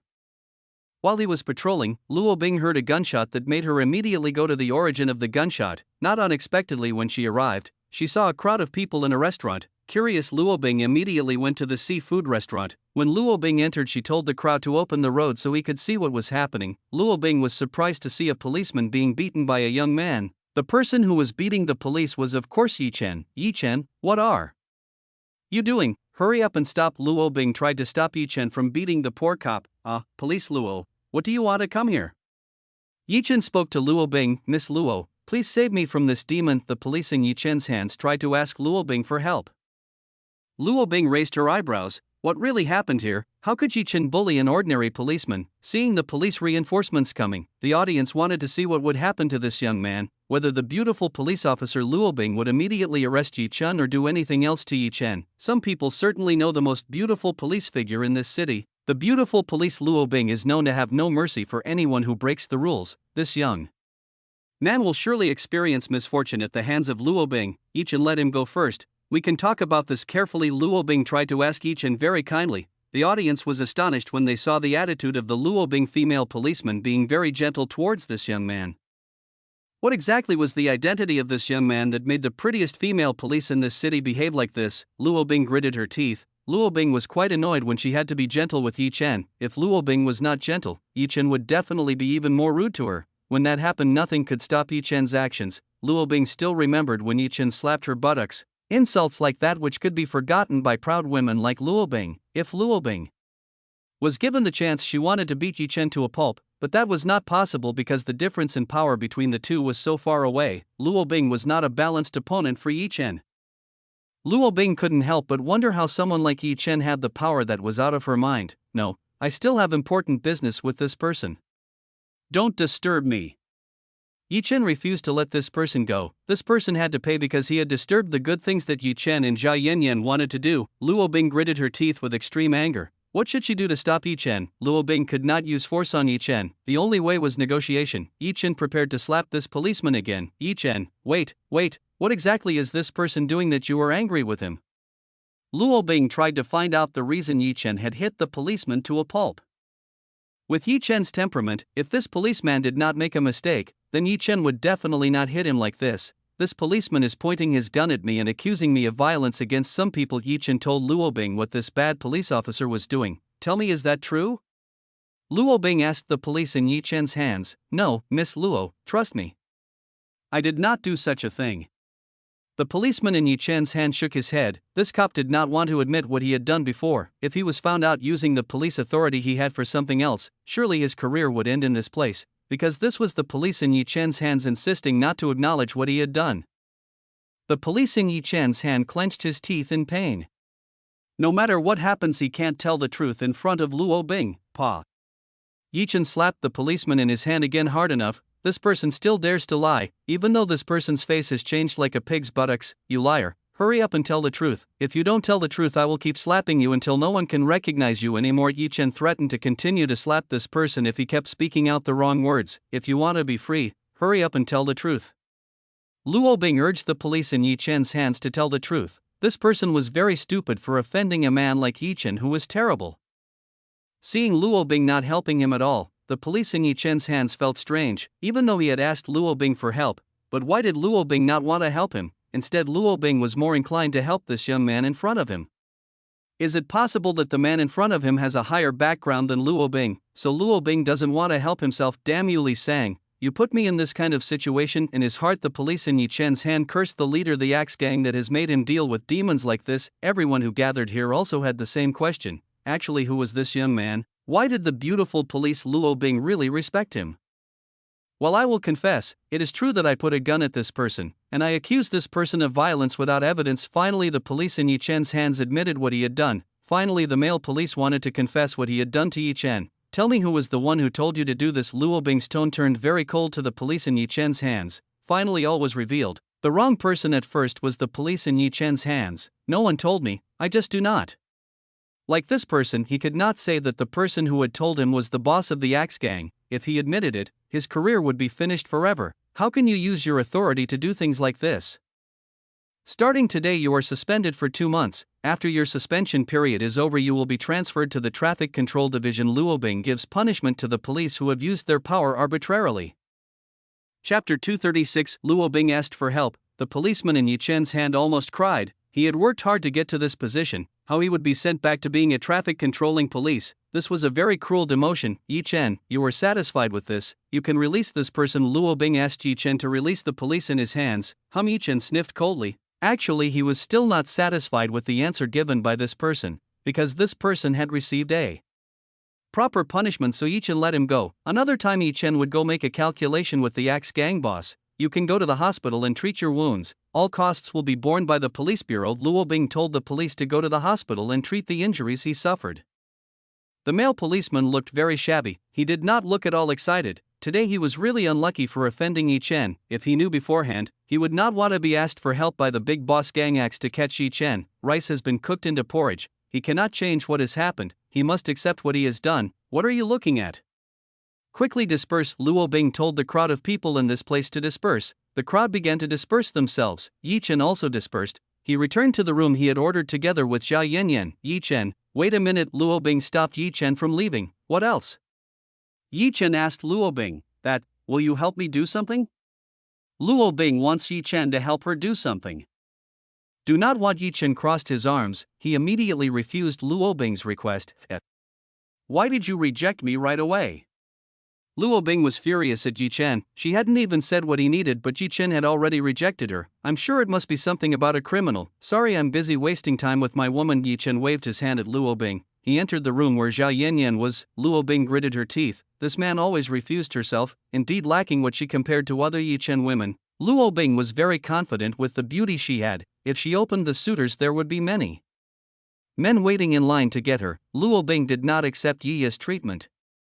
Luo Bing entered the private room that Yi Chen ordered. Sorry Yan Yan made you wait a long time. Yi Chen returned to Jia Yan Yan's side. It's okay, I understand. Jia Yan Yan understood about the problem that had just come to the two of them. Yi Chen, I'm not done talking to you yet. Luo Bing entered the room and shouted Yi Chen's name. Yi Chen felt a headache. Actually, what else was Luo Bing wanting? I told you I was busy. Why don't you understand too? Do you want to get hit again? Yi Chen turned towards Luo Bing's buttocks. Luo Bing immediately covered her two buttocks using her hands. She hated Yi Chen for mentioning this in front of others. Please listen to me first. Luo Bing wanted Yi Chen to hear her request. Okay, but quickly, I don't have a long time. I want to eat together with my wife. Yi Chen was forced to listen to what Luo Bing had to say. If he refused, surely Luo Bing would not leave this place. Good, listen carefully. Next week there will be important guests from other countries coming to this city. I want you to help me protect the safety of this important guest. Luo Bing wants Yi Chen to help her protect someone very important. Wait, why should I, with your abilities right now? Aren't you strong enough to protect that important guest alone? Apparently Luo Bing's request was to protect someone. Luo Bing's current strength should be enough to protect important guests from other countries. It's not as simple as you think. The possibility of the person targeting this important guest is very strong, so I want you to come along so that the safety of this important guest is guaranteed. I beg. Luo Bing pleaded with Yi Chen. Luo Bing is actually helpless with the tasks given by the organization. Luo Bing was not at all satisfied. How could such a heavy duty be placed on her? But because this was a direct request from an important guest herself, Luo Bing could not refuse it. Luo Bing also didn't know how this important guest knew her, and how that important guest wanted her to escort her while she was in this city. Yi Chen was thinking whether he should help Luo Bing or not. If Yi Chen refused, Luo Bing would definitely stay here and force him until he wanted to. Luo Bing's character didn't need to be questioned anymore. Before getting what he wanted, it was impossible that Luo Bing would let Yi Chen go. Okay, I'll help you. Don't forget to prepare my payment. Yi Chen agreed to help Luo Bing, but not just. Hemp. Luo Bing sniffed coldly. Luo Bing could not believe Yi Chen still had time to think of payment. This man was very insincere. Get your cell phone. Luo Bing asked Yi Chen's cell phone. Luo Bing wanted to exchange numbers with Yi Chen to make it easier when contacting Yi Chen. This Yi Chen gave his cell phone number to Luo Bing. Luo Bing added his number to Yi Chen's cell phone. Okay, now it's much easier when I contact you. After contacting Luo Bing, giving the cell phone back to Yi Chen, you don't need to worry, I will give you an appropriate money wage if this task is completed. Luo Bing promised to reward money when the task was completed. Who says I want money? I want something else. Yi Chen looked at Luo Bing's two large rabbits that had developed. The sense of touching them would be extraordinary. Luo Bing immediately covered her two large rabbits. She glared at the perverted face shown by Yi Chen. You pervert. I will not let you touch my body. Luo Bing roared at Yi Chen, who also wants to touch you. All I want is a few tens of years old ginseng plants. Can you find them for me? Yi Chen doesn't want money, all he wants is a decades-old ginseng medicinal plant for the alchemical exercise he is doing. Luo Bing was very embarrassed. She apparently misunderstood what Yi Chen wanted. Okay, I promise. After the work is done I will give you decades-old ginseng. Luo Bing promised Yi Chen that the task of escorting important guests was complete. He would pay Yi Chen with some ginseng is tens of years old. I want that ginseng now. Yi Chen needs this ginseng now. He can't wait any longer. You haven't even worked yet but have demanded that much payment. Luo Bing was furious with Yi Chen. Yi Chen hadn't even started his job yet, but he had asked a lot of requests that didn't make sense. It's up to you. If you don't want it, then I don't mind either. After all, the person who needs me is you. Yi Chen didn't really care. From the start the person who needed him was Luo Bing. If Luo Bing didn't want Yi Chen to do it. Chapter 237 Persuade Lin Ruoshi. Okay, we agreed. Now go. Yi Chen chased Luo Bing out of this private room. Luo Bing's heart heated up again. Right now Luo Bing's chest was going up and down. So far Luo Bing had never seen a man who treated her like Yi Chen. She really wanted to pounce towards Yi Chen and then hit Yi Chen. Luo Bing turned and walked out of this room. Yi Chen, be careful, the Yun family has begun to move. Bam. The door was closed very loudly by Luo Bing. Before leaving, Luo Bing told Yi Chen that the Yun family already knew of Yun Hao's killer and intended to take revenge on Yi Chen. Hearing Luo Bing's warning, Yi Chen knitted his eyebrows. It seemed like family Yun already knew that he was Yun Hao's killer. Well, it didn't matter whether he would fight Yun's family sooner or later. Husband, why are you not too friendly with police? Luo, I think she's a beautiful woman. You don't usually behave like this to a beautiful woman. Jia Yanyan didn't expect wolves like Yi Chen not to want to put fangs on the beautiful Luo Bing. Police, well, maybe you're right, she's pretty, but that woman is full of problems, so I'm close to her. Yi Chen is lazy to be close to Luo Bing because Luo Bing always has problems that come from six-door organizations. Is that your only reason? Zhao Yanyan asked. There's more, this woman is so annoying, she's always looking for a problem with me. Another thing that Yi Chen hates from Luo Bing is always looking for trouble with him. If Luo Bing didn't know that Yi Chen was a powerful cultivator, Luo Bing must have been looking for trouble with him. So that is the reason you were not too friendly to police. Luo. Zhao Yanyan now understands why Yi Chen was a little rude every time he met Luo Bing police. It turns out Yi Chen had a slight dispute with Luo Bing. If only Luo Bing wasn't looking for trouble with Yi Chen, then maybe Yi Chen would definitely like pretty cops like Luo Bing. The seafood ordered by Zhao Yanyan had arrived. Yi Chen and Zhao Yanyan began eating their seafood. Husband, let's open your mouth. Zhao Yanyan told Yi Chen to open his mouth. She wanted to feed this delicious Yi Chen lobster. Yi Chen opened his mouth and waited for Zhao Yanyan to feed himself. Zhao Yanyan put a piece of lobster meat into Yi Chen's mouth. Both of them began to enjoy their food intimate. After finishing eating, Yi Chen and Zhao Yanyan returned to school. Just as Yi Chen and Zhao Yanyan returned, the bell for lessons had rang. Yi Chen and Zhao Yanyan immediately went to Class J. The lesson proceeded as usual. Yi Chen was currently rethinking of Lin Roshi's attitude towards him. After returning from school, he had to go to see Lin Roshi. Ding, ding, ding, ding, ding. The bell home from school sounds. It's time for all students to go home. Now it was time for Yi Chen to go see Lin Roshi. Yanyan, I will go to teacher Lin. You go home first. Yi Chen wanted to go to Lin Roshi. He told Zhao Yanyan to go home first. Okay. Zhao Yanyan nodded at Yi Chen. After this, Zhao Yanyan had to train little lowly Su Yuyu. If Zhao Yanyan didn't give Su Yuyu a new movement, surely Su Yuyu would continue to stick to Zhao Yanyan. Yi Chen immediately left Lin Roshi's private room. When he reached Lin Roshi's private room, Yi Chen did not find any sign of Lin Roshi inside. It seems like Lin Roshi deliberately went to avoid Yi Chen. Yi Chen used his spirit sensei to look for Lin Roshi's whereabouts. It turned out that Lin Roshi was currently in the park behind the school. After finding Lin Roshi's whereabouts, Yi Chen went straight to the backyard of the school. He finally found Lin Roshi. Lin Roshi was currently sitting on a bench in this planting. Lin Roshi seemed to be thinking about something. Yi Chen sneaked behind Lin Roshi. He wanted to surprise Lin Roshi. Yi Chen closed Lin Roshi's eyes from behind. Lin Roshi shouted and tried to fight when someone closed her eyes. Teacher, calm down. Seeing Lin Roshi, who panicked, Yi Chen immediately tried to calm her down. Yi Chen released his hand from Lin Roshi's eyes. Lin Roshi immediately looked back. Behind her stood Yi Chen. Yi Chen smiled towards her very warmly. Lin Roshi's heart was beating really fast when she saw Yi Chen's warm smile. Lin Roshi immediately tried to calm herself back. Yi Chen, what are you doing here? Lin Roshi returned to using a cold tone to Yi Chen. Yi Chen came forward and sat next to Lin Roshi. Teacher, why are you being cold to me? Did I do something wrong? Before Yi Chen asked Lin Roshi why she was being cold like this. Indeed, what wrong did he do to make Lin Roshi behave like this? I'm not being cold to you. I've always been like this. If you don't like it, you can go. Lin Roshi looked away. She denied Yi Chen's words just now. Yi Chen was very helpless. It was very clear that Lin Roshi was angry with him. Yi Chen took Lin Roshi's right hand. Dear teacher, be honest with me. Why are you angry?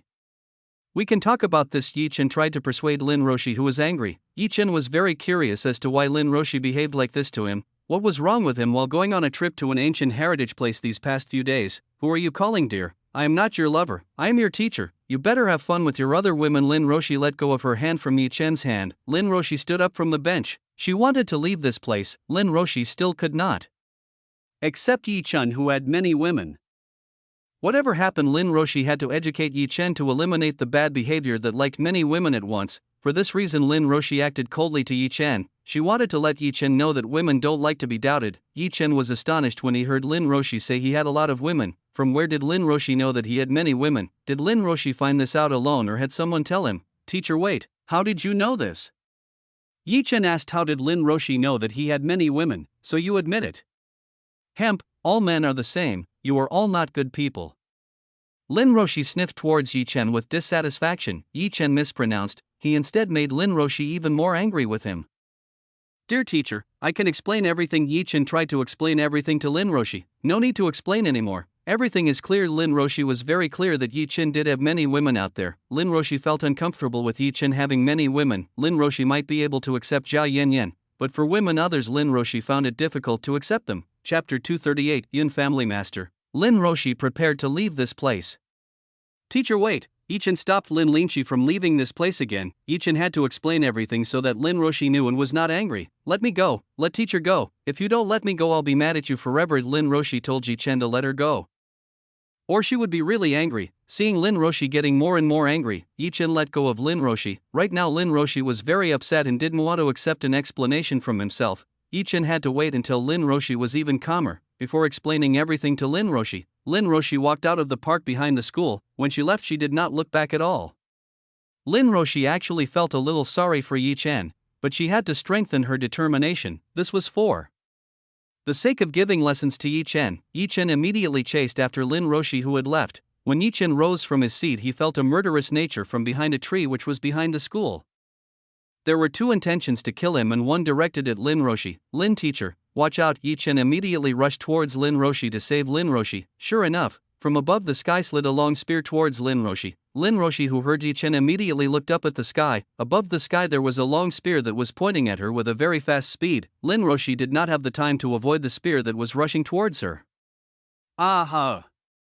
Lin Roshi shouted and closed her eyes. Boom! The iron spear hit the ground with extreme force. Before the spear struck her body, Lin Roshi felt that someone was hugging her waist. The person who was hugging her waist was Yi Chen. Yi Chen rushed towards Lin Roshi. He hugged Lin Roshi's body and avoided the impact of the iron spear. Yi Chen and Lin Roshi rolled on the grass. Lin Roshi currently closed her eyes and buried her head in Yi Chen's chest. Lin Roshi was so scared, she thought he would die because of the spear that was aimed at her just now. Yi Chen saw the spear in front of him. This spear could make a big hole in the ground. Around this spear gave out a blue lightning aura. It was clear that this spear was not an ordinary spear. This spear was clearly a tier 2 artifact. Someone must have deliberately thrown this spear towards Lin Roshi. It's a pity that it was missed. If it was certain that both of them would die right away. There were two people who came. These two people looked very old. Their hair was white. These two were masters sent by the Yin family to kill Yi Chen. These two people of course were Sansang and Tu Zan. They looked at Yi Chen with killing eyes. Tu Zan couldn't wait to torture Yi Chen and kill him slowly. He would definitely enjoy the killing session of these two people until he was satisfied. So this is a person who has offended the Yin family. This young man is very brave. He will meet death soon. Sansang looked towards Yi Chen and Lin Roshi. Teacher, you are alright? Yi Chen asked how Lin Roshi was at the moment. Hearing Yi Chen's voice, Lin Roshi slowly opened her eyelids. Lin Roshi looked towards Yi Chen. The eyes of Yi Chen and Lin Roshi meeting. I'm fine. Lin Roshi shook her head at Yi Chen. She had no idea that Yi Chen would save her in a situation like this. If Yi Chen didn't act, Lin Roshi might have died by the spear. Lin Roshi was very touched by what Yi Chen had just done. All the uncomfortable feelings in Lin Roshi's heart instantly disappeared. Lin Roshi knew that Yi Chen was very worried about herself. This made Lin Roshi believe that Yi Chen loved her. Until when are you going to lie there? Do I need to throw my spear back? A hoarse voice interrupted Yi Chen and Lin Roshi. Yi Chen helped Lin Roshi rise from the ground. Teacher, wait here. I will take care of these two people. Yi Chen asked Lin Roshi to stay here. He had to defeat the two assassins who were trying to kill Lin Roshi. Yi Chen, wait. We should just run away and look for help.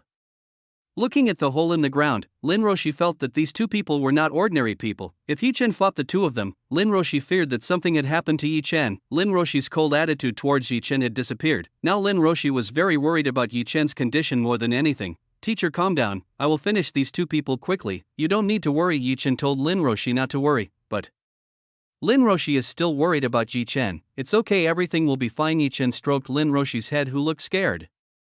He tried to make Lin Roshi as calm as possible. Lin Roshi understood and nodded at Yi Chen. Lin Roshi finally believed in Yi Chen's words. Yi Chen came forward and looked at Sansang and Tu Zan with a killing look. Yi Chen didn't need to bother to find out who these two people were. All Yi Chen needed to do was eliminate these two people. It seems like you are brave enough to fight us. It seems like this will be very fun. Tu Zan chuckled at Yi Chen. He looked very excited when he saw the enemy has the courage to fight. It wouldn't be as boring as fighting an enemy who didn't want to fight. Be careful, it seems like this person has a little ability. Sansang told Tu Zan to be careful when fighting Yi Chen. Sansang felt that Yi Chen gave off a quite dangerous aura. He had never seen a youth who had a frightening aura like Yi Chen. What needs to be afraid? Our opponent is just a runny nose whose hair has not grown yet. Ha ha ha, Tu Zan mocked Yi Chen. For both Yi Chen was still a smelly kid. Yi Chen didn't say anything at all. He glared at Tu Zan and Sansang. True masters didn't need to say much, actions would say everything.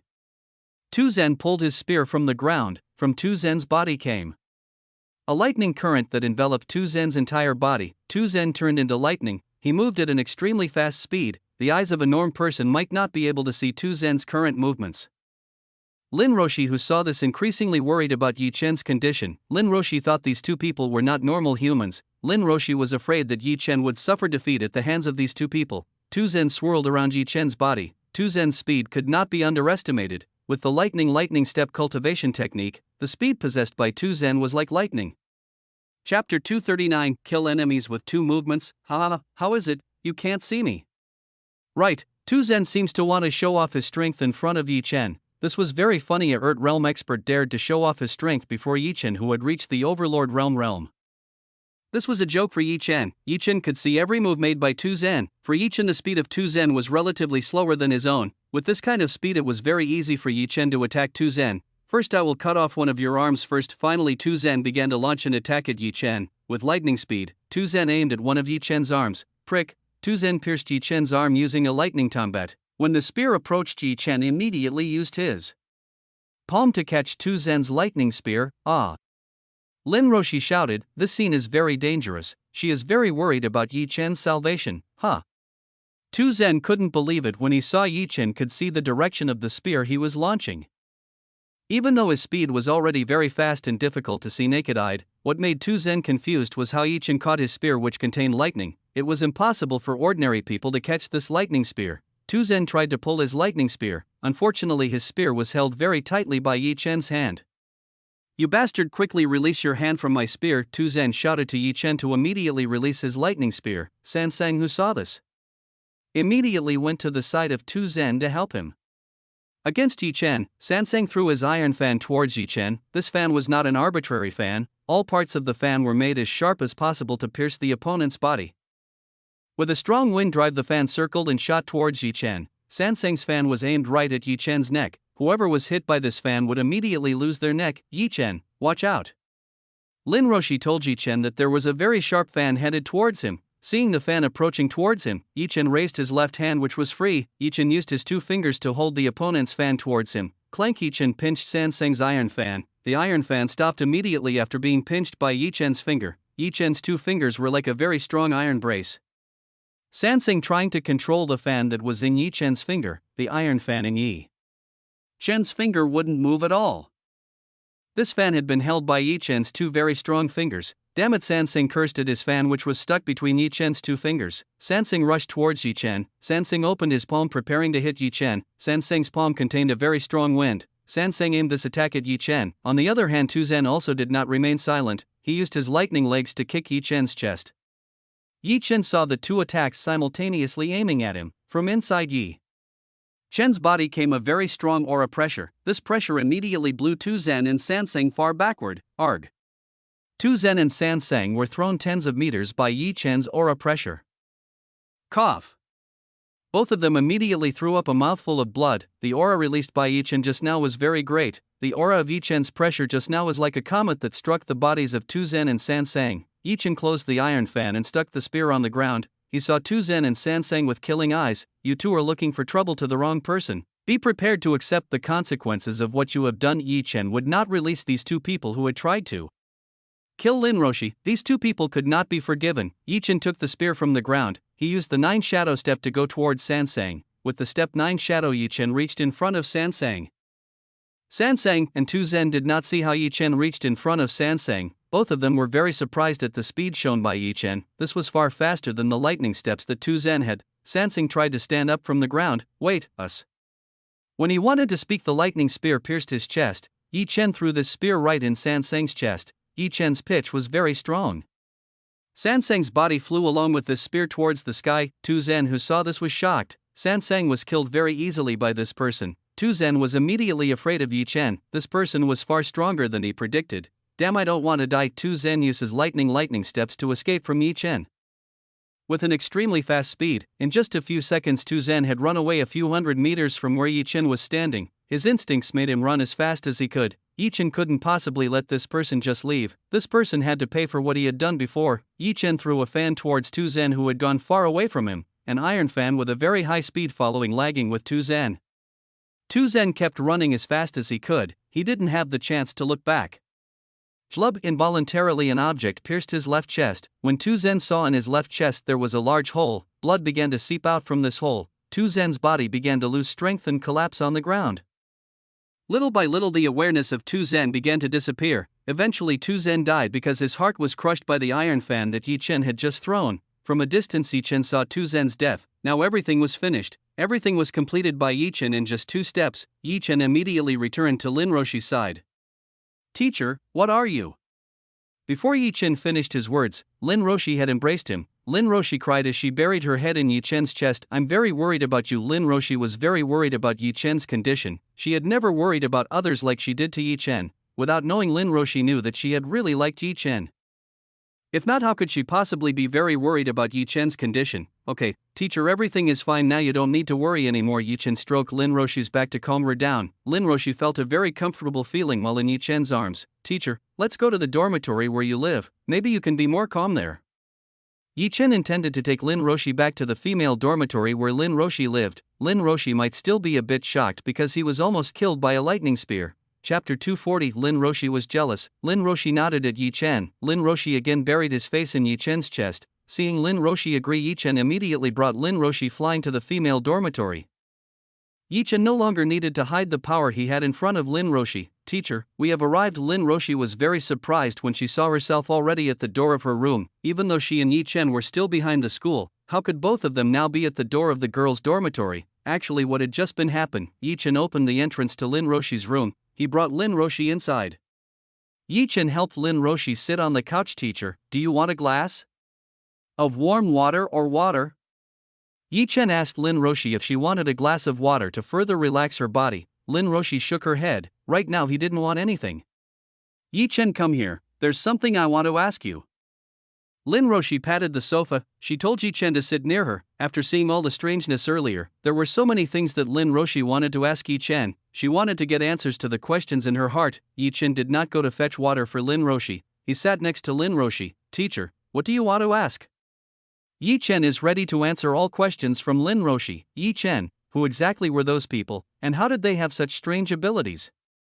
First of all, Lin Roshi wanted to find out who the 2 old men wanted to kill her and Yi Chen. "I also do not know about the identities of the 2 men, but they can be called a cultivator who has abilities above the average human."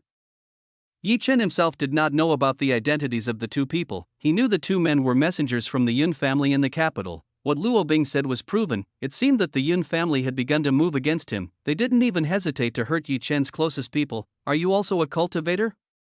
asked Lin Roshi. Lin Roshi was eager to know whether Yi Chen was a cultivator like the other 2 people. Yi Chen nodded. "Yes, I am also a cultivator all the way like them." Yi Chen explained that he was also a cultivator just like the 2 people earlier. "Does Yan Yan know about this?" Lin Roshi wanted to know if Zhao Yan Yan knew that Yi Chen was a cultivator. "Of course Yan Yan knows, even Yan Yan and all my women are also cultivators just like me." Yi Chen told Lin Roshi that Zhao Yan Yan was also a cultivator just like him. Zhao Yan Yan's strength was no longer weak. After training very hard and often doing dual cultivation with Yi Chen, Zhao Yan Yan's strength was now at the level of the Earth realm. It was already a realm high enough for Zhao Yan Yan's current age. Lin Roshi was surprised to learn that Zhao Yan Yan and the other Yi Chen women turned out to be a cultivator. However, Zhao Yan Yan never said this to Lin Roshi. "Teacher, are you still mad at me?" Yi Chen asked if Lin Roshi was still angry with him. "I told you before, I'm not mad at you." Lin Roshi was never angry at Yi Chen. Lin Roshi only wanted to give a little lesson to Yi Chen. "Then why were you cold to me?" Yi Chen really wanted to know why Lin Roshi had been cold to him before. That's because I want to teach you a lesson. Who told you to have so many women? I don't like to see men cuckold their women." Lin Roshi said the reason why she was being cold to Yi Chen. Yi Chen now understood why Lin Roshi was being cold with himself. Apparently Lin Roshi was only jealous of the other Yi Chen woman. Yi Chen hugged Lin Roshi's waist and whispered something in Lin Roshi's ear. "Teacher, you don't need to be jealous. I love you as much as I love all my women." "I'm not jealous." Lin Roshi tried to avoid Yi Chen's words just now. Lin Roshi began to think maybe the reason she wanted to teach Yi Chen out of jealousy. After thinking about this, Lin Roshi's face turned red like an apple. The more Lin Roshi denied, the more certain Yi Chen was that Lin Roshi was jealous of other women. Yi Chen smiled wickedly at Lin Roshi. He immediately pressed Lin Roshi's body onto the soft sofa. Lin Roshi was very surprised to see the courage done by Yi Chen. "Yi Chen, what are you doing? Quickly release me." Lin Roshi tried to free herself from under Yi Chen's body. With Yi Chen's current strength, how could Lin Roshi be able to resist Yi Chen's invasion? She could not shift Yi Chen's body to the side. "Teacher, I want you." Yi Chen very boldly wanted Lin Roshi to be his complete woman. "Yi Chen, what are you saying? quickly release me. Lin Roshi was not ready to do such a thing with Yi Chen at all. Yi Chen was a little disappointed to hear that Lin Roshi still did not want to do with him. Lin teacher, I like you. I really want you. Yi Chen continued and whispered words of love in Lin Roshi's ears. Lin Roshi's body began to heat up. She felt a very strong burst of love emanating from Yi Chen's words. Little by little Lin Roshi started not to fight Yi Chen anymore. Yi Chen was glad to see Lin Roshi not rebelling anymore. It seemed that his seduction succeeded in breaking through Lin Roshi's defenses. Yi Chen very courageously began to caress and touch Lin Roshi's body. Ah! When Yi Chen touched her body, Lin Roshi slightly moaned slowly. She felt Yi Chen's touch was really delicious. This kind of feeling could never be forgotten by Lin Roshi. Lin Roshi began to wonder what Yi Chen's hand was actually made of, why his touch and caress techniques were so much fun. Unconsciously Lin Roshi began to sink into Yi Chen's touch and caress. Lin Roshi's body had never felt this comfortable. Even Yi Chen's previous massage session couldn't be compared to this caress. Seeing Lin Roshi begin to deepen in pleasure made Yi Chen even bolder. It seemed that Lin Roshi's lust that was very strong could not be stopped. Yi Chen began to touch Lin Roshi's two rabbits. Even though they were separated by a cloth, the sense of touching this object was great. It was very soft and very flexible. It seemed like Lin Roshi guarded these two large and soft objects very well. Yi Chen, stop it, I feel my body is very uncomfortable. Lin Roshi wanted to stop Yi Chen's invasion of her two large objects. She almost lost her sanity due to the touch of Yi Chen's hands on both of her objects. Dear teacher, you don't have to hold it off and enjoy all of this, Yi Chen whispered in Lin Roshi's ear. Yi Chen's words made Lin Roshi's mind begin to relax. Lin Roshi began to enjoy Yi Chen's touch. Chapter 241, The Temptation That Was Hard to Bear by Lin Roshi. Lin Roshi's body was already very hot. This feeling was very disturbing. She really wanted to hug Yi Chen and kiss him. But as a teacher, how could Lin Roshi be so immoral like that? She had struggled to maintain morale as Yi Chen's teacher. Yi Chen looked at Lin Roshi's ears, which had turned very red. It seemed like Lin Roshi was very embarrassed. Yi Chen opened his mouth and bit Lin Roshi's ear lobes. Lin Roshi immediately moaned softly as her ear was bitten by Yi Chen. Lin Roshi's body trembled as Yi Chen bit her ear. The bottom of Lin Roshi was already wet like river water flowing. Yi Chen's invasion confused Lin Roshi's mind. She could not think clearly anymore. After playing enough with Lin Roshi's two rabbits, Yi Chen went down the Lin Roshi skirt. Lin Roshi wore a short skirt so Yi Chen could easily get into it. He put his hand into Lin Roshi's secret garden. Yi Chen, don't come in. Feeling something entered into her lower part, Lin Roshi immediately clamped her two thighs. Yi Chen's hand was now trapped between Lin Roshi's soft white thighs. Dear teacher, let's loosen up. Let me make you feel better. Yi Chen tried to persuade Lin Roshi to loosen her thighs. Lin Roshi shook her head. She didn't want to loosen the clothespin on her thigh, because Lin Roshi could not be invited to cooperate. With a little strength, Yi Chen tried to go deeper in Lin Roshi's thighs. Little by little, Yi Chen's hands began to draw closer towards Lin Roshi's secret garden. Lin Roshi was very absent. She was not Yi Chen's opponent in this matter. Yi Chen's fingers finally touched Lin Roshi's panties. When Yi Chen's fingers touched Lin Roshi's honey cave, Lin Roshi's body began to shake violently. Lin Roshi's two thighs began to soften and Lin Roshi began to loosen the tongs between her two thighs. Yi Chen's hand that felt mercilessly poured straight into Lin Roshi's honey hole. Lin Roshi's honey cave turned out to be soaking wet. A lot of water was seeping out from Lin Roshi's secret garden.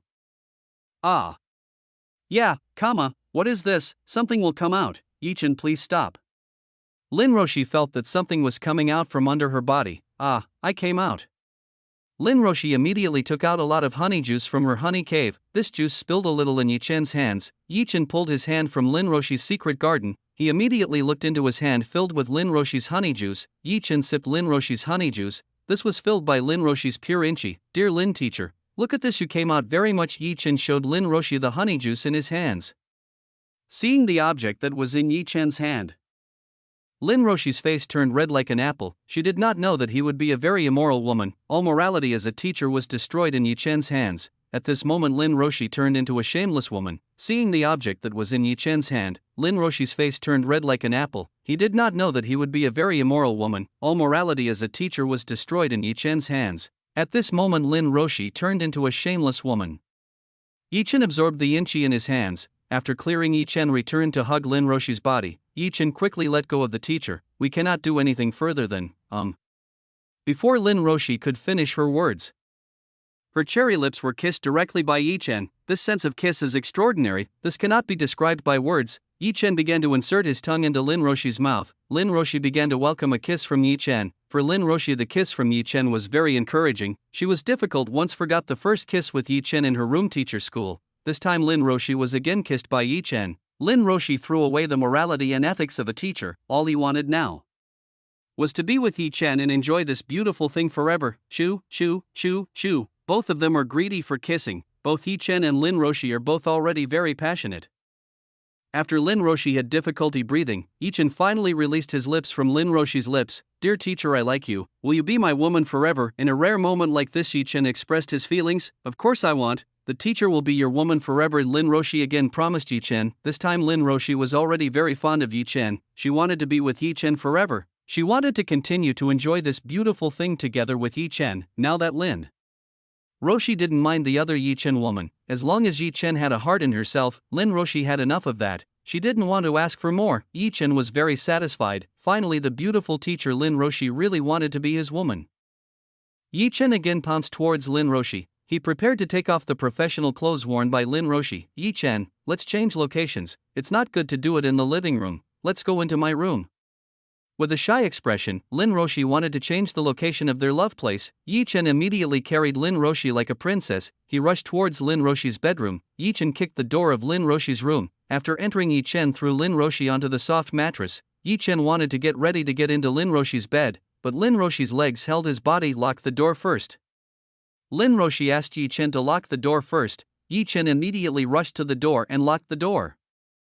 He acted very quickly. After the dooring, Yi Chen's key returned to Lin Roshi's side. Yi Chen, come here. Love the teacher. Lin Roshi used her finger to invite Yi Chen to the bed. At the moment, Lin Roshi's sleeping pose was very tempting. Yi Chen had no idea that teacher Lin could make such a seductive pose. Yi Chen dived into the bed. He hugged Lin Roshi's adult body, which was on the bed. Both of them began rolling on the mattress. The bed in this hostel was quite large. It could even accommodate 4 people at a time. Yi Chen kissed Lin Roshi's little cherry lips again. Both of them started to get their passion back. Yi Chen's hands were not idle. He began to take off the professional clothes worn by Lin Roshi.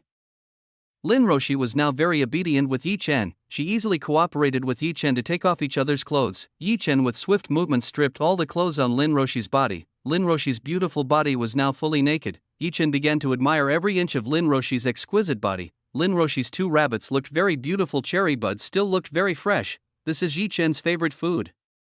Chapter 242. Lin Roshi was shocked by Yi Chen's object. On the other hand, Lin Roshi was still very clumsy. She had difficulty removing the clothes worn by Yi Chen. After a very long time, Lin Roshi only managed to remove Yi Chen's upper shirt. Lin Roshi saw that the muscles in Yi Chen's body were very perfect. Yi Chen's muscles were not very muscular, but their shape was perfect. This was even better than the Olympic athletes. Lin Roshi began to touch the muscles in Yi Chen's body with soft little fingers. Teacher, it tickles. Lin Roshi's finger touch tickled Yi Chen's body. Yi Chen, do you often train your body? While touching Yi Chen's perfect muscles, Lin Roshi asked Yi Chen, not really, just sometimes. Why? Ask Yi Chen. Yi Chen has rarely trained his body's strength enough. It's okay, it's just that it looks pretty cool and strong. Lin Roshi was quite interested in Yi Chen's body. She wanted to know more about the intricacies of the body of the man she liked. Yi Chen returned to hug Lin Roshi's body. He buried his face in Lin Roshi's 2 big rabbits. Yi Chen began to open his mouth and put Lin Roshi's cherry bud into his mouth. Yi Chen was very interested in Lin Roshi's tiny and beautiful cherry bud. Yi Chen began to suck, bite and play with Lin Roshi's bud. Yi Chen, you're just like a baby. Lin Roshi hugged Yi Chen's head very tightly. Lin Roshi felt like nursing a little baby. Yi Chen was very grumpy eating Lin Roshi's flower buds. Lin Roshi continued to moan to enjoy Yi Chen's mouth and tongue service, which was extremely delicious. Teacher Lin Roshi, who usually seemed authoritative, now turned into a passionate woman who moaned under Yi Chen's technique. Yi Chen began to descend down on Lin Roshi's flat stomach. Seeing Yi Chen descend down, Lin Roshi immediately covered his private garden from Yi Chen's eyes. Yi Chen, don't look at it. I'm so embarrassed. Lin Roshi was very embarrassed when a man saw her secret garden. Teacher, let me see it. Yi Chen tried to move Lin Roshi's hand. With Yi Chen's persuasion, Lin Roshi finally wanted to let go of her hand. Lin Roshi's secret garden was presented in front of Yi Chen's eyes. The grass in Lin Roshi's garden looked very dense. Usually women who had thick grass were more passionate than normal women. Now Lin Roshi was indeed very passionate. She had never felt a feeling of comfort in this delicious before. Lin Roshi's honey cave is pink and still narrow. This honey cave is waiting for someone to drill into. Beautiful. Yi Chen praised Lin Roshi's secret garden. Lin Roshi's face was already very red. She was unable to withstand the vulgar words of Yi Chen, but in her heart she was glad to be praised by Yi Chen. Yi Chen used his finger to try to enter Lin Roshi's honey hole. Lin Roshi's body immediately stiffened when a mysterious object entered her. Lin Roshi's honey cave tightened. Yi Chen's fingers were clamped tightly by the wall in Lin Roshi's honey cave. Teacher, relax his body. Let your body enjoy everything. Yi Chen told Lin Roshi to be more relaxed. Lin Roshi looked very tense when Yi Chen's finger came in.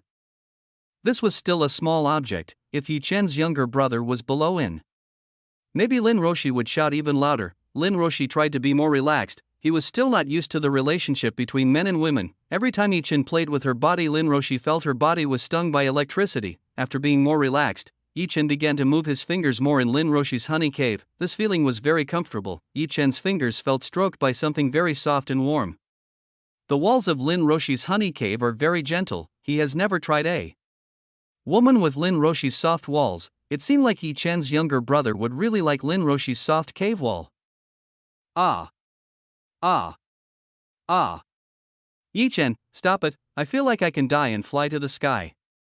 Lin Roshi begged Yi Chen to stop the finger invasion. This was completely different from Yi Chen's touch and caress. It felt really very delicious. Lin Roshi felt like she was at seventh heaven. Instead of stopping, Yi Chen even more excited, he began to scratch the walls of the cave and want Lin Roshi to be even stronger. Ah, I really like this. Lin Roshi finally reached the top for the umpteenth time.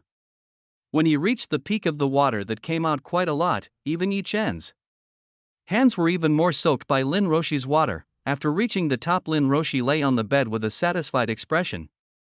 Today was the most pleasant day of Lin Roshi's life. Finally, Yi Chen managed to make Lin Roshi feel unequaled pleasure. Now it was Yi Chen's turn to enjoy Lin Roshi's body. He immediately took off the pants he was wearing. Now Yi Chen was only using a men's underwear. Yi Chen's younger brother had already stood very strong. Yi Chen's underwear was unable to stem Yi Chen's younger brother, who had fully enlarged.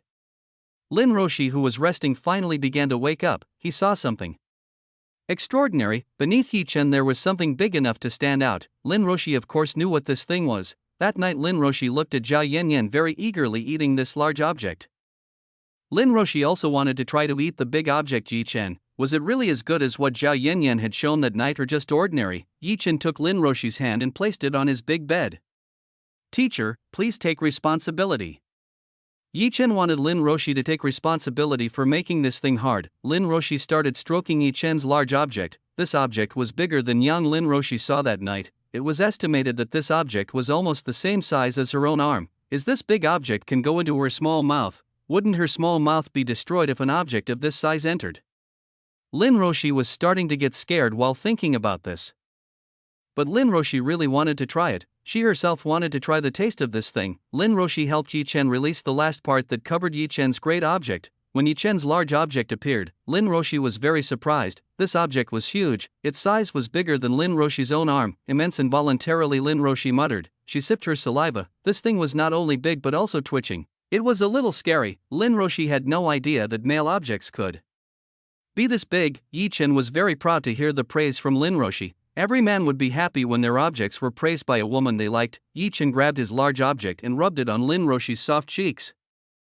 Lin Roshi felt her cheeks pressed by hot and hard objects. Yi Chen, Lin Roshi started to get dizzy when she smelled Yi Chen's large objects. The smell made Lin Roshi even more excited. Chapter 243. Lin Roshi wanted to taste it. Unconsciously Lin Roshi's two hands moved on their own and held Yi Chen's great object. Yi Chen, could the teacher try the taste of this object? Lin Roshi very boldly wanted to try the Yi Chen object in her mouth. Yi Chen almost had a nosebleed after hearing Lin Roshi's words. Lin Roshi's words just now were very fatal to every man who heard it, of course. You can do whatever you want. Yi Chen let Lin Roshi do whatever she wanted. He wanted to see how Lin Roshi served himself. Lin Roshi was very happy. Every night after the incident she peeked at Yi Chen and Zhao Yanyan. Lin Roshi always dreamed of doing this together with Yi Chen. Lin Roshi started to stick out her small tongue. Lin Roshi's small tongue began to touch Yi Chen's large object. Lin Roshi began to lick this thing and taste the taste. It felt a little salty, but there was little satisfaction when licking this object. Lin Roshi began to dare to lick Yi Chen's large object. The taste of Lin Roshi's tongue was quite pleasant for Yi Chen, but Yi Chen wasn't enough with this. He wanted to try inside Lin Roshi's mouth. Dear Lin teacher, let's try it. Yi Chen told Lin Roshi to open her mouth. Lin Roshi obediently opened her mouth wide. She immediately ate Yi Chen's large object. Arg! Yi Chen groaned. Lin Roshi's mouth felt extraordinary. It was moist, warm and very soft. Lin Roshi felt very crowded by Yi Chen's large object. Lin Roshi gradually began to familiarize herself with the large object Yi Chen. After feeling accustomed to Lin Roshi began to do as Zhao Yanyan had done that night. In Lin Roshi's memory, what Zhao Yanyan had done that night was still clearly remembered in her head. Lin Roshi's mouth began to move up and down. As Lin Roshi moved up and down, Yi Chen felt incredible pleasure. Lin Roshi was quite great, even though she first did this. Her teeth did not scratch Yi Chen like another virgin woman. Moreover, Lin Roshi's technique was quite skilled, though not as good as Cheng Chang. Yi Chen felt quite comfortable with Lin Roshi's technique. Teacher, you are very skilled, like you have the talent to be a passionate woman. Yi Chen praised Lin Roshi. Hearing what Yi Chen said, Lin Roshi suddenly stopped. She vomited a large object Yi Chen and looked up at Yi Chen. Yi Chen, you wouldn't hate a teacher like this, right? Lin Roshi was very upset. She became a lustful woman in front of Yi Chen. She was afraid that Yi Chen would not like women like her. No matter what you are, I will still like you. How can Yi Chen hate Lin Roshi like this? Yi Chen likes Lin Roshi, who is honest and passionate. This is the true nature possessed by Lin Roshi, which is hidden from outsiders, and only Yi Chen can enjoy this. Thank you, you are indeed my good little man. Lin Roshi smiled at Yi Chen. She again ate a large object Yi Chen. Lin Roshi was quite fond of this, especially when she saw Yi Chen's face that seemed to enjoy her service, making Lin Roshi try her own tricks. Jubo, jubo, jubo. Jubo, jubo, jubo. Lin Roshi sucked, licked, and occasionally spewed out Yi Chen's large object. Arg. Yi Chen enjoyed this. Lin Roshi had already discovered her own technique to make Yi Chen feel delicious. The dignified teacher Lin Roshi turned into Yi Chen's little prostitute. Dear teacher, you are very good. I like your mouth. Please go deeper. Yi Chen really likes Lin Roshi's mouth and technique. Lin Roshi is very talented in doing this. Lin Roshi was very happy to be praised by Yi Chen. She began to insert Yi Chen's large object deeper. Lin Roshi seemed to have difficulty inserting a very large Yi Chen object. After a considerable effort, nearly 90% of Yi Chen's objects were successfully swallowed by Lin Roshi. Yi Chen didn't expect Lin Roshi could do this. Among the Yi Chen women, the only one who could do this was Ching Chang. It seemed like Lin Roshi did indeed have the talent from birth to do this. 15 minutes later, Lin Roshi's jaw was already very numb. Until now, Yi Chen still hadn't come out yet. Yi Chen really enjoyed Lin Roshi's mouth technique. He almost reached the limit. Yi Chen held Lin Roshi's head and accelerated Lin Roshi's movements. Jubo, jubo, jubo, jubo. Lin Roshi's throat was very tight as Yi Chen poked very fast and hard. Teacher, I'm coming out. Yi Chen took out an enormous amount of her load into Lin Roshi's cherry mouth. Lin Roshi wasn't ready with Yi Chen's heavy burden. She tried to pat Yi Chen's thigh. She wanted Yi Chen to let go of her. Lin Roshi's mouth was already full of Yi Chen's warm white magma. Teacher, drink this. It contains very good nutrition for beauty. Yi Chen told Lin Roshi to drink his Yangqi essence. Hearing this from Yi Chen, Lin Roshi tried to drink it. Glup. Lin Roshi tasted it a little. It didn't taste as bad as she had imagined. Instead, it was very delicious. Even Yangqi Yi Chen was far more delicious than the best food Lin Roshi had ever eaten. Glup, glup. Glup. Glup. Lin Roshi gulped everything down. She did not waste Yi Chen's delicious essence. Slurp. Lin Roshi even sucked in the rest of Yi Chen's large object. Lin Roshi was very addicted to Yi Chen's taste. This was the most delicious thing she had ever eaten. No wonder that night Zhao Yanyan really liked to serve this thing. It turns out that what is in this object tastes very delicious. Lin Roshi looked at Yi Chen's large object. Yi Chen's object still stood very erect. This was extraordinary. From what Lin Roshi knew, after coming out, men would immediately go limp and take a long time to stand up again. Yi Chen's difference was very strong. Even some women were not enough to handle this thing. Yi Chen hugged Lin Roshi's body. Teacher, may I do it? Yi Chen asked Lin Roshi. Lin Roshi nodded at Yi Chen. Yi Chen, don't call me teacher, call me Roshi. I feel embarrassed when you call me teacher. In the current situation, Lin Roshi was very embarrassed when Yi Chen called her teacher. No, I like to call you like this. I feel excited when I call you teacher. Yi Chen felt like calling Lin Roshi by the teacher's call. It added to the excitement when doing dual cultivation. Lin Roshi was very embarrassed. Yi Chen was really a very naughty student. Yi Chen started to align his objects at the entrance of Lin Roshi. Lin Roshi was a little afraid when an object of this size intended to enter. Her small cave would definitely be destroyed by this large object. Yi Chen slowly, I'm very scared, Lin Roshi told Yi Chen. To be even slower, he was afraid of Yi Chen's big object. Dear teacher, don't be so tense. I will be very gentle, Yi Chen said to Lin Roshi to be more relaxed. Chapter 244. Zhao Yanyan was outside the door. Yi Chen's younger brother began to dash into Lin Roshi's honey cave. In order not to suffer prolonged pain, Yi Chen did it in one jerk. Ouch. Lin Roshi's body curved forward almost like a bow. Lin Roshi's body felt like it was split in half when Yi Chen's large object entered her body. blood started coming out. This proves that Lin Roshi is still a virgin. Finally Yi-Chen got Lin's beautiful teacher. Now Yi-Chen is very proud of him. It was so painful. It was not as fun as he had read in a book. Yi-Chen, please pull out. It hurt so much. Lin Roshi wanted Yi-Chen to pull out that thing. Right now she was feeling very sick. Lin Roshi started to shed tears. Teacher, wait a little while. The first time it really hurts. After a while you will definitely like it. Yi-Chen tried to persuade Lin Roshi like a child. Lin Roshi began to hug Yi-Chen's neck very tightly. Little by little the pain indeed began to diminish and no longer taste. The pain was replaced by a feeling full and bloated. Lin Roshi tried to shake her body. As Lin Roshi moved, Yi-Chen's younger brother felt very good. Lin Roshi's soft wall clamped on Yi-Chen's younger brother and made Yi-Chen's younger brother really enjoy it. Lin Ru no longer felt sick. Yi-Chen, you can continue. Lin Roshi wanted to try the taste between men and women. Okay, I'll start. Yi-Chen started the piston slowly. Ah. When Yi-Chen poked her flower core, Lin Roshi growled with great pleasure. It felt extraordinary. Lin Roshi's entire body felt a very comfortable feeling. Yi-Chen also enjoyed Lin Roshi's very gentle walls. Yi-Chen started pumping even faster. Ah. Yi-Chen, I like this. Yours is very big. It makes me very full and comfortable.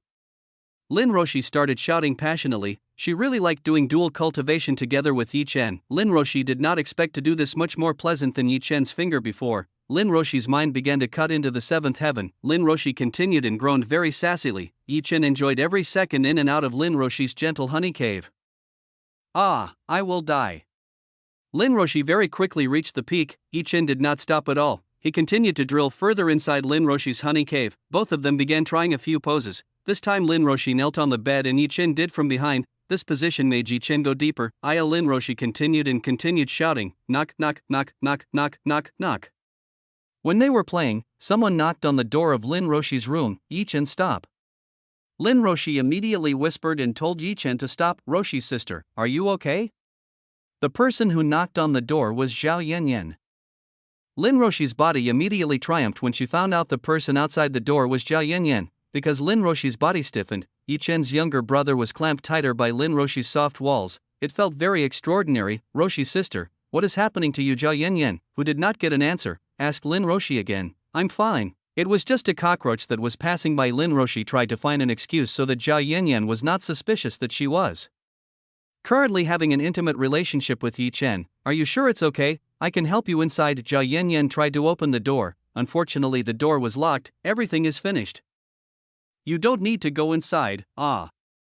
While Lin Roshi was talking to Zhao Yanyan, Yi-Chen suddenly grabbed her hips and pumped back in her honey cave. Sister Roshi, are you alright? What's going on in there? Hearing Lin Roshi's moans, Zhao Yanyan asked again. Lin Roshi hit Yi-Chen to stop moving. Instead of stopping, Yi-Chen became even stronger in doing herself. Involuntarily Lin Roshi's voice leaked out. If Zhao Yanyan knew this would be bad. Yanyan, I am fine, you should buy groceries for tonight. In a halting voice, Lin Roshi tried to talk to Zhao Yanyan. Okay, if that's the way, I go first. Giggling, Zhao Yanyan giggled at Lin Roshi, who was inside.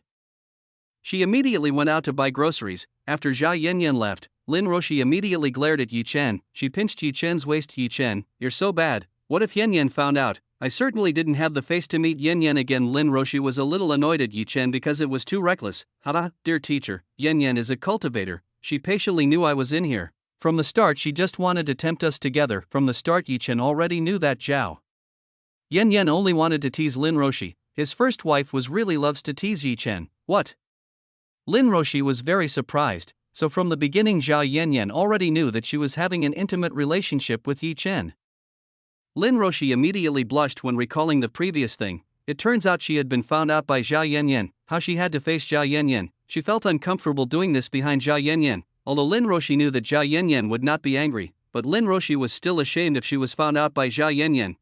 Dear teacher, you don't need to think about it. In the future you two will serve me together. Yi-Chen chuckled at Lin Roshi. Bah, who wants to serve you with other women? You are too confident. Lin Roshi pouted at Yi-Chen. Let's see. Yi-Chen returned to hug Lin Roshi's body and began pumping inside Lin Roshi's honey cave. Both of them continued to enjoy their dual cultivation session. After 1 hour, Yi-Chen finally let out an essence in the depth of Lin Roshi's flower core. Lin Roshi was already very tired. She was actually thrown by Yi-Chen for 1 hour. This was crazy. What Jia Yanyan said was true. Yi Chen's ability in that field was too strong. Lin Roshi alone was unlikely to be able to handle Yi Chen. Lin Roshi was glad everything was over, but suddenly Yi Chen's object hardened again. This scared Lin Roshi. Yi Chen, you. Lin Roshi immediately said to Yi Chen, "Dear teacher, I still want more." Yi Chen returned to Lin Roshi. "Ah. Yi Chen, wait, I can't anymore, you can kill me, ah. Anyone help me." Lin Roshi is no longer able to serve Yi Chen. She could die under Yi Chen's large object. Bang. The door was kicked by someone. Jia Yanyan went straight inside. Jia Yanyan saw what Yi Chen and Lin Roshi were doing. "Yanyan, help me." Lin Roshi asked Jia Yanyan for help. At this time she didn't care if it was known by Jia Yanyan. She just wanted to ask Jia Yanyan for help. Jia Yanyan certainly knew Yi Chen's strength in that field. Jia Yanyan immediately took off her clothes and went towards the bed. Jia Yanyan immediately released Yi Chen from Lin Roshi. After that, Jia Yanyan immediately drove Yi Chen's body. "Husband, let me replace Roshi's sister. She is no longer able." Zhao Yanyan grabbed Yi Chen's large meat stick and deployed it into the door of her honey cave. Yi Chen's large object was swallowed directly by Zhao Yanyan's honey cave, which was very narrow and comfortable. Zhao Yanyan's honey cave was already very wet. It seemed outside, this girl was entertaining herself. After buying ingredients for dinner, Jia Yanyan immediately returned to the hostel. She wanted to hear what Lin Roshi and Yi Chen were doing. Yi Chen chuckled. Everything was according to his plan, deliberately doing Lin Roshi to the point of being helpless to shout for help.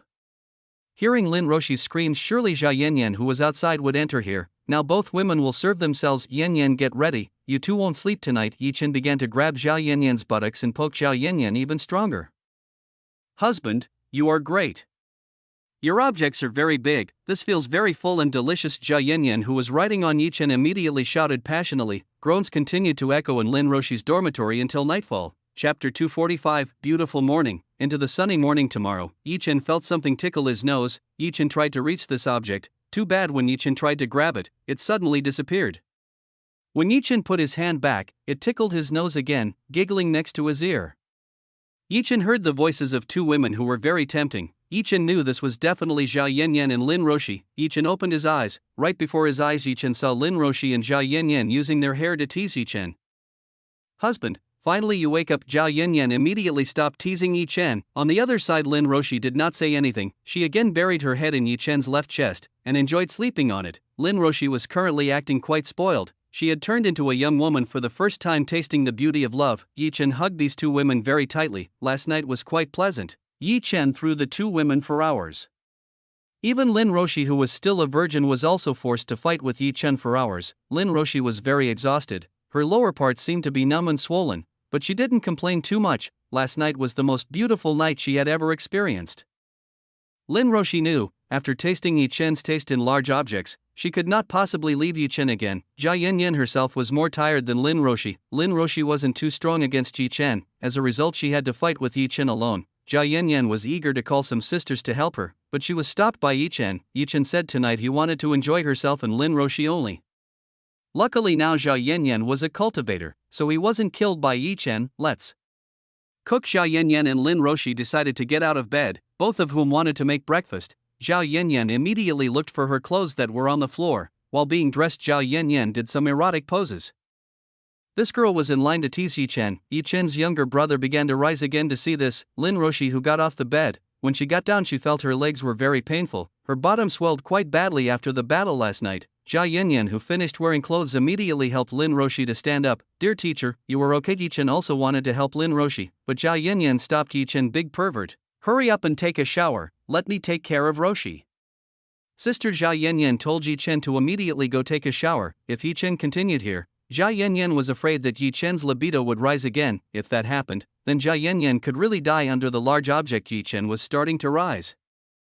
Yi Chen was helpless. He was kicked out by Jia Yanyan. Yi Chen immediately went to the bathroom. He began to take a shower to clean himself. After finishing the bath, Yi Chen changed clothes. In Lin Roshi's room there was no Jia Yanyan and Lin Roshi anymore. Both of them had gone to the kitchen to cook. Ringing, ringing, ringing, ringing. A telephone ringing. Yi Chen, who heard this voice, immediately looked for his cell phone. Yi Chen saw whose number was calling him. The person who called himself was Luo Bing's beautiful police officer. Yi Chen picked up the call from Luo Bing. "Yi Chen, where are you?" "At this time I am in front of your villa gate." Luo Bing asked where Yi Chen was right now. "I'm at the girls' dormitory at school, what's wrong?" Yi Chen asked. Luo Bing, who heard this, was astonished. Why would a man be in a girl's dormitory? This big pervert must have done something to the girl there. Even though Luo Bing was very dissatisfied, right now he couldn't do anything to this smasher man. Huffed. Luo Bing tries to calm down. I ordered what you wanted yesterday, now we can go to get it checked by ourselves. Luo Bing invited Yi Chen to go to the place where the ginseng that Yi Chen wanted was. Wait for me, I'll see you soon. After saying that to Luo Bing, Yi Chen immediately turned off the call. Yi Chen, don't make me wait long, bip. Before Luo Bing finished her words, the call was closed. Damn you, Yi Chen, just watch out if you dare make me wait a long time. Luo Bing could only grit her teeth and wait for Yi Chen's arrival. Yi Chen didn't really care. He just wanted to spend the morning with Jia Yanyan and Lin Roshi. After finishing changing clothes, Yi Chen immediately went to the kitchen. There he saw Lin Roshi and Jia Yanyan cooking food. Thanks to the ointment given by Jia Yanyan, Lin Roshi was able to return to normal walking, although sometimes it still felt a little painful. This did not bother her at all. After being humidified by Yi Chen, Lin Roshi's appearance was far more beautiful and fresher. Lin Roshi was now far more beautiful than before. Lin Roshi now believed what Jia Yanyan said that night. Apparently doing the essence of Yi Chen had the ability to make women more beautiful and gentler. Jia Yanyan and Lin Roshi worked together to cook food. In a short time the dining table was filled with dishes made by two beautiful women. Husband, the food is ready, let's eat together. Lin Roshi had started to call Yi Chen by the husband's name just as Jia Yanyan called Yi Chen. In her heart Lin Roshi already regarded Yi Chen as her husband. Yi Chen, Jia Yanyan, and Lin Roshi started eating the food on the table. Jia Yanyan and Lin Roshi's cooking didn't need to be questioned anymore. This was very delicious. Delicious. Yi Chen praised the food made by Jia Yanyan and Lin Roshi. Lin Roshi and Jia Yanyan were both happy when Yi Chen praised the food they made. Both of them began to serve Yi Chen. They added a lot of food on Yi Chen's plate. A few moments later all the food on the table had been eaten by Yi Chen. Jia Yanyan and Lin Roshi had not much food. They only ate a little. The rest of it was all consumed by Yi Chen. Dear teacher, there is something I want to say to you. Yi Chen wanted to say something to Lin Roshi. What is that? Asked Lin Roshi. This is about you. Now that you have officially become a cultivator, from now on you must practice the same as Jia Yanyan. Yi Chen told Lin Roshi that she had become a cultivator. Huh? Lin Roshi did not expect that now she has become a cultivator just like Yi Chen and Jia Yanyan. No wonder now Lin Roshi felt that her body had become stronger than before. And one more thing, from now on you will stay in behavior. This is for your safety. Another Yi Chen wanted Lin Roshi to live in his villa. There was the safest place for Yi Chen's woman. Chapter 246. Meet Xianingzi again. It would be difficult for Yi Chen if the women lived in different locations. If that happened Yi Chen would be difficult to protect them all. But Lin Roshi still doubted whether she should live with another Yi Chen woman, Roshi's sister. You don't need to worry, all of Yi Chen's women are good women, you can definitely get close to them quickly. Jia Yanyan told Lin Roshi to stay with them. Lin Roshi still doubted whether she should leave this girl's hostel and live together with Yi Chen, Roshi's sister. If something like last night happened, who would help you? If in Yi Chen villa you could ask for help from the other sisters. Giggling, Jia Yanyan laughed teasingly. Lin Roshi's face instantly turned red like an apple. She certainly still remembered what happened last night. To fight Yi Chen in bed, Lin Roshi needed a sister to help her pack. Yi Chen, okay, I agree. After careful consideration, Lin Roshi finally agreed to move to Yi Chen's villa. After finishing cleaning the dining table, Yi Chen and Jia Yanyan helped Lin Roshi package the important items in this room. The process of packing Lin Roshi's goods was very easy. Yi Chen gave Lin Roshi a storage ring to store all her belongings. Lin Roshi was surprised after seeing a ring that could insert any object into it. For Lin Roshi it was like magic. After all the items had been packed, Yi Chen, Jia Yanyan and Lin Roshi went to the parking lot where Yi Chen's car was located. Yi Chen and the two women immediately got into the car. After everyone had entered, Yi Chen drove the car to the Golden Eagle district. The trip took time. On the way, Jia Yanyan and Lin Roshi gossiped with a very small voice. They began to exchange a little of their experiences in bed. 15 minutes later, Yi Chen finally arrived in front of his villa. In front of the villa gate there was a luxury car that was crushed. Next to this car was Luo Bing, who was wearing plain white cheongsam. Today was a national holiday, so Luo Bing was not wearing the police clothes she usually wears. Luo Bing's clothes now make Luo Bing look very pretty and sexy. But Luo Bing's face didn't look happy right now. She had been waiting here for almost 2 hours, but until now Yi Chen hadn't come yet. Luo Bing had to make calculations when Yi Chen arrived here. Yi Chen sounded the horn to tell Luo Bing to get out of the entrance gate. Seeing that the horn was Yi Chen's car, Luo Bing immediately approached Yi Chen's car. Luo Bing tapped Yi Chen's car window hard enough. Knock. Knock. Knock. Knock. Yi Chen lowered the rearview mirror of his car. Sorry Luo, police made you wait for a while. Yi Chen chuckled at Luo Bing. Wait a minute? Yi Chen, you've made me wait almost 2 hours here. You say 2 hours a minute. I want a beating.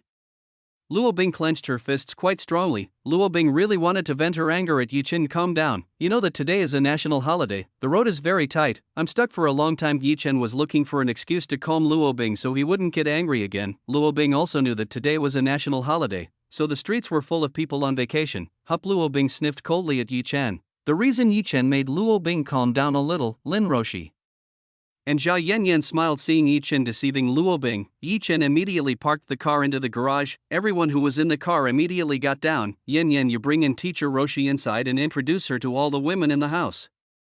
I will go together with police Luo somewhere. Yi Chen told Zhao Yanyan to bring Lin Roshi into the villa. Okay, Roshi sister, let's go inside. Zhao Yanyan dragged Lin Roshi into the villa. After seeing the departure of Zhao Yanyan and Lin Roshi, Yi Chen returned to meet Luo Bing. Well, where is the ginseng you said earlier? Yi Chen immediately asked Luo Bing where the dozens of ginseng aged as he knew he was asking.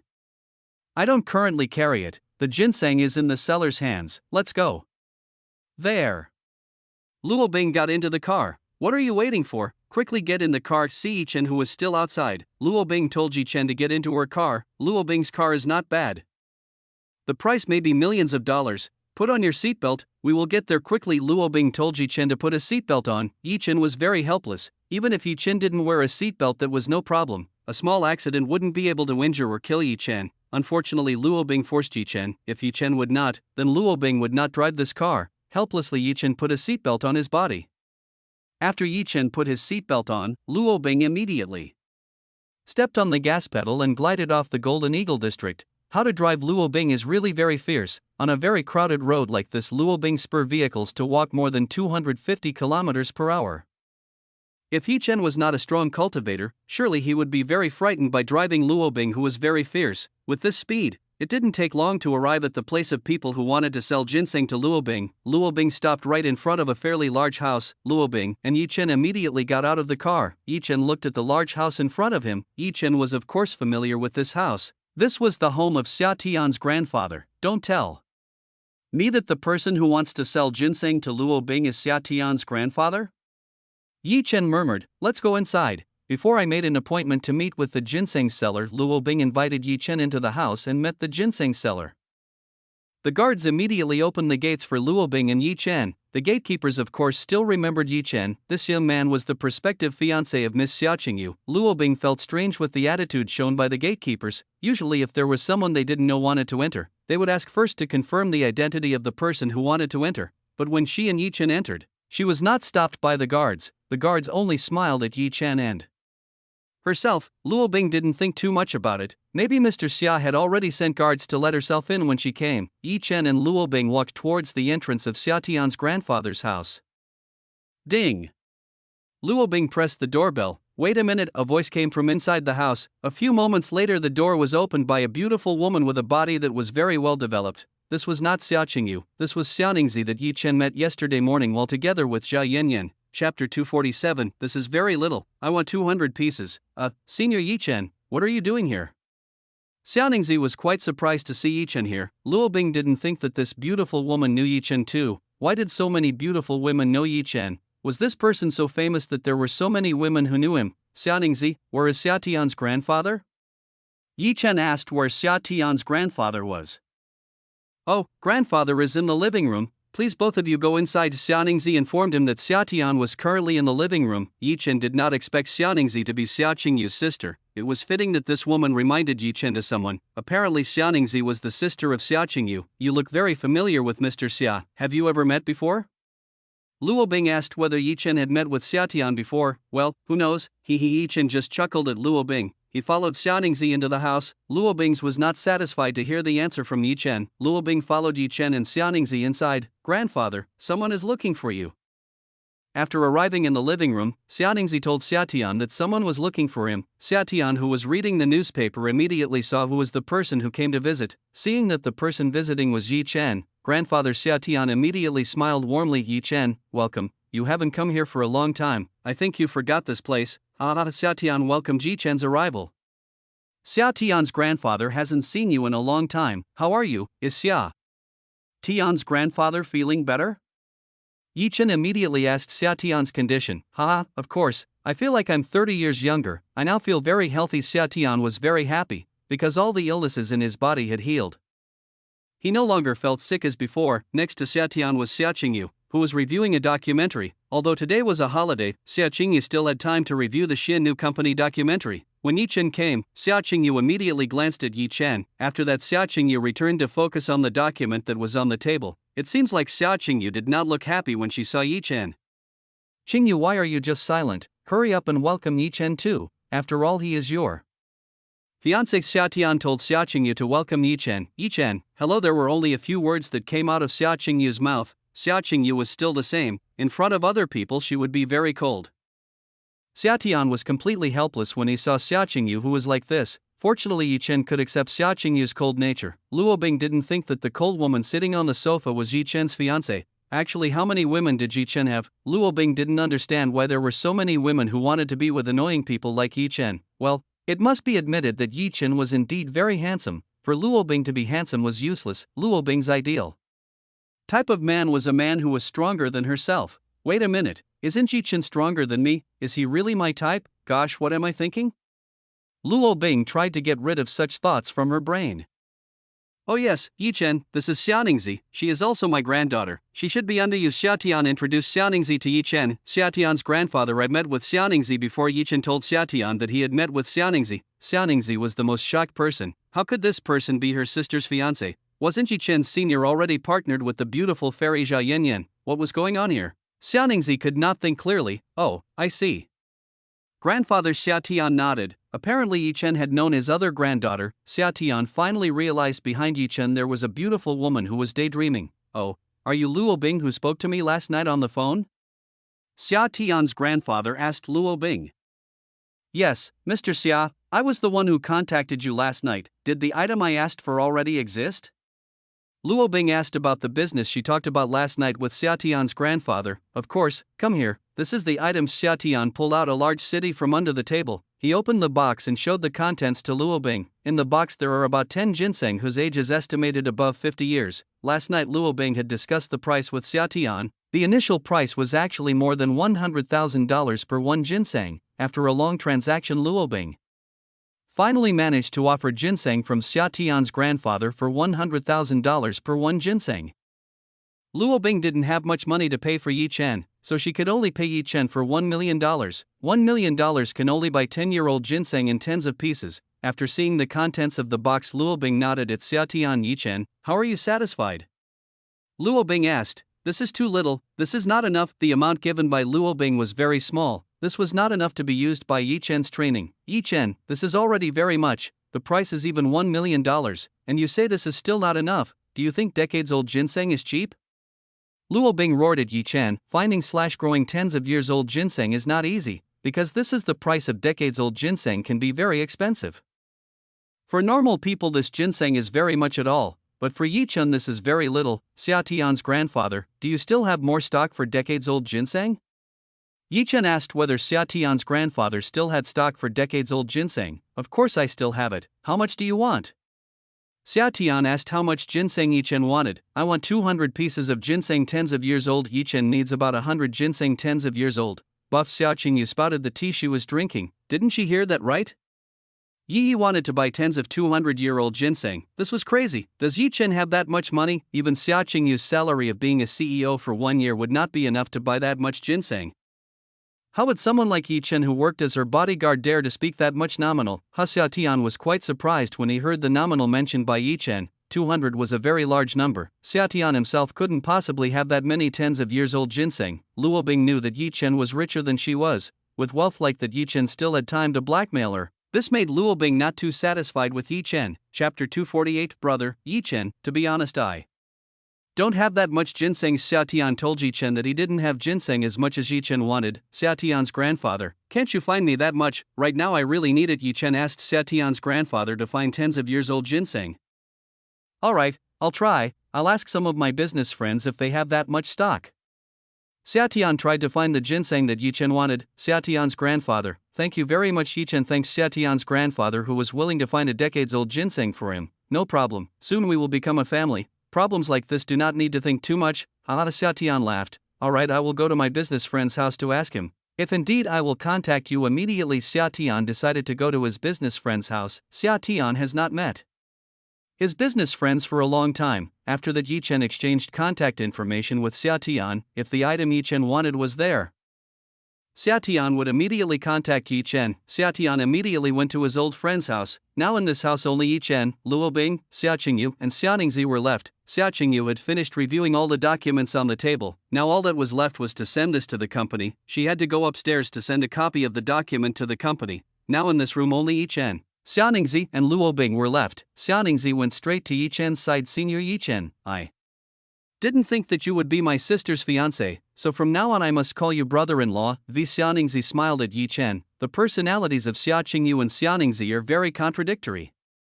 Xia Qingyu has a cold personality to everyone, while Xia Ningzi is friendly and smiles to everyone. You can call me as you like. Yi Chen didn't mind being called like anything by Xia Ningzi. Brother-in-law. By the way, how can you get engaged with my sister?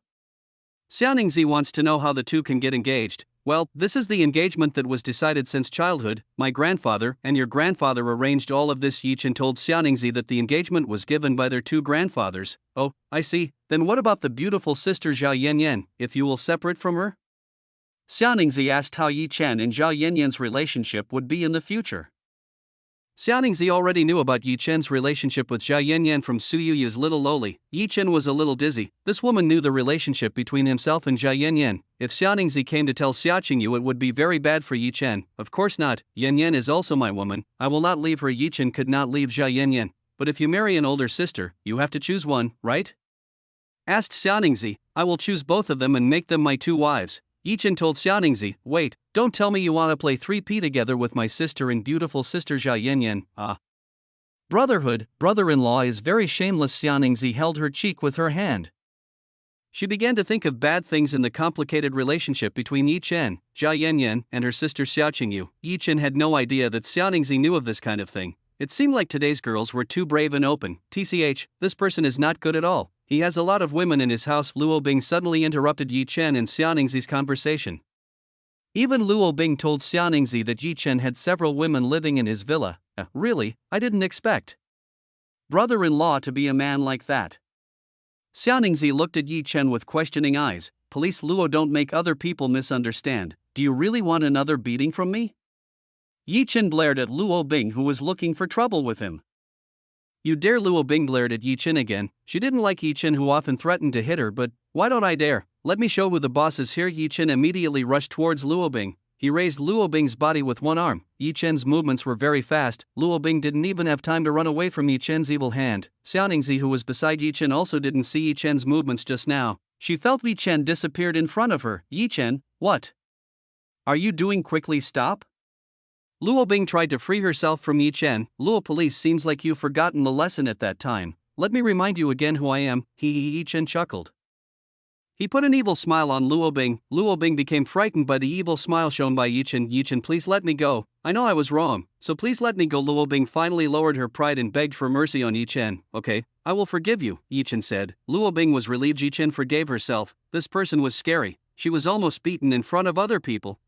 But I think you need to be given a little punishment so as not to come back against me in the future. Pa! Yi Chen slapped Luo Bing's plump ass. Luo Bing felt a hot feeling in her buttocks. Yi Chen will someday kill you, Pa! Luo Bing roared angrily at Yi Chen. Hearing Luo Bing still daring to threaten him, Yi Chen struck even harder. Puff, puff, puff, puff, puff, puff.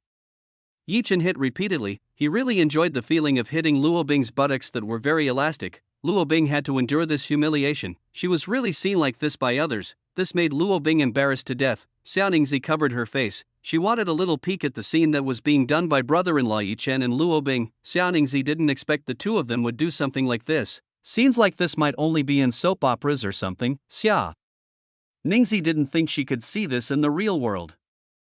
After several more beatings, Yi Chen finally released Luo Bing. Luo Bing put on an angry face at Yi Chen.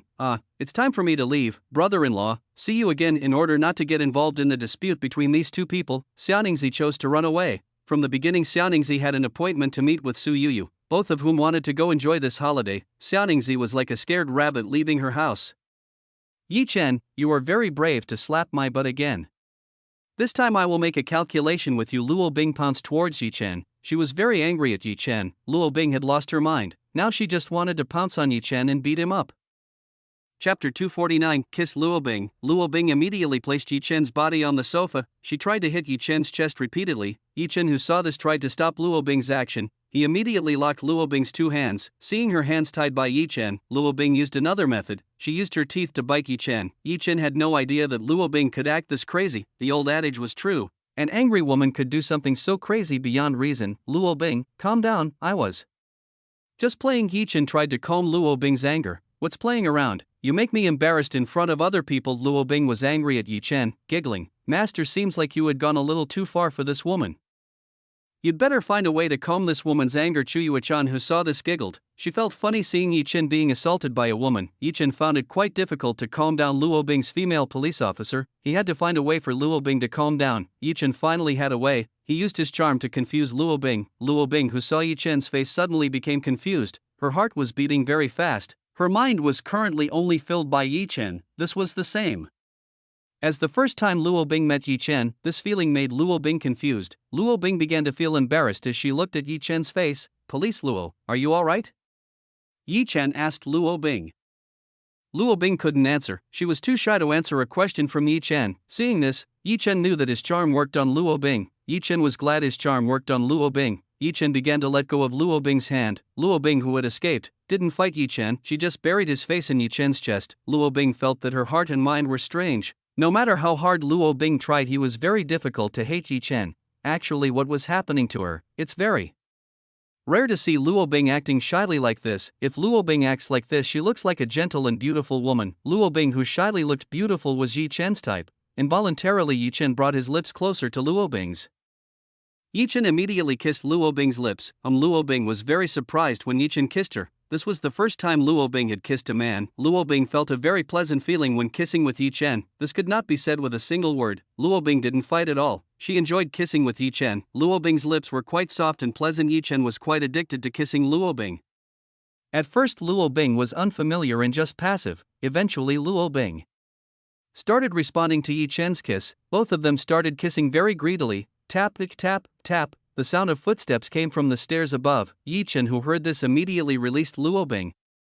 He immediately stopped his charm technique. After the charm technique disappeared, Luo Bing began to regain consciousness. She could not believe what she had just done together with Yi Chen. She just kissed with Yi Chen passionately. What actually happened to her just now? Why HSE did not refuse when kissed by this bad boy? Luo Bing felt very confused. Luo Bing's mind began to be very chaotic. Each time remembering the kiss just now, Luo Bing's face turned red like an apple. Yi Chen, where is Ningzi?